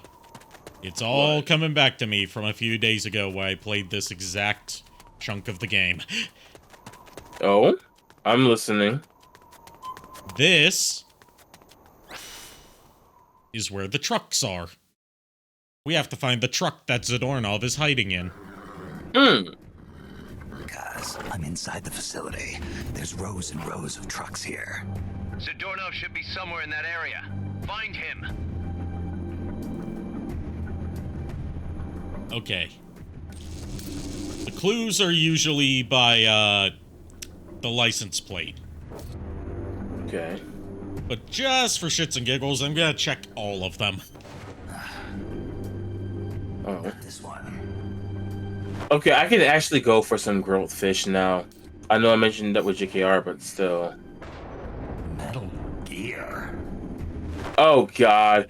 And that's where the other joke about Metal Gears being wore down and shit came from. Nothing.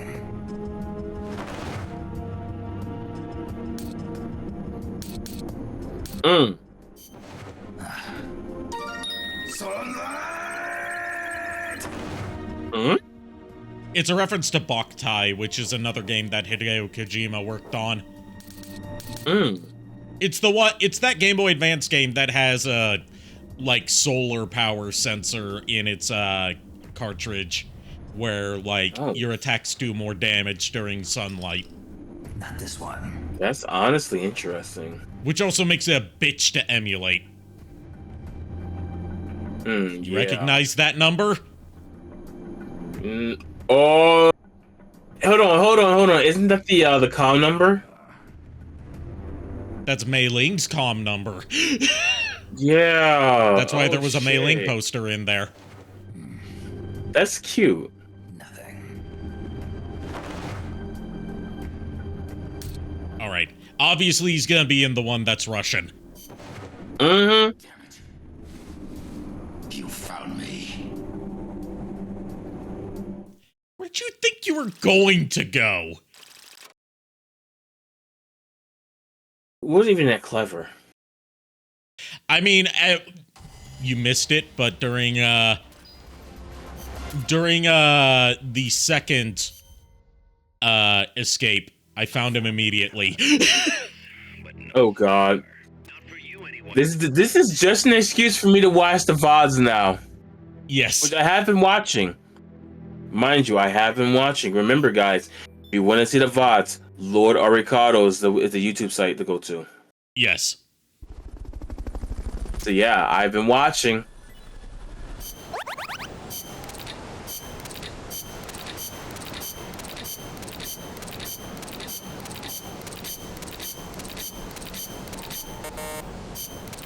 Also, you missed out on a striking development in Zeke's combat abilities, which is that Zeke actually got to fucking do something during a battle. Oh shit, I'm shocked. It killed an almost dead soldier by firing its railgun at him. Hold on, didn't that happen in like the last thing, our last stream that I was in? It wasn't an almost dead soldier, I think. I think it was like a vehicle. Or a not almost dead soldier. It was almost dead. I remember it was almost dead.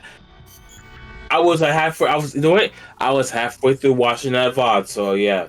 An excuse for me to finish it now.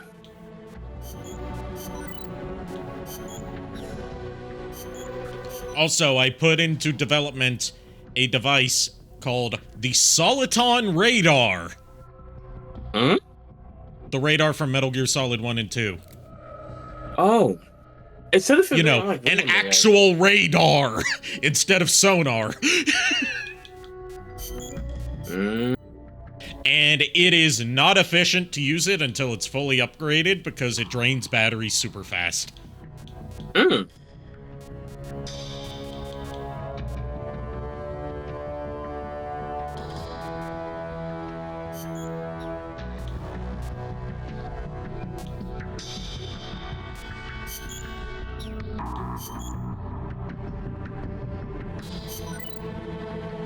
There, we're gonna build an AK with a grenade launcher on attachment to it. Sorry, an Damn. RK. Damn. I mean, there's no kill like overkill, right? You remember what Zeke looks like? I'm just gonna give you a refresher. Yeah, oh, yeah. That monstrosity. By the way, guess how many Twitch points I got? Too many? Yes. Almost 26,000.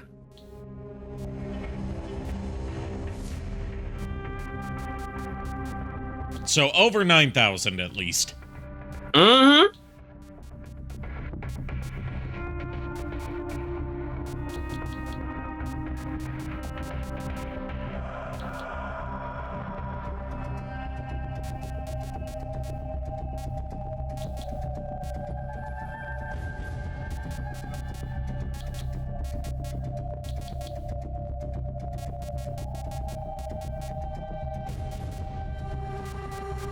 Alright, what's a good side mission we can do that'll be over quick? Baking a pie. Sadly, Actually, that's not a valid side mission. Besides, we have the Let me mess hall ask staff you. for that. Let me ask you this, okay? What is your favorite, like, top 3 types of pies? I'm not much of a pie person. I'm more cake. Really? And then again, let me rephrase that. I've just never really had much pie besides, like, you know, ice cream pies. Understandable. Well, let me rephrase that then. Using both cake and pie, can you give me a top 3 list?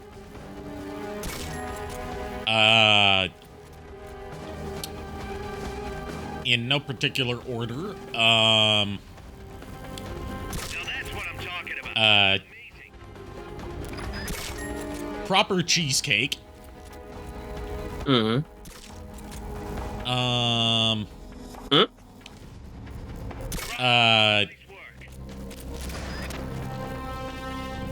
An ice cream pie with an Oreo pie crust. Okay. That's what I'm talking about. Amazing. And I know I said in no particular order, but this one is at the top. The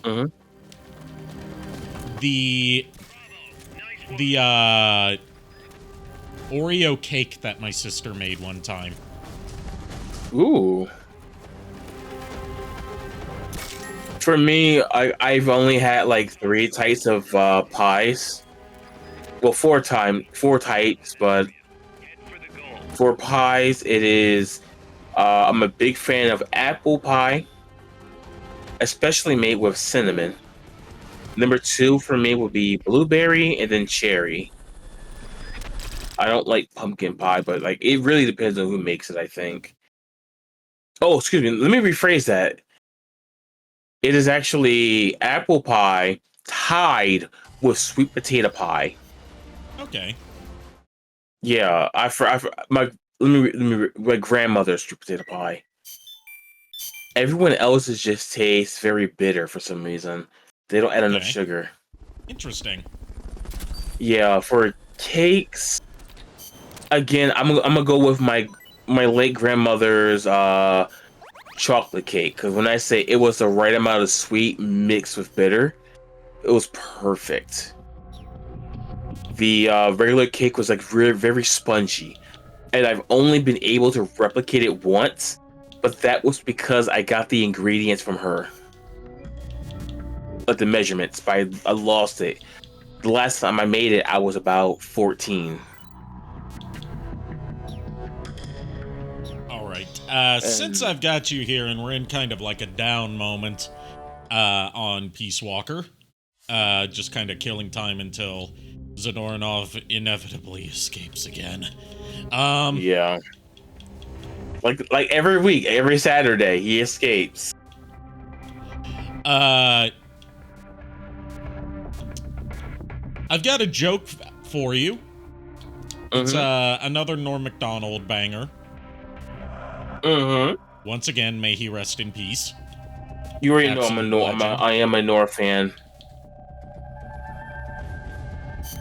Commencing mission.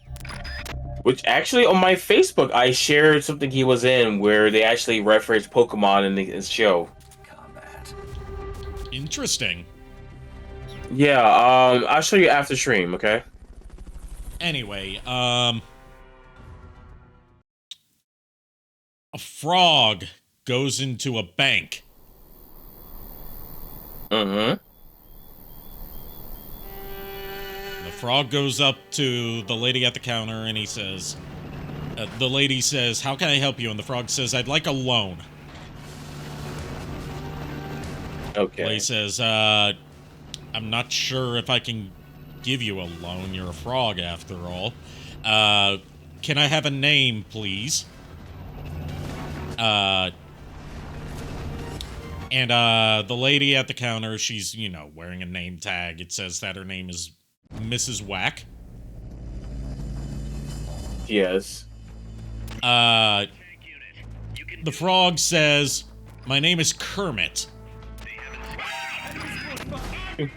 And the lady says, "You're not Kermit the Frog, are you?" And the frog says, "Oh, no. I was named after Kermit the Frog. My name's Kermit Jagger. My father is Mick Jagger, and my mother is a frog. Because Mick Jagger, you know, freak that he is, he fucked a frog." No.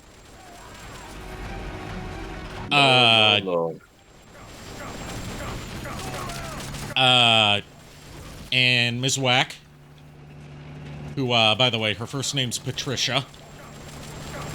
Mm-hmm. Just as a little side note, her first name's Patricia. Okay.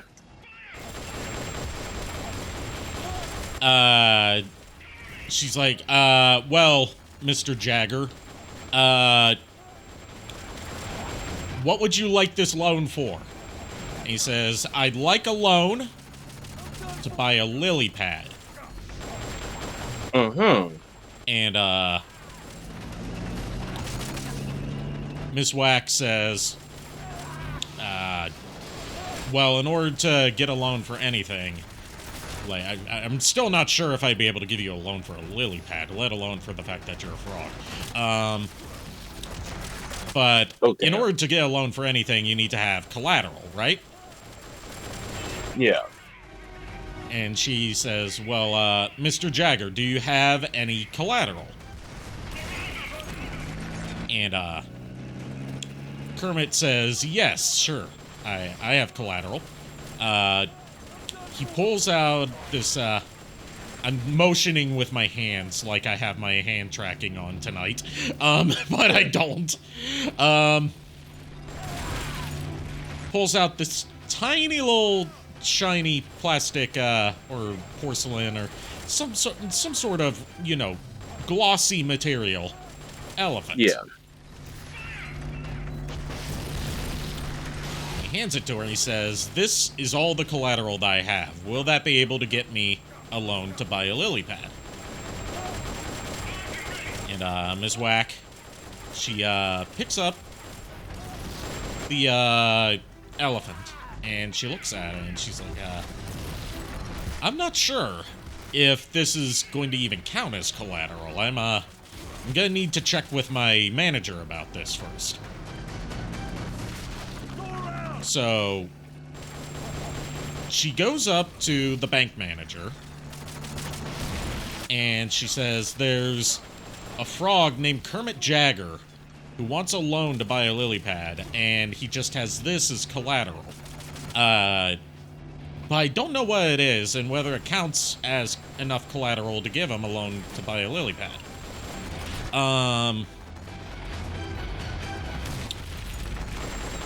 So, the bank manager, you know, she hands him the plastic elephant, and he holds it between his fingers. That's how small it is. Yeah. And he looks at it, and Ms. Whack asks him, Miss Patricia Whack asks him, "Do you know what in the world this thing is?" And the manager says, "Oh, I know what this is. This is a knick-knack, paddywhack. Give the frog alone. His old man's a rolling stone. Oh, God. See, sometimes it's not about the destination, it's about the journey. Dude, you just remind me of... I played The Messenger also, and I am near the end of it.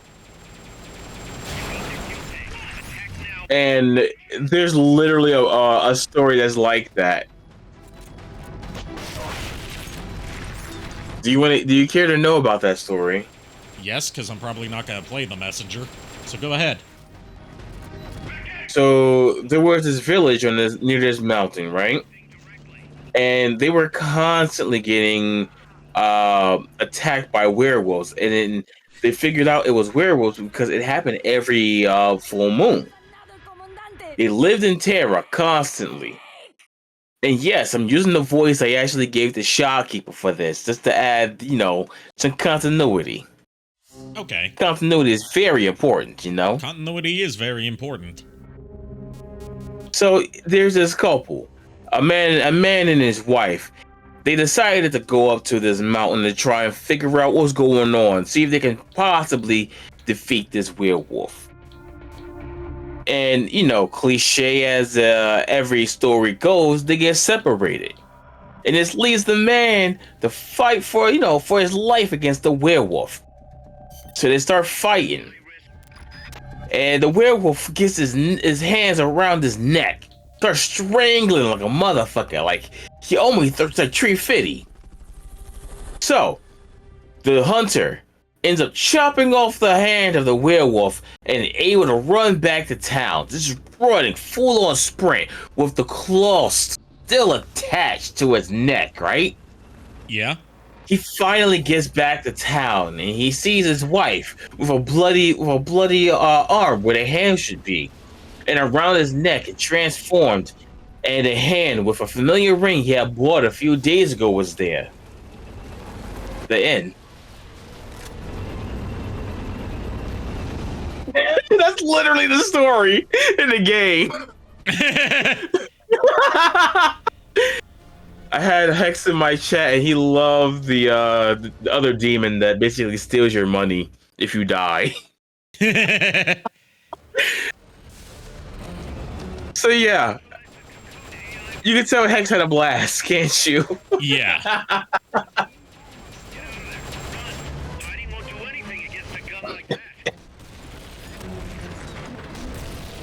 There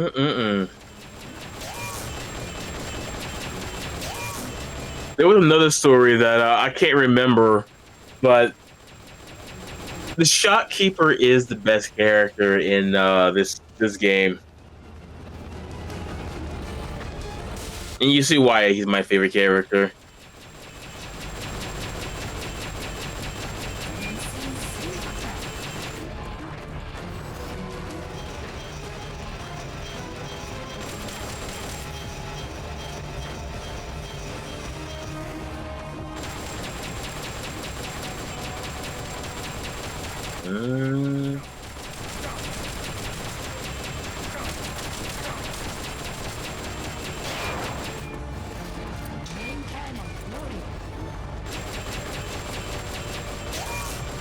Main cannon go boom. Indeed it do. Boom boom.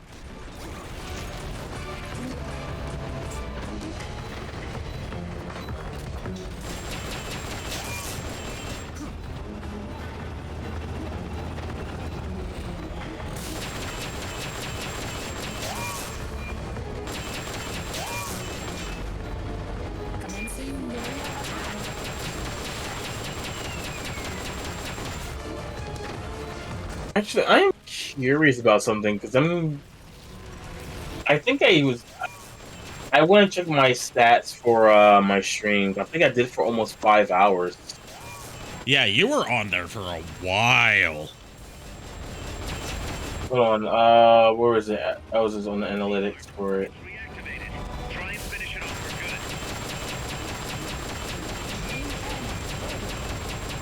Yeah, 5 hours, 15 minutes. and I was ready to go for like another 3 hours. Nice. Yeah, it's good to know when to stop, though. You know. Yeah.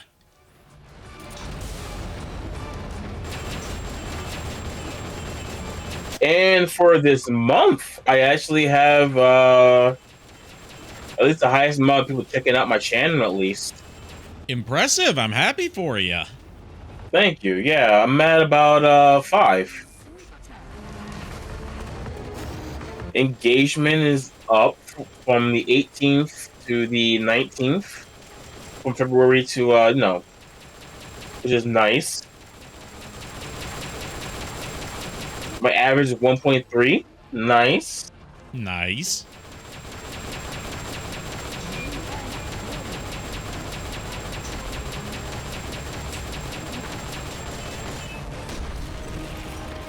And I got +4 unique viewers from last time, so that's 10. All right, I'm pretty happy. 15 live views. I'm quite happy with that. Yeah, I'm happy for you. I'm always glad to hear Thank my you. friends doing well. And it seems Saturday is actually the best day to possibly live stream Final Fantasy VII. But I've been wanting to play this for a minute. I've been dying to play this. Also been dying to play number 8. So I got to. I'm on the second best day at least. I got lucky on that.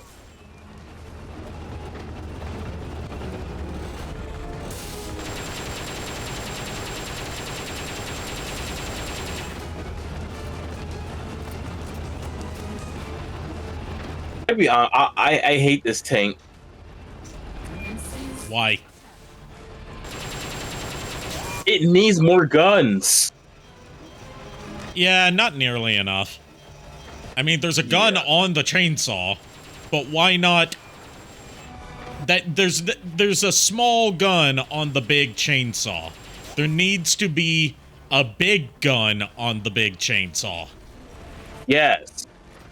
Cannon size. Yeah, like the main cannon. Just take that main cannon, put it on everything. And make it rapid fire.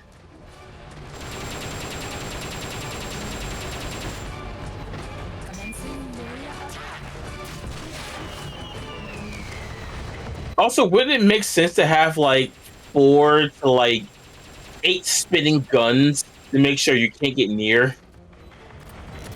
Not aiming at anything in particular, just fucking saying fuck you to anything in this vicinity. If you're nearby, if you're near its wheels, you're just fucked. You will basically be blenderized. I know blenderized not a word, but you know what is? What? Spaghettified.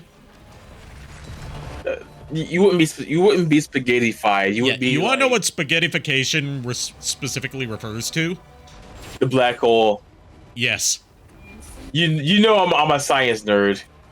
Like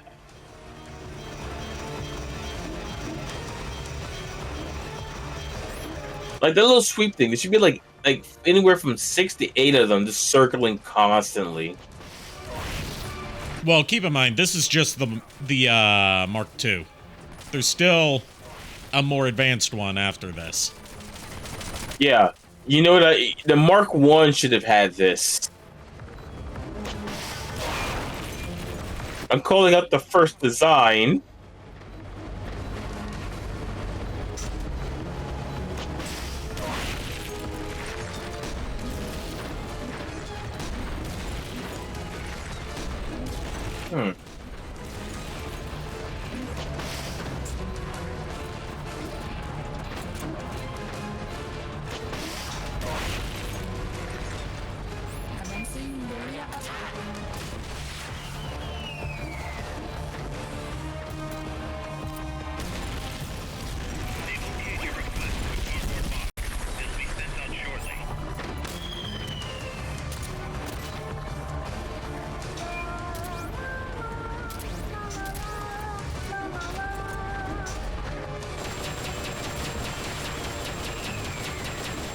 The Lola laws are starting to get to me. Like, almost relaxing.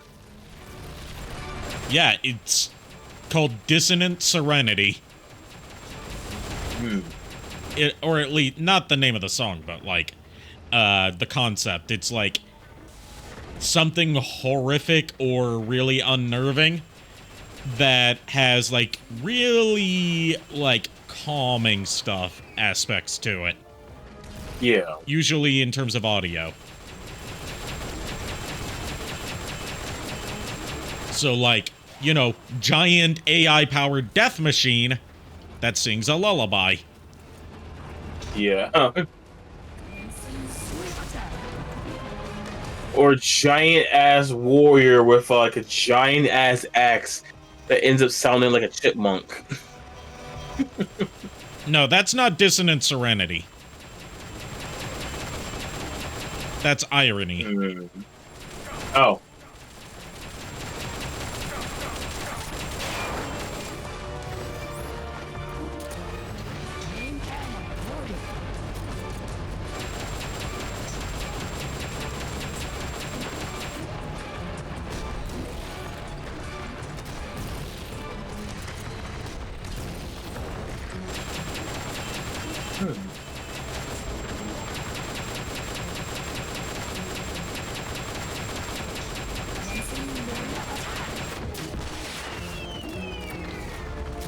Let me see.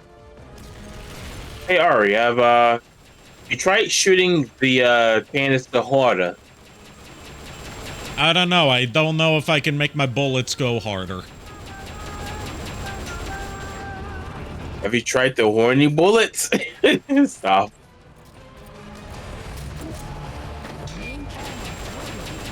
Oh yeah, they rock on.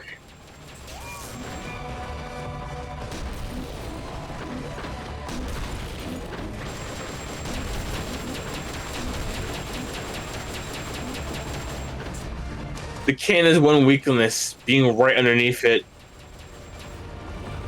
My one weakness, death. Oh, my back! Fuck! Damn!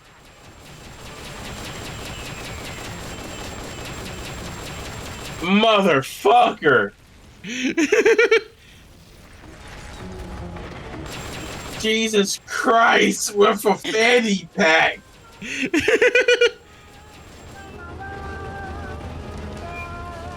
Lord have mercy on the praying mantis that ate his third husband. I don't know why, but that last one, oddly specific.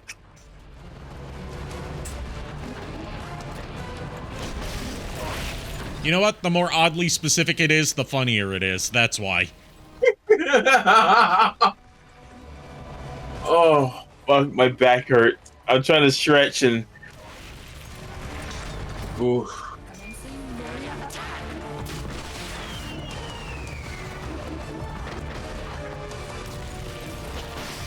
Oh, you know what I'm in a mood for?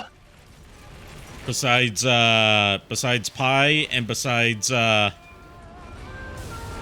fish. And besides cake. And besides steak. I mean, it's always a good time to be in the mood for steak. Yeah. I'm in the mood for popcorn, though. What kind of popcorn? That's a good question. Maybe a combination of some fresh ghee on some popcorn, along with some cheddar powder, I would say. So cheddar butter or butter cheddar. What's what you prefer to call it? You know. Sounds pleasant, doesn't it? I don't like cheese on my popcorn, so no. Ah. I mean, it's better than the other option I had in mind. And it was going to be butter and jalapeno, so it's going to be buttery and hot as fuck. No. Absolutely not.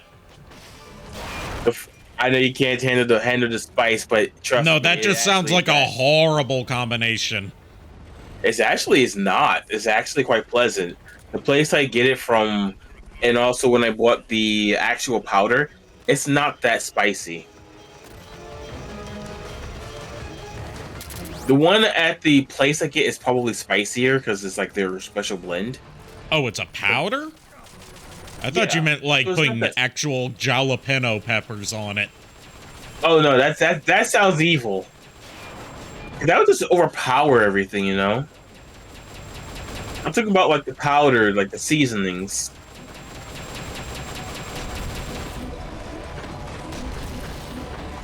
Like the powder they use at Dr. Popcorn isn't that spicy. Well, it's spicier compared to the commercial brand I bought last time. But the commercial brand I bought last time had a very pleasant flavor, you know? Yeah. I think you might be able to handle that one at least. I'm easy to please. I just like butter on my popcorn. I got a spot for I got the place I mentioned before. They got a place called Better Butter, and there's a lot of butter. But if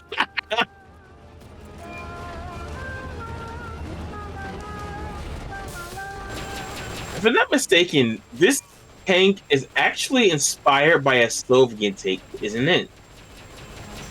By a what? A Soviet tank. I wouldn't be surprised. Because I remember a tank being like a fucking battleship of a blueprint for World War II, but it didn't make it because it was that impractical. In that case, it probably wasn't a Soviet tank. It was probably a Nazi super tank, because a lot of their Wunderwaffen project was like, you know, super weapons that never actually got made because they were ridiculously impractical. It was, and yet you still see like very stupid historians being like, oh, if they made this, they would have won the war. And I'm like, if they made this, they would have lost it even faster. Yeah. But yeah, you're right. It was that. I'm getting my things mixed up. I wouldn't be surprised if a Soviet tank had this kind of design, referencing a like all-terrain, more of an all-terrain vehicle though. I just think the Nazi one you mentioned, they upscaled it. We're like, yeah, no, this is dumb. Yeah, a lot of that project, to my understanding, was like, let's make some very big, very overcomplicated, very impractical weapon designs for like tanks and fortresses and cannons and stuff. That's totally a good use of our military budget. Mm-hmm. You know, I'm not claiming that the Nazis were in any way smart. They very much provably were not. Yep. And that's an example of why. Mm-hmm. I mean, they did lose the war. They were the ones who decided to fight Russia in Russia during the winter. Mm-hmm. Without adequate preparation for winter combat in Russia. Yep.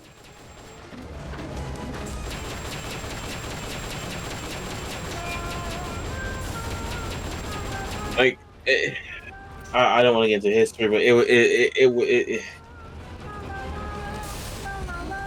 yeah, you already know where I'm going with this.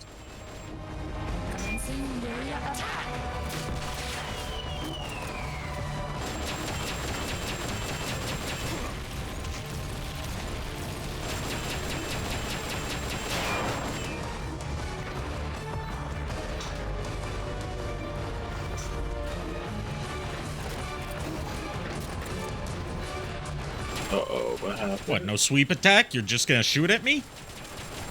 Not with that piddly pea shooter, you're not.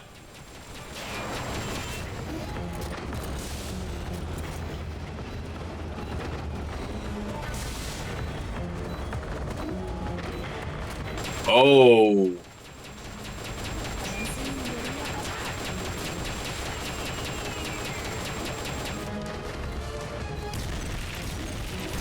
What?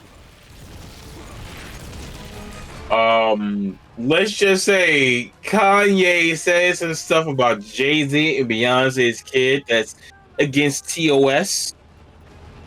So as usual, he's going to get absolutely no repercussion for it. I will paraphrase. If Kanye ends up missing, we know why.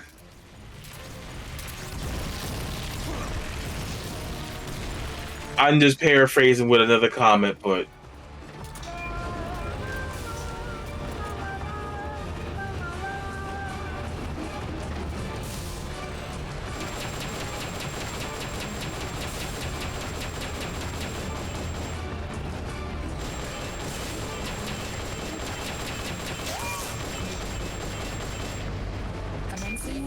he really needs to put his foot in his mouth.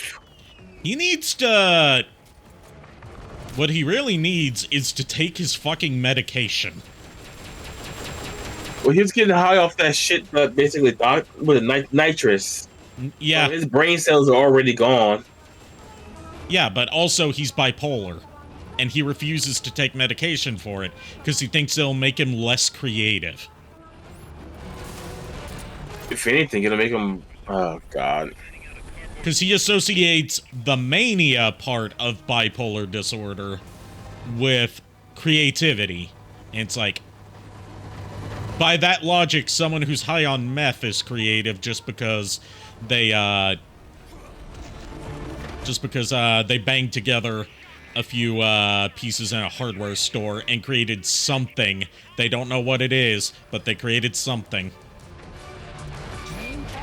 Can't Kanye just get high like the rest of us?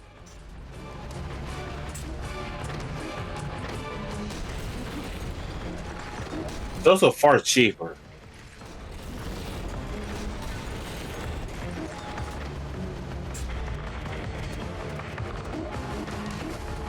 You're gonna want to take out that weapon before You're gonna want to take out that weapon before... See the ladder on the turret? Yes, I do.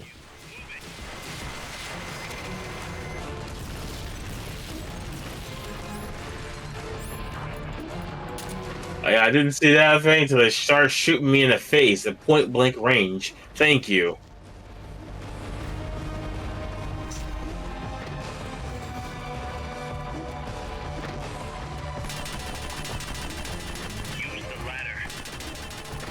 Trying it. Knock me off. Hmm. It's being mean to me. All I'm trying to do is blow it up and harvest it for scrap.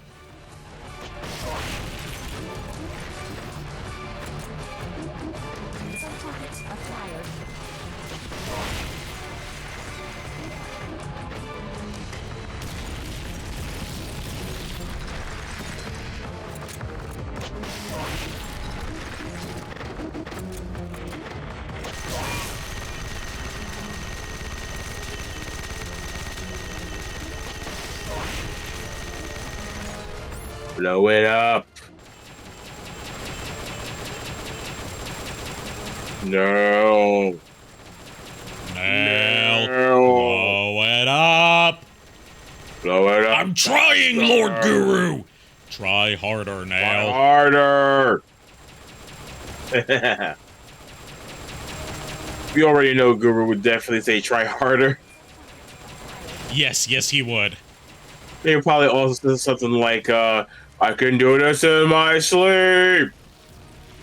I just don't feel like it, Nail. I have people for that.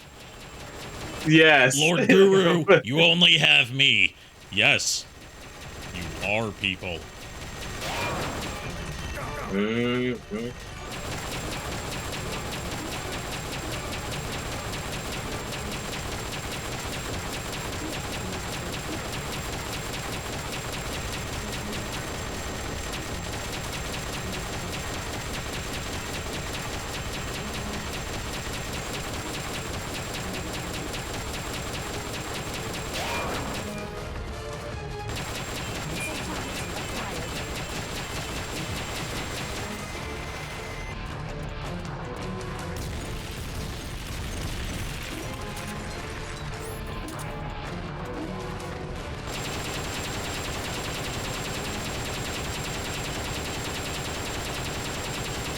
this just me, or do the bosses seem more like bullet sponges?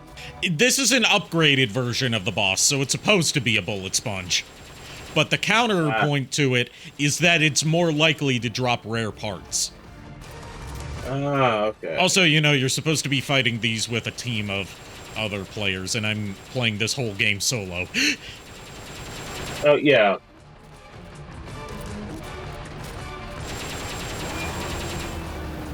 Attack the AI pod to destroy its hatch. It's the Solidity structure.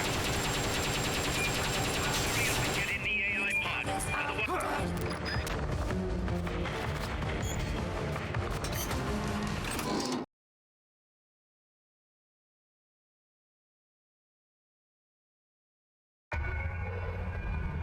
Pull out all the unlocked memory boards. Pull out the memory boards. All the unlocked boards will have icons over them. Heh. Boards. Any boards you remove can be used to build our own AI weapon. Memory boards have different functions according to the icons displayed over them. Go ahead and pick whichever one. AI. If you Heh. attach parts on the exterior Weapon. of the machine, the memory boards that control those parts Heh. light up. Memory board. Tell what a memory board does by looking at its color when it lights up. It lights up.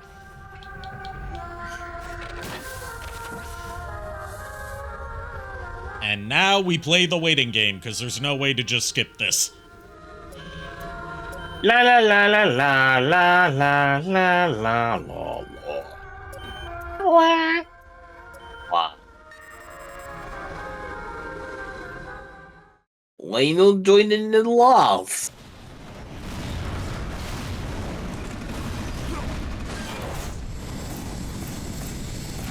Shit, I should get an ice cream tomorrow. I should too. I had some today, but I should tomorrow too.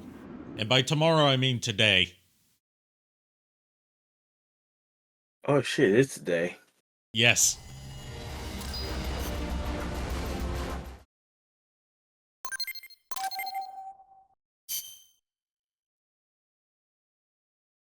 Also, I think we just hit your longest stream ever.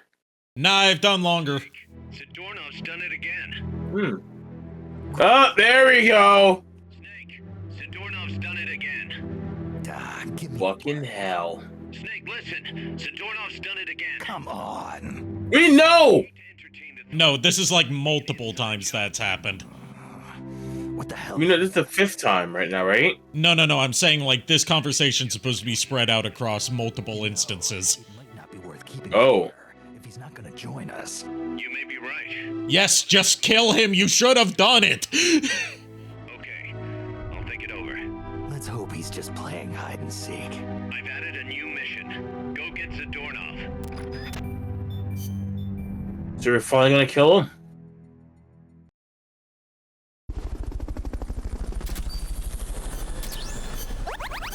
We're not gonna kill him, are we? I'm not saying yes or no. Going by the text that says that he's gonna think about it. So meaning we are gonna kill him on the spot, or we're gonna bring him back. He's gonna escape one more time, and then we kill him. Those are the only 2 options.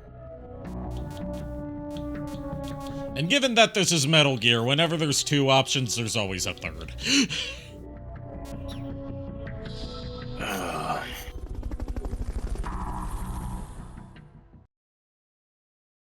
Lord mercy. Snake, Zadornov's escaped. You have to find him. This one is probably the funniest of the Zadornov capture missions because of the way he tries to hide this time. Oh god.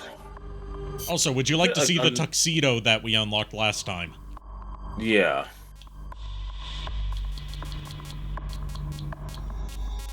See it.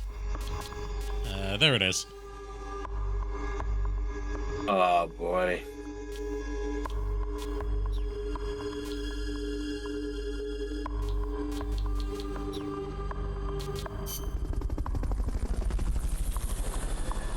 Snake, Zadornov's done it again!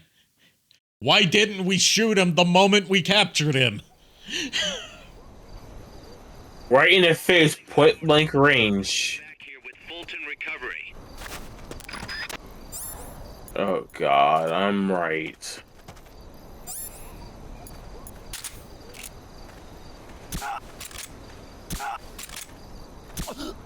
At least they get going funny to- with it this time. Oh boy. Let me get under some bed sheets or like hiding in the corner. No, he was already hiding in the corner in one mission. Pressed up against a wall like we wouldn't see him. Is he like standing up with like a bed sheet over his face, hiding like? Keep in mind, he also has a bright red hand. That's prosthetic, so that also makes him stick out literally like a sore thumb. The enemy's here! Oh lord.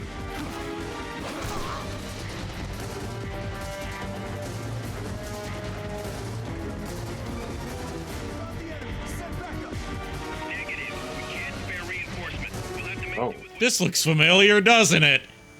Yeah.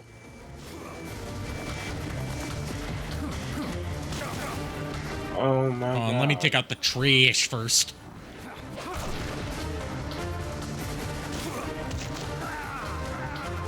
Okay, let me try not getting discovered this time.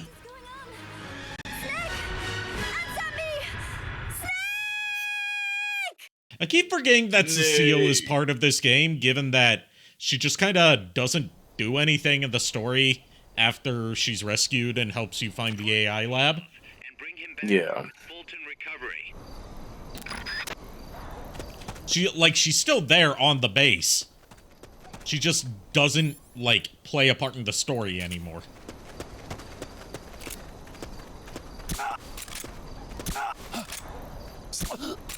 Like, there's some side, audio logs you can find that involve her. But,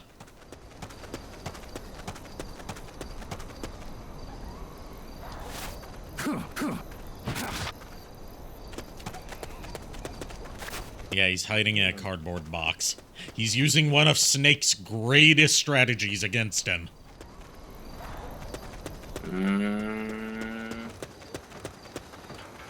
Sorry, I keep saying Snake. He goes by Big Boss at this point.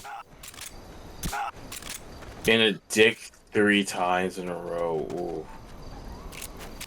He ain't gonna be in the next Metal Gear or any of his kids. Well, I mean, I just shot him with a tranq dart. He'll be fine. He'll walk it off. Got shot in the dick. There's no walking that off. There he is. Oh god. Try using Fulton Recovery on him.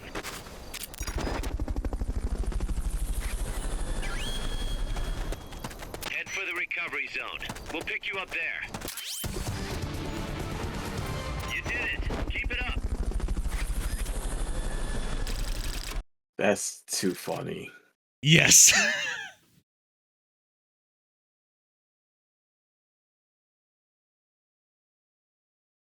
And also that means, since I forgot about this one until it happened, I was wrong when I said earlier that he escapes a grand total of 6 times. No, he escapes 7 times! Oh god. Be so stupid. Kill him, kill him, kill him, kill him, kill him!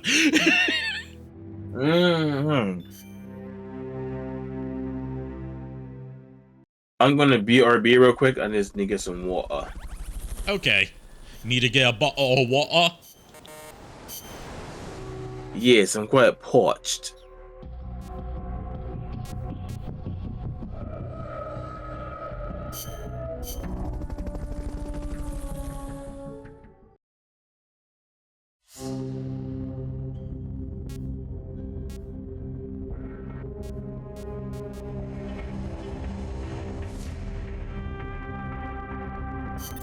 Let's get this mission. Alright, I'm gonna try and not fight any more AI weapons or vehicles this time if I can manage it.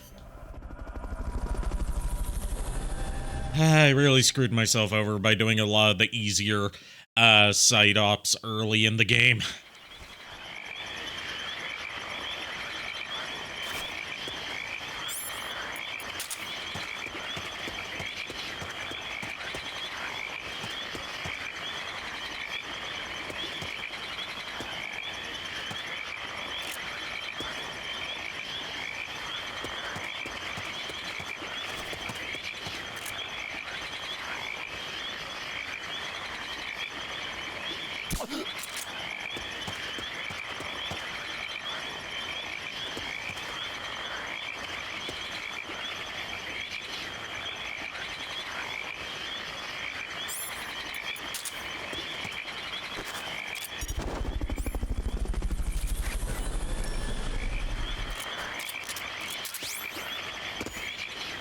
Fulton recovery helicopter is complete.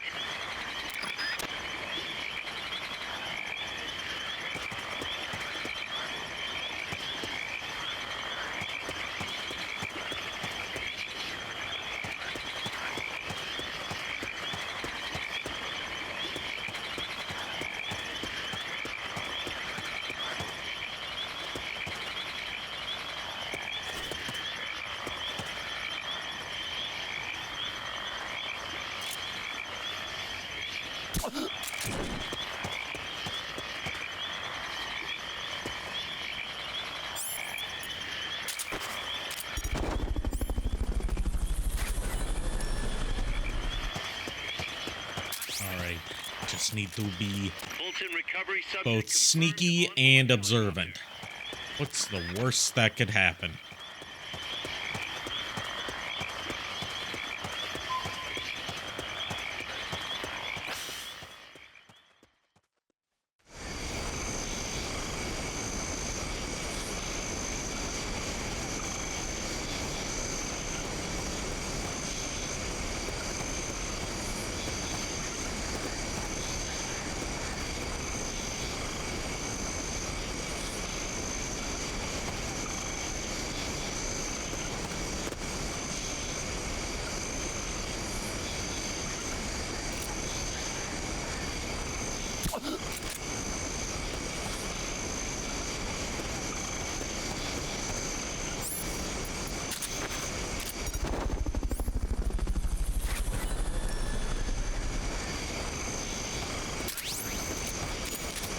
Fulton recovery helicopter is complete.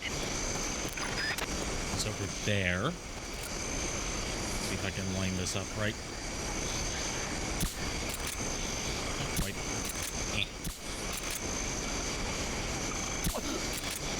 There we go. First try. The other tries were practice.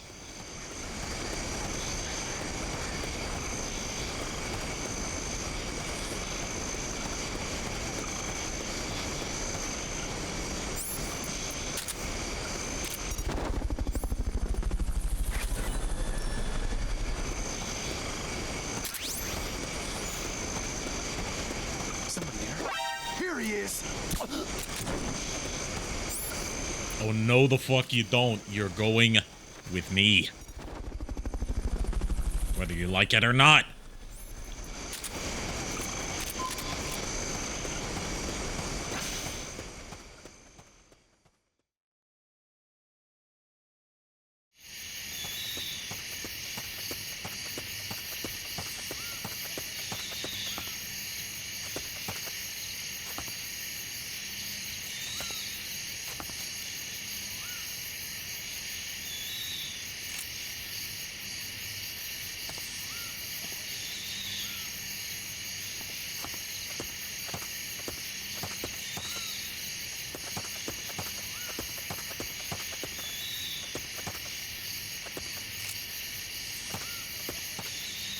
Somebody there?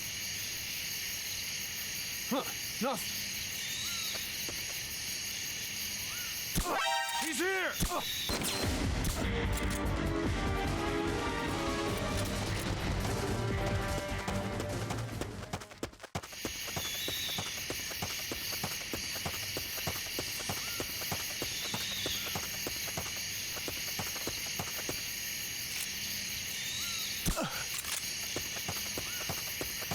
God, am I lucky that these guys are so good at laying still that they don't know how to turn their heads.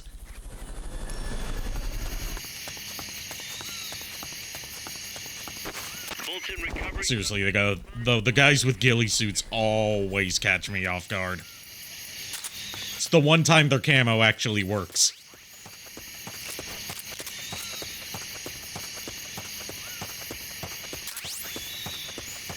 Also, I didn't know you could pick up more Fultons in the middle of a stage. Interesting.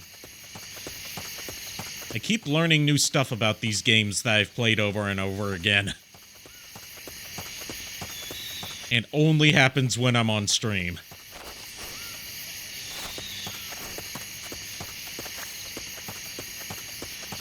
I'm back. Welcome back. Thank you. Yeah, I was also trying to find where the popcorn was at, and I know I bought some, but I can't find it. It might be in the trunk of my car, I'm thinking. Are you sure it's not at soup? What would I buy popcorn at soup? Maybe it's shopping for clothes.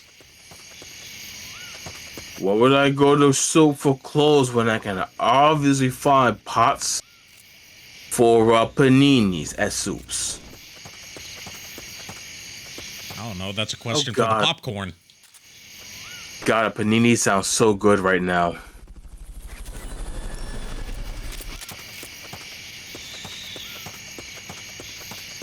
I'm just a hungry boy. Huh, no.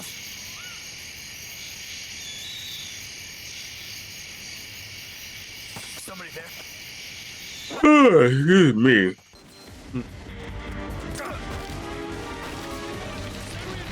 Oh, that's the reverse QDC. Yeah.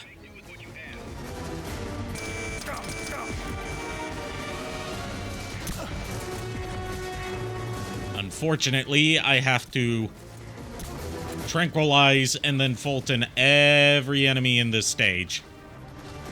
Ooh. So I'm kind of fucked.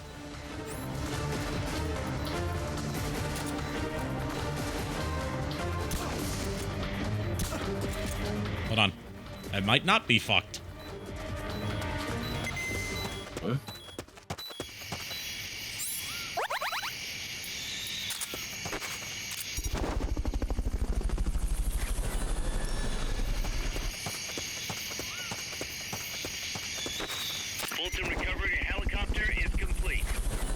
I am not fucked. Oh. I managed to unfuck this situation. Really? So you re-version sized the mission. Yes. Okay, you're done with that area. Head for the goal. I think I gave it a cursed name just because of a comic I saw earlier today. Great job.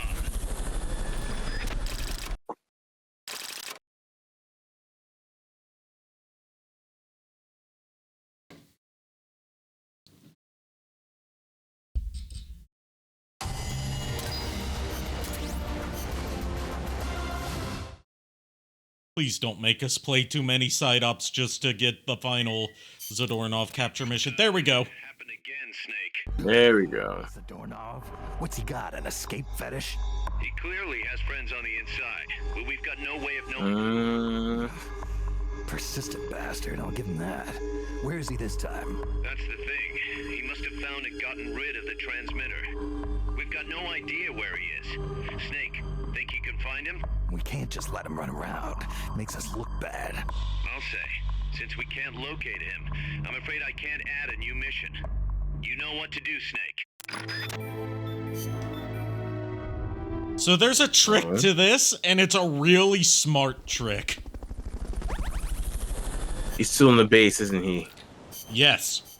But how do we explore the base, given that's just a menu? The new members. Nope. Smart thinking, but no. Oh. Research department? Nope.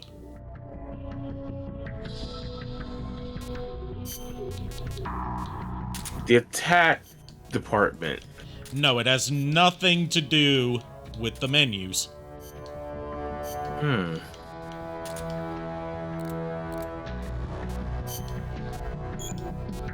How? I'm curious now. I'm going to show you in just a sec. Even though I'm not going to be able to actually put these things I'm putting into production to proper use, because the game's over very soon. I still want to put them into production at the very least. Otherwise, it's going to bother me.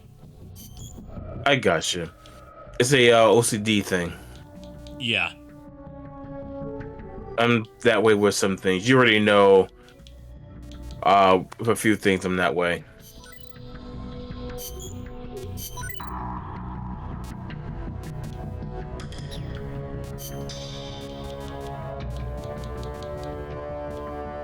You never know. You might want to come back to the save file and grind things out just to do it. You know.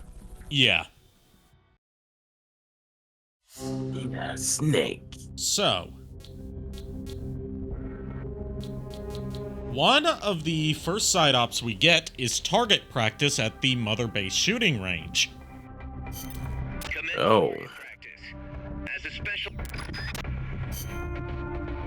This is the only way you can physically explore any part of Mother Base. Oh. That's clever.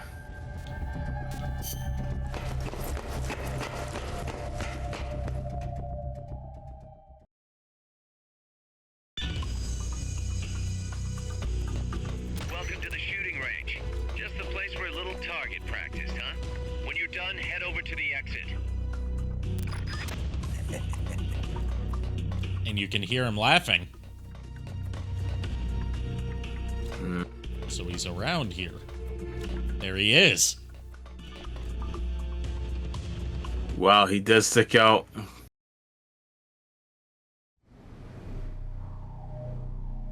Big boss.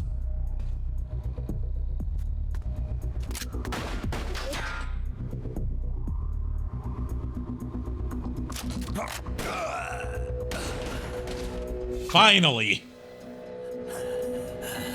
My work is done. Now for our Gundam reference that I was telling you about. For victory.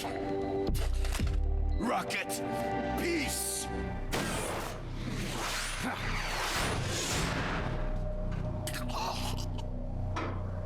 The rocket punch. Oh god. Yeah, this is definitely a Mikaiser reference, Yeah. as well as the Popo. I found Zadornov. Popo. I had to kill him. So much for our fugitive. Something's not right here. I'm thinking he had a friend. Someone inside MSF. Huh? What's going on? It's Zeke. It's moving. What? There's somebody inside. I can see them. Snake, get up here. Pronto. Okay, so... You know this is fucky because Zeke's not supposed to be manned. It's an AI weapon. It's not supposed to be able to have a human pilot.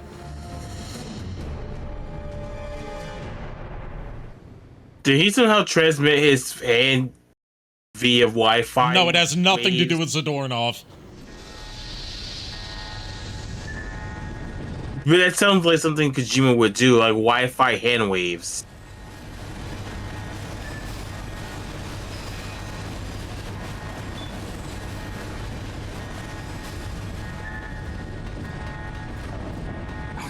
So what?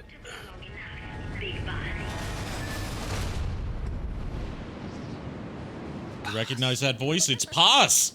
Yeah. Hurt somebody. Maybe I want to hurt somebody. What's going on? She's not herself. Oh, I am myself, all right. Why is she in her underwear? You'll see why. Other than fan service. She's 16. Thing down. She's not actually 16. Then how's it moving? Wait, what? I made some modifications. This machine was meant to have a human pilot. Modifications. Paz. What are you? Never thought I'd be into machines, huh? Then Zadornov's escape was a diversion. Paz. What are you doing? Taking it back. Taking it back? Where? To our leaders. To Cypher. Cypher. This weapon is Cypher's creation. Paz. Get down from there. Do not call me that. I am Pacifica Ocean.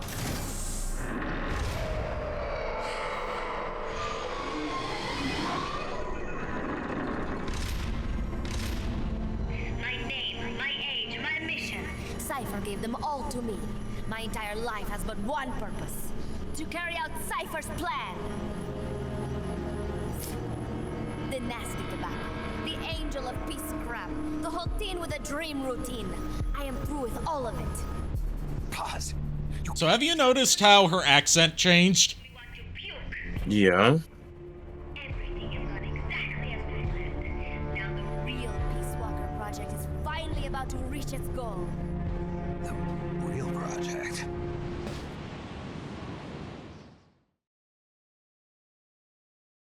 It wouldn't be a Kojima game without a double agent. There were two young men who idolized a hero called the Boss. One day, they suddenly lost the point of origin. This Cypher, that was like a mother to them.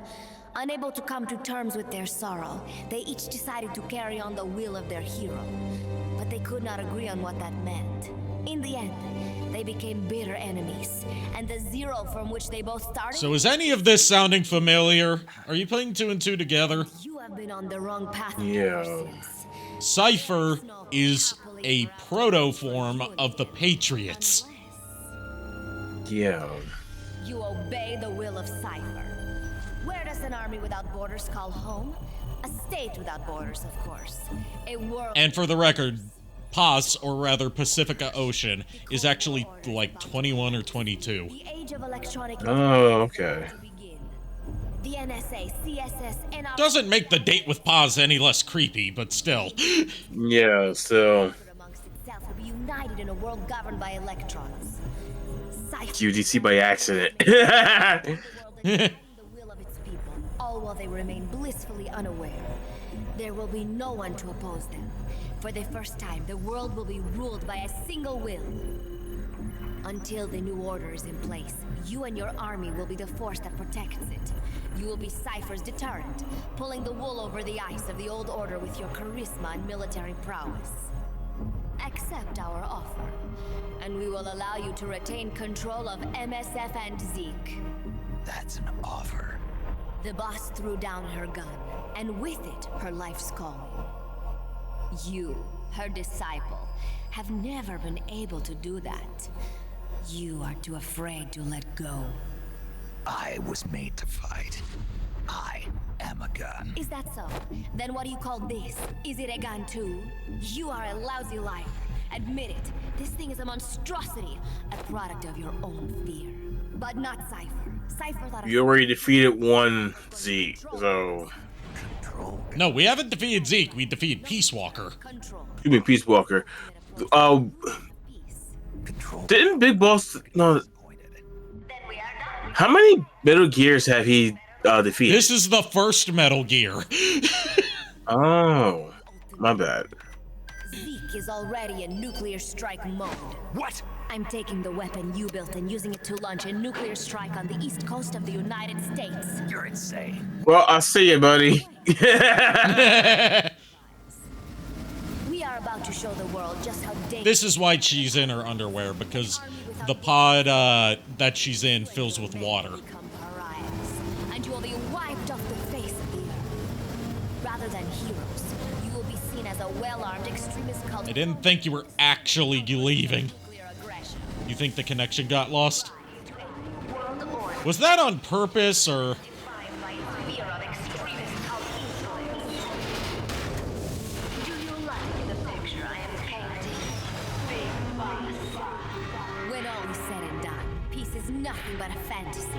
A game is a game. You either win or... So by complete coincidence... all you can do is fight. Oh, damn. Stop me if you can. The peace sign is the V of victory. Say, peace.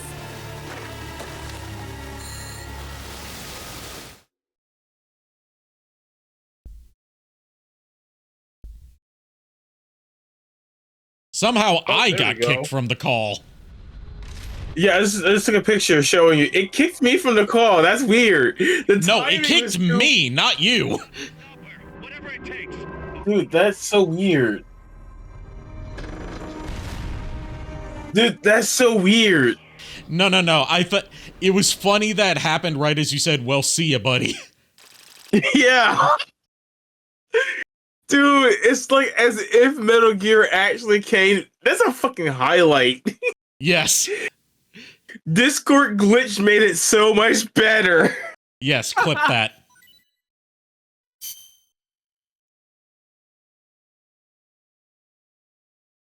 Let me see, can I?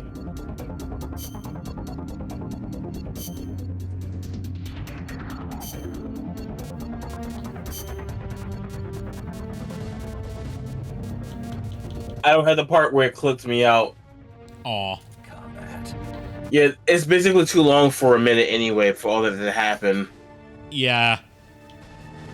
Yeah, That you're was right. so fucking perfect. Yeah, it was. I'll mark it in the chat so around the time frame so it's easier. Okay. So it's about 5 hours, 30 minutes. To make it easier, 5 hours to 20 minutes. So basically we have 10 minutes in the area we can search. Okay. All right, ready for That's the an final battle?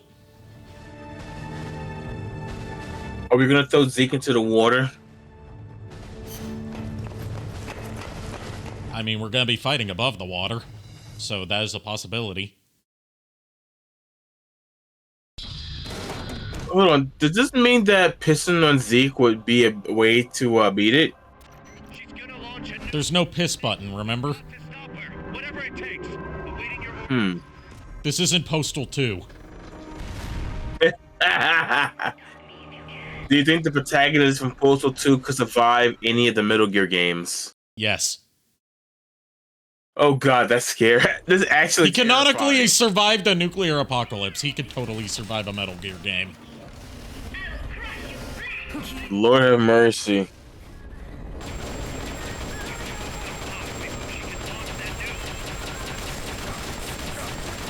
So, this song playing here for the final boss fight is sung by Paz's Japanese voice actress. Oh. Just the FYI, the screen share. Oh yeah, that's right. Let me fix that. No problem.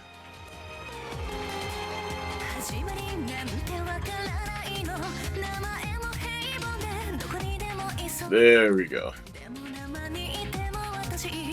The singing was really good, though. Oh yeah. Remember, a lot of Japanese voice actors and actresses are also trained singers. Yeah.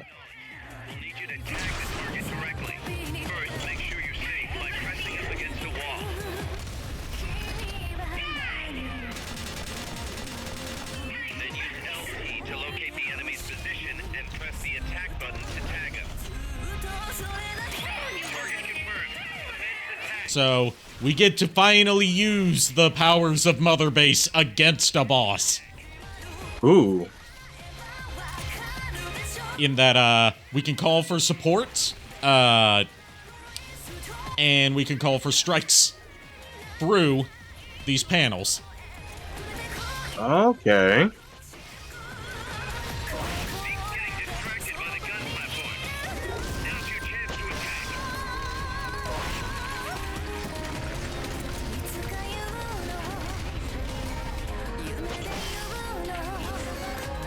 Hmm.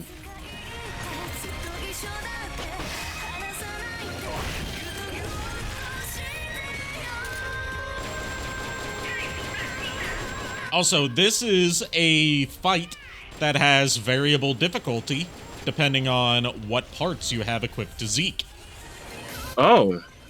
You have to have at least, you know, all the body and the railgun equipped. Any additional parts affect what moves it's able to do in the fight. Okay.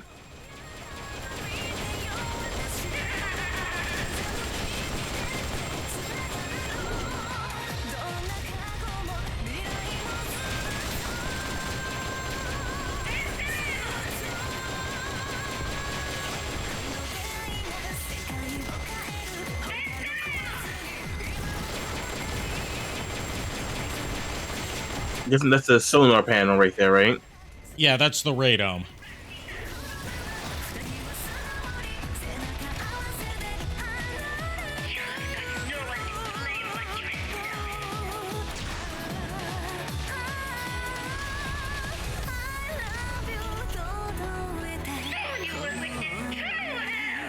This voice actress also sounds familiar. The English voice actress or the Japanese voice actress? The Japanese voice actress that's singing. I would not be able to tell you who it is without looking it up, because I'm not all that familiar with Japanese actors and actresses. Metal Gear Beef Walker. Actor.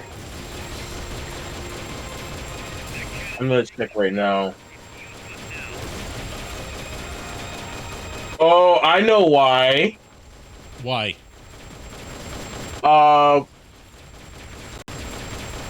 She was on in Persona 5.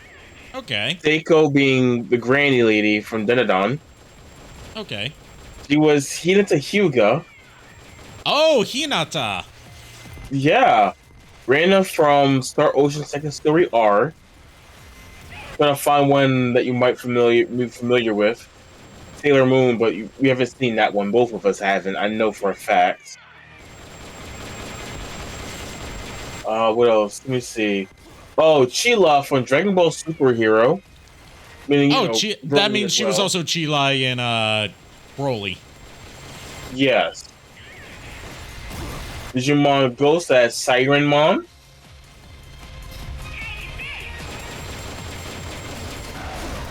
I'm really trying to find ones. Oh, holy shit! She was the president in Nagatoro. Didn't know that. Okay. The one with the massive booba, right? Yeah, the one that basically tried to do the stripping thing, the nude art. Okay.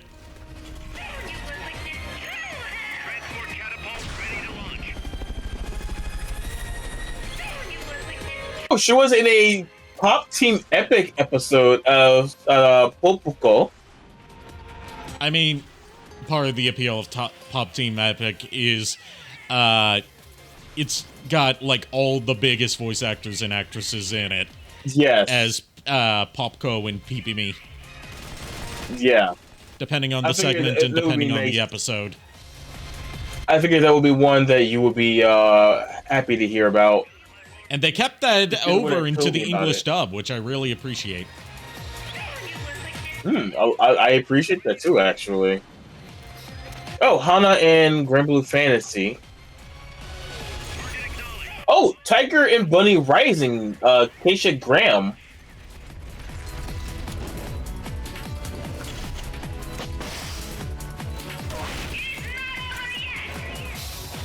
Blood Sea Asaya? Oh, really?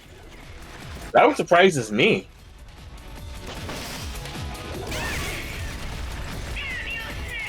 Oh, she was Saya, I think, in all the Blood TV shows. Okay. I saw Blood Sea on there. Saint Seiya, so a few of my friends would be a fan of that one. Lei Fan being one of the bodyguards in Fullmetal Alchemist. You know, for the Prince.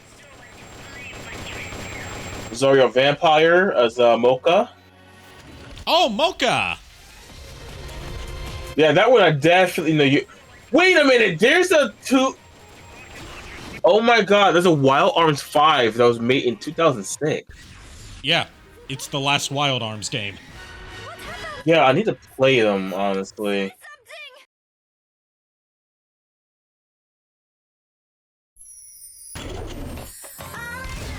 Raph in the Fullmetal Alchemist movie as Conqueror of Shambhala.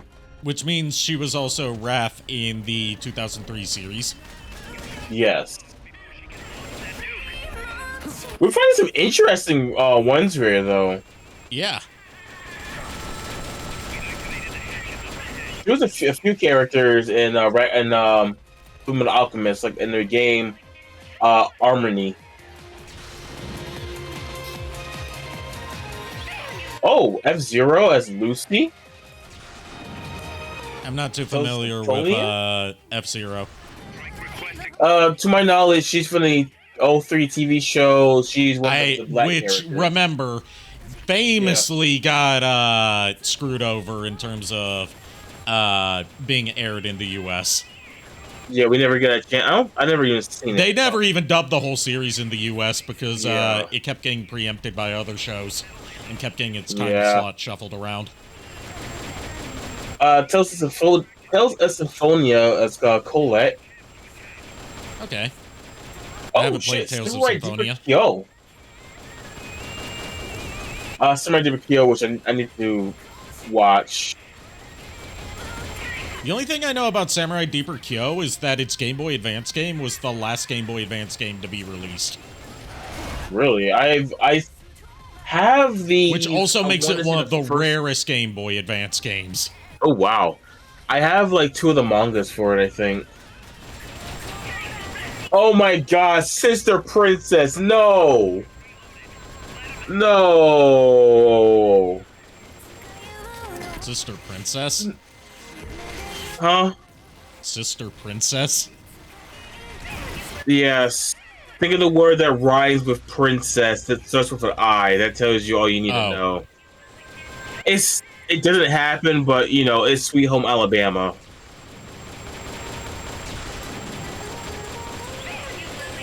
I think he has like 7 sisters or some shit.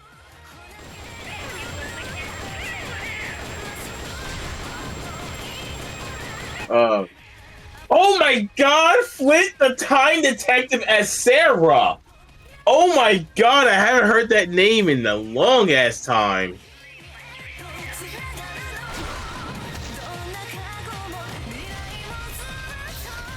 Shit, now I want to watch Flip the Time Detective. That shit was goated. Oh, yes, it was. From what little I got to see of it, it was. You know, that was one of the games that got me, one of the shows that got me interested in Ape Escape.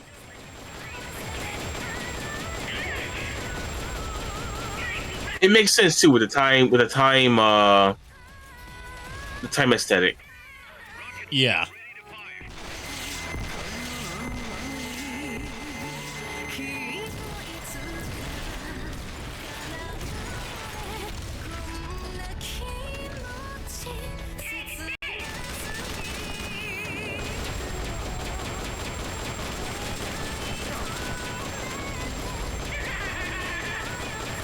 Excuse me.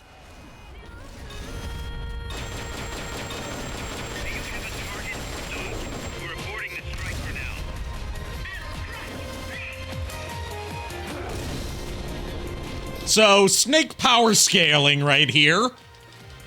Oh my god. What you're telling me is he could probably fight Krillin before the training arc. Or actually, maybe even after the first training arc.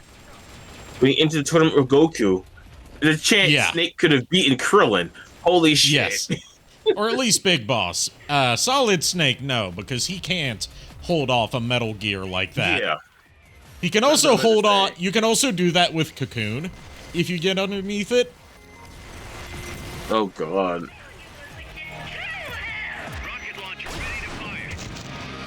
Oh, that was sheep.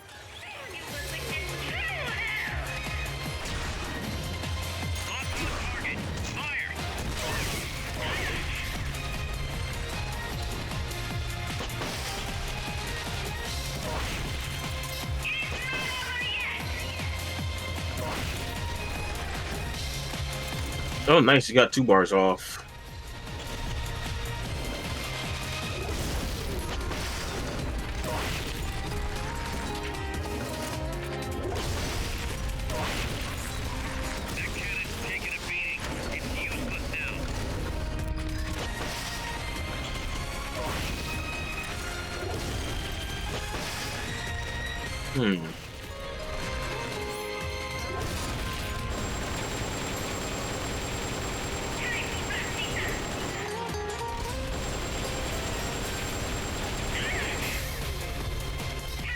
Thankfully, if there's one thing, I prefer everything about this fight over the Peace Walker fight.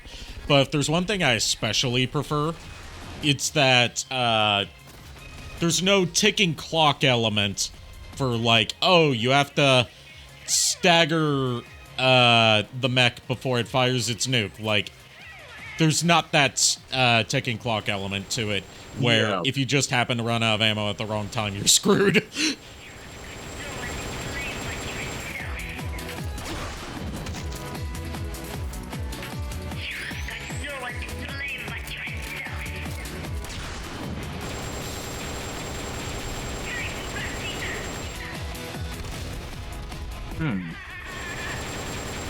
I also just mechanically prefer the fight with Zeke over Peace Walker. It's more interesting. Nani? Drifto! Couldn't say drifto.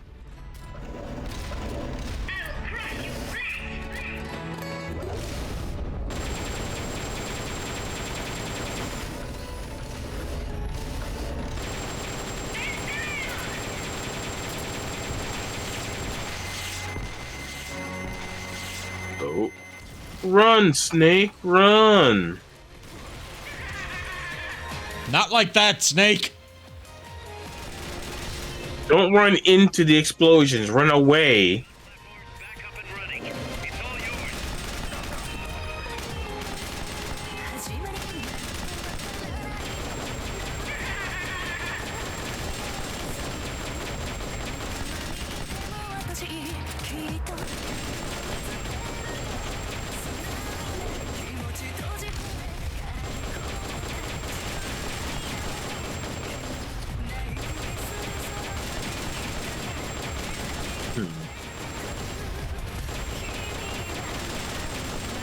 No, it's not gonna drift.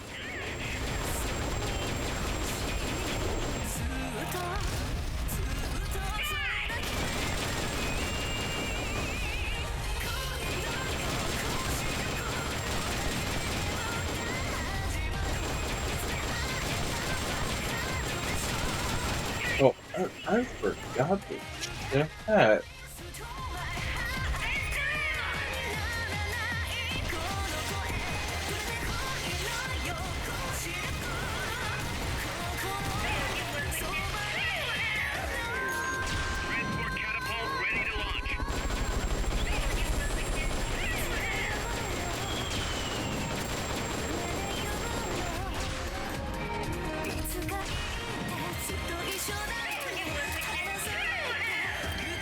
I hope that gave me some missiles back.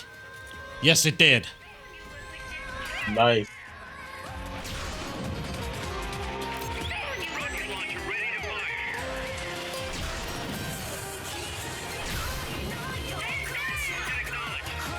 When am I going to witness true hell?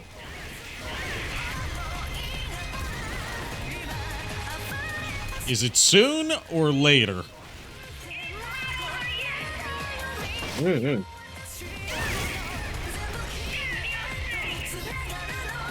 Okay, I think I found out why she's familiar also to me.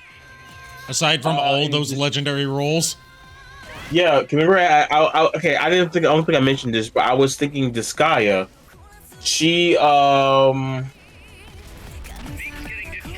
voiced Anne in Disgaea 3. Okay. That's why I was so familiar. Also, Wendy Lee voiced her as well in the English version. Doesn't surprise me. Wendy Lee's in fucking everything. Yeah. She's even in 2 different, completely unrelated dubs of Dragon Ball. She was in that alternate dub of Dragon Ball Super, and she was in the Harmony Gold dub of Dragon Ball, both times as Bulma. By complete coincidence. I'm gonna find out who Anne is in this, but I'm not finding it. It's been a while since I never played this particular version of Disgaea, but I know some of the characters make appearances in other games. That's probably why I recognize her. But the real question is, who voiced Nisa? I can look it up. Because she also would have voiced her in her debut in Hyperdimension Neptunia.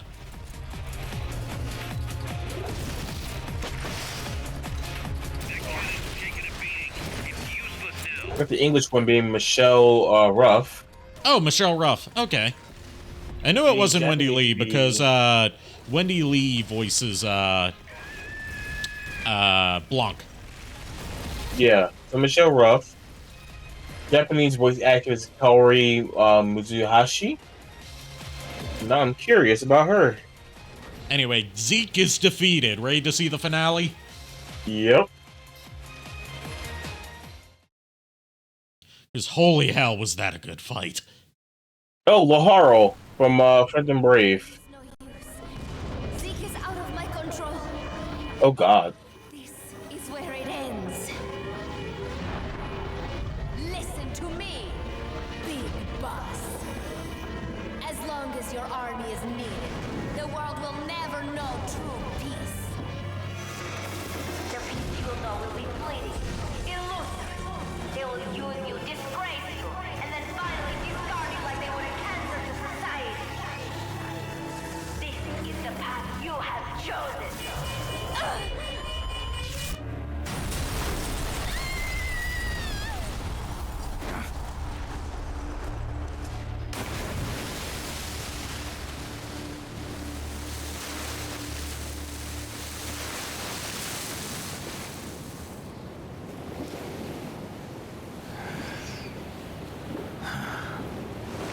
Pause.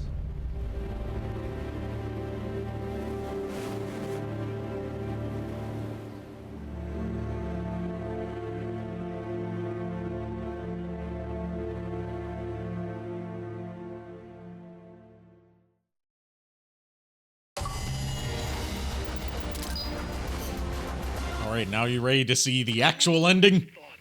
Yeah. Working against us. Tell me about it. She had everybody fooled, me included. Can't believe I didn't pick up on anything. Snake, there's no point in beating yourself up over the past. But hey, maybe you should put in some practice against Zeke in case this sort of thing ever happens again. In any case, I need to go talk to Dr. Strangelove. Zeke still isn't ready. Huey.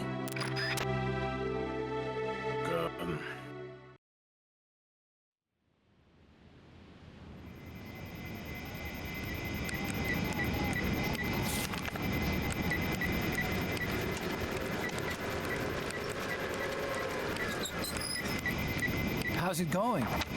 How's Zeke look? The attitude control AI had a backup, so it should be able to walk. Really? Oh, that's good. Beyond that, it's up to the creator. Stop! Don't come any closer, Doctor. There's something I've been meaning to ask you. Do you despise me? Doctor, are you asking me out? No, not at all. No? Pity. Because I've just had my heart broken by someone else. What? I only like those who can stand on their own. If you fancy me, then come walk with me. Who knows what miracles might happen? Love is blind after all.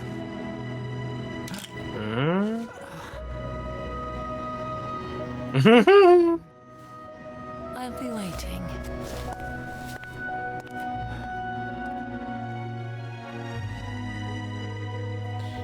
You know, as sweet as this moment is, can we talk about how she was just being incredibly ableist by telling a paraplegic to come walk with her and to stand on his own? It is kind of like you could choose a better choice of words. No. She knew exactly what she was doing. I'm just trying to give her the benefit of the doubt. No, you shouldn't. You shouldn't. Snake!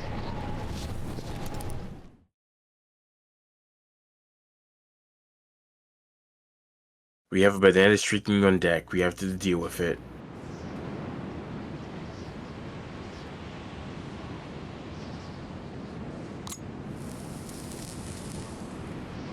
Oh god. He kept the hand. That name. I gotta hand it to him.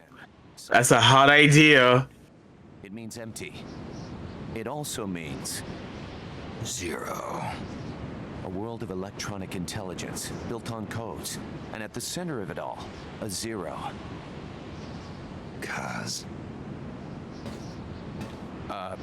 Look, boss, I owe you an apology. Hear me out, okay? Sure. I knew Puss and the professor. I knew who they really were all along. Boy! I suppose you were the one that brought them to Columbia in the first place, huh? Guilty as charged. Puss wasn't just CIA, you know. Boy, I want to smack him. And for this cipher group. In other words, So she's a triple agent? Yes. all of this. Wait, let Let me guess. Now she's gonna be a quad agent. Listen. MSF never would have gotten this big if it weren't for them. This mercenary business we built. Someday it's gonna be a new driving force in the world economy.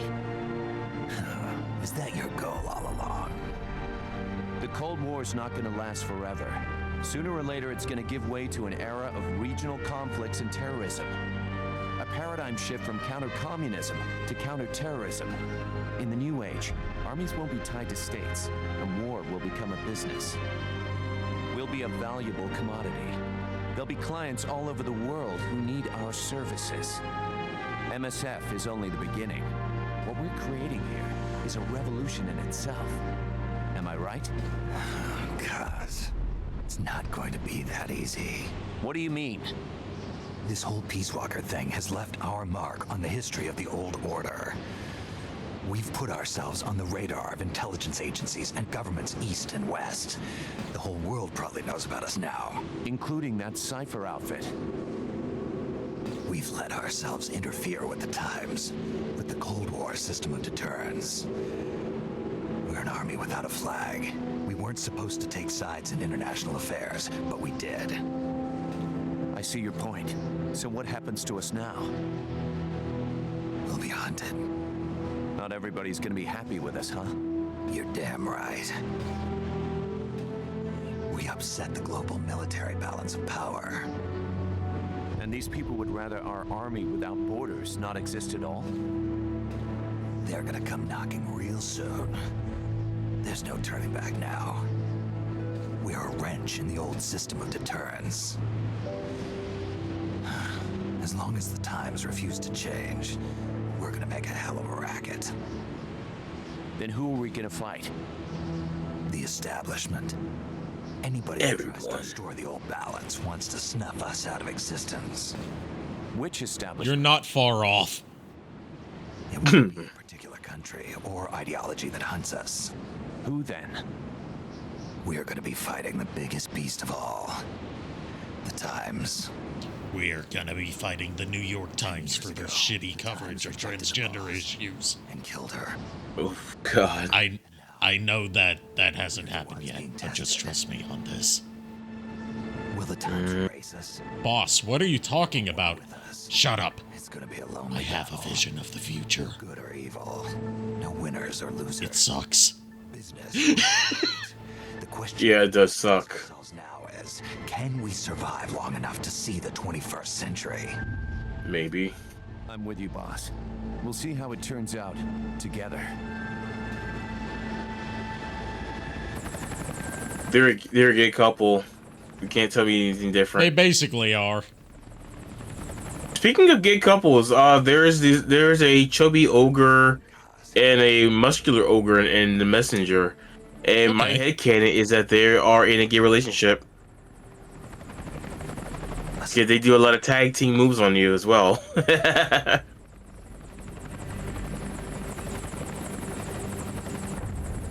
And even when you defeat one, the other one still helps the other one.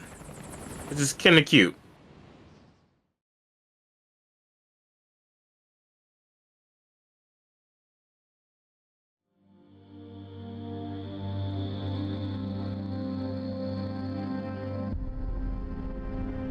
Oh, we got some dates. Yep.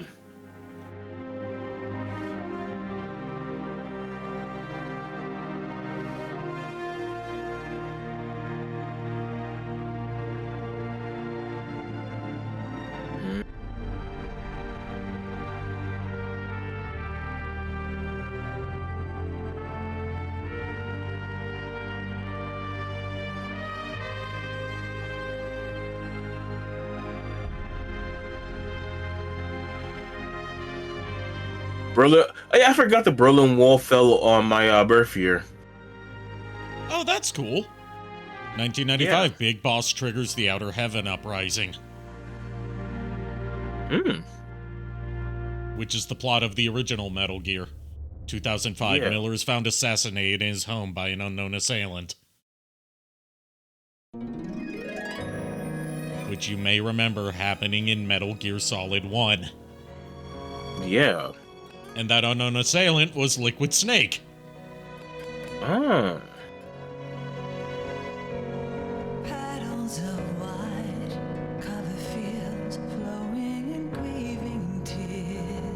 So, we've got a post-credit scene, as is tradition for Metal Gear, or at the very least a post-credit speech. Yeah. And this time it's not like, you know, big plot twist speech. It's a speech from Big Boss to his men. Oh.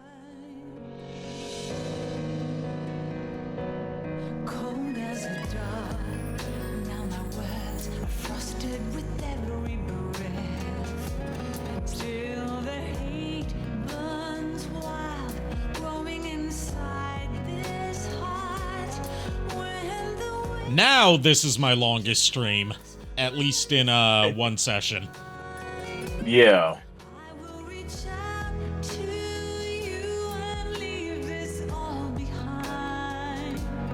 So yeah, we're definitely gonna be doing Ground Zeroes. I guess that would be tonight then. Yeah. You know, my thing I should be able to get out of Midgar because I will be setting up everything to start the breaking. Nice. Yeah. Literally everything would be at the Shinra HQ. Also, I'm going to go ahead and say this in case you were either unaware or had forgotten about it for Metal Gear Solid 5. This is going to be our farewell to David Hayter as the voice of Big Boss. Oh, yeah, I remember. Because starting with Metal Gear Solid 5 and ending with Metal Gear Solid 5, if Delta has anything to go by, he was voiced by Kiefer Sutherland. Yeah. And it was a major controversy as well. It was a major controversy from multiple angles. Yeah. Like, having been there for all of that, yeah. Metal Gear Solid 5 was fraught with controversy, even before its release. Even years before its release.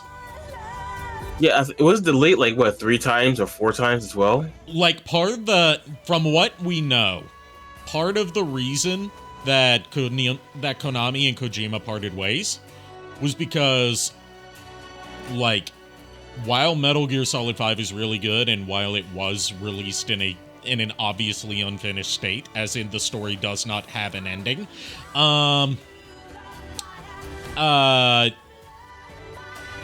it's because Kojima was so perfectionist and ambitious about it that he went drastically over budget and over their projected timeline. Oh.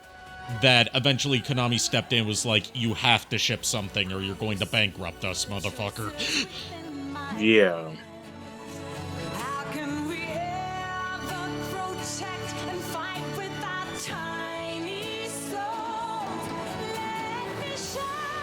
If I'm not mistaken, we're also supposed to get Death Stranding 2, I think, like within this. Yes, decade. And in a seeming wink wink nudge nudge to Konami finally doing something with Metal Gear that isn't Metal Gear Survive without him. The new trailer for Death Stranding 2 had a character in it that looks exactly like Solid Snake. Oh.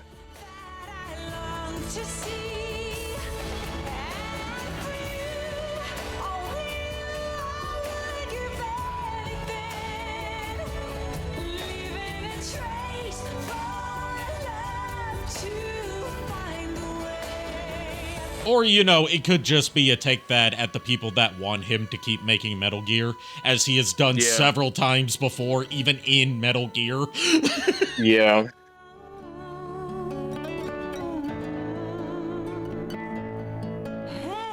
I'm leaning more towards the latter, because Kojima's not that petty. Yeah. He's petty towards, like, people that pressure him to make stuff he doesn't want to make, versus, like, you know, finally being free from Metal Gear. Yeah, if I'm not mistaken, he said he wanted to end it. He wanted out of Metal Gear as soon as Metal Gear Solid 1. Oh. But he kept getting brought back in because nobody else wanted to take up directing duties from him.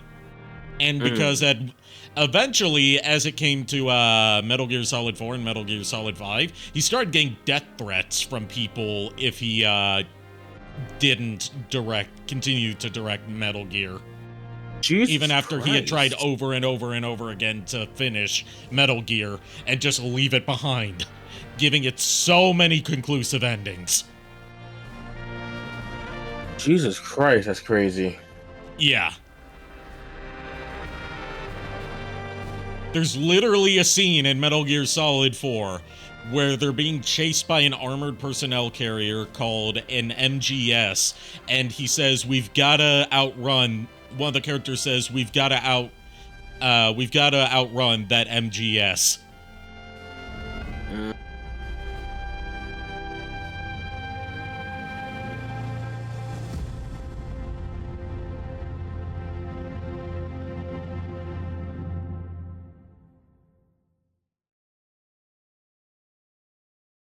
Alright, ready for a speech from Big Boss? His first speech? Yeah, I'm ready.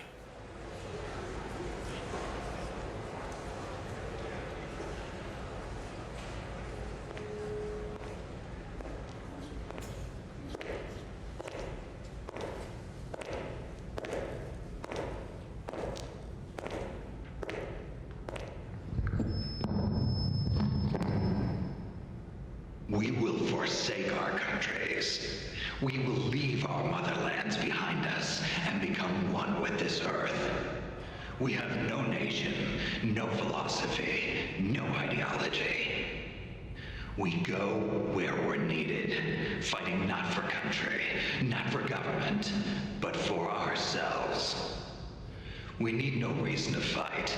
We fight because we are needed. We will be the deterrent for those with no other recourse. We are soldiers without borders, our purpose defined by the era we live in. We will sometimes have to sell ourselves and services. If the times demand it, we'll be revolutionaries, criminals, terrorists, and yes, we may all be headed straight to hell. But what better place for us than this? It is our only home, our heaven and our hell. This is our heaven. Now, if everyone could please pick up 2 chairs and carry them out with you, we can clean this place up a lot faster. I know he's gonna do that shit.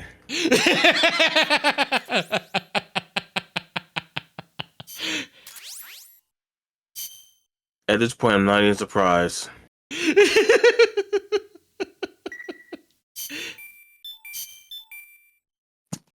Sorry, my thing.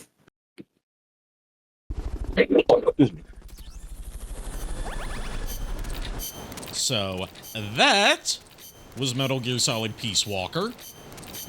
After I get through all these notifications. But what about Metal Gear War Runner? Don't give Konami any ideas. They'll make it into a pay-to-win mobile game. They'll make it into an Apple Arcade exclusive mobile game. Jesus Christ, with predatory microtransactions. Yeah.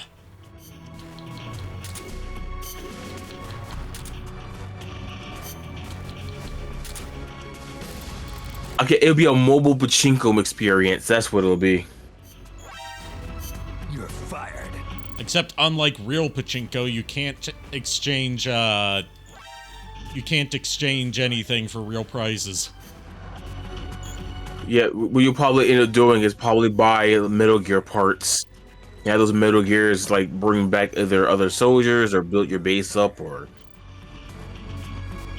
Oh my god! I'm describing a Facebook game. You're describing a Skinner box, basically. Not only that, you know, like what was it, Ninja Wars, where you had like your team and you could attack other players. Yeah. Yeah, it's gonna be some. I was also referencing that. Oh god. The old Facebook games. There's one additional mission we can do that I'm not gonna do, and it's basically a practice fight against Zeke after it's fully recovered, because it's pretty banged up right now. And that's where the AI is controlling it. And depending on not just what parts you have equipped, but how upgraded its AI is from the AI boards you've taken from other AI weapons, determines how it'll fight. Oh. But we're not doing that here. Yeah. The stream's gone on long enough. 6 hours, 10 minutes.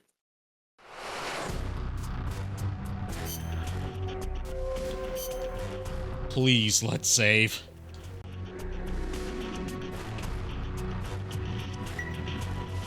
Alright. I would say tune in tomorrow night, but it'll be tonight now that it is tomorrow. Mm-hmm.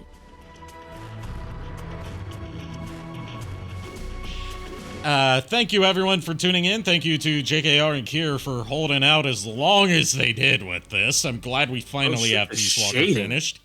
Yeah, I've got a new shader for my 3D model. Yeah, seeing a picture versus seeing it in movement are two different things. Yeah. Looks really good. But tonight, at the usual time, assuming I don't, sleep for 1,000 years, fall into 1,000-year slumber, like I'm Alucard or something, we'll be continuing the Metal Gear saga with Metal Gear Solid 5 Ground Zeroes. Nice. Obviously no raid, because who the fuck is going to be active at this hour? One of my friends in Japan, and I see... I mean, if you want to redeem a Guide the Raid, you can, but I don't think we even have any viewers left.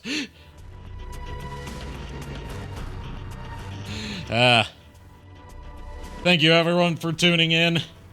All that stuff. I'll see you tonight with Ground Zeroes. Until then, unpleasant dreams. But we're the boys of Chorus. We hope you enjoyed the show. We know you're rooting for us, but now we have to go. Good night, everybody.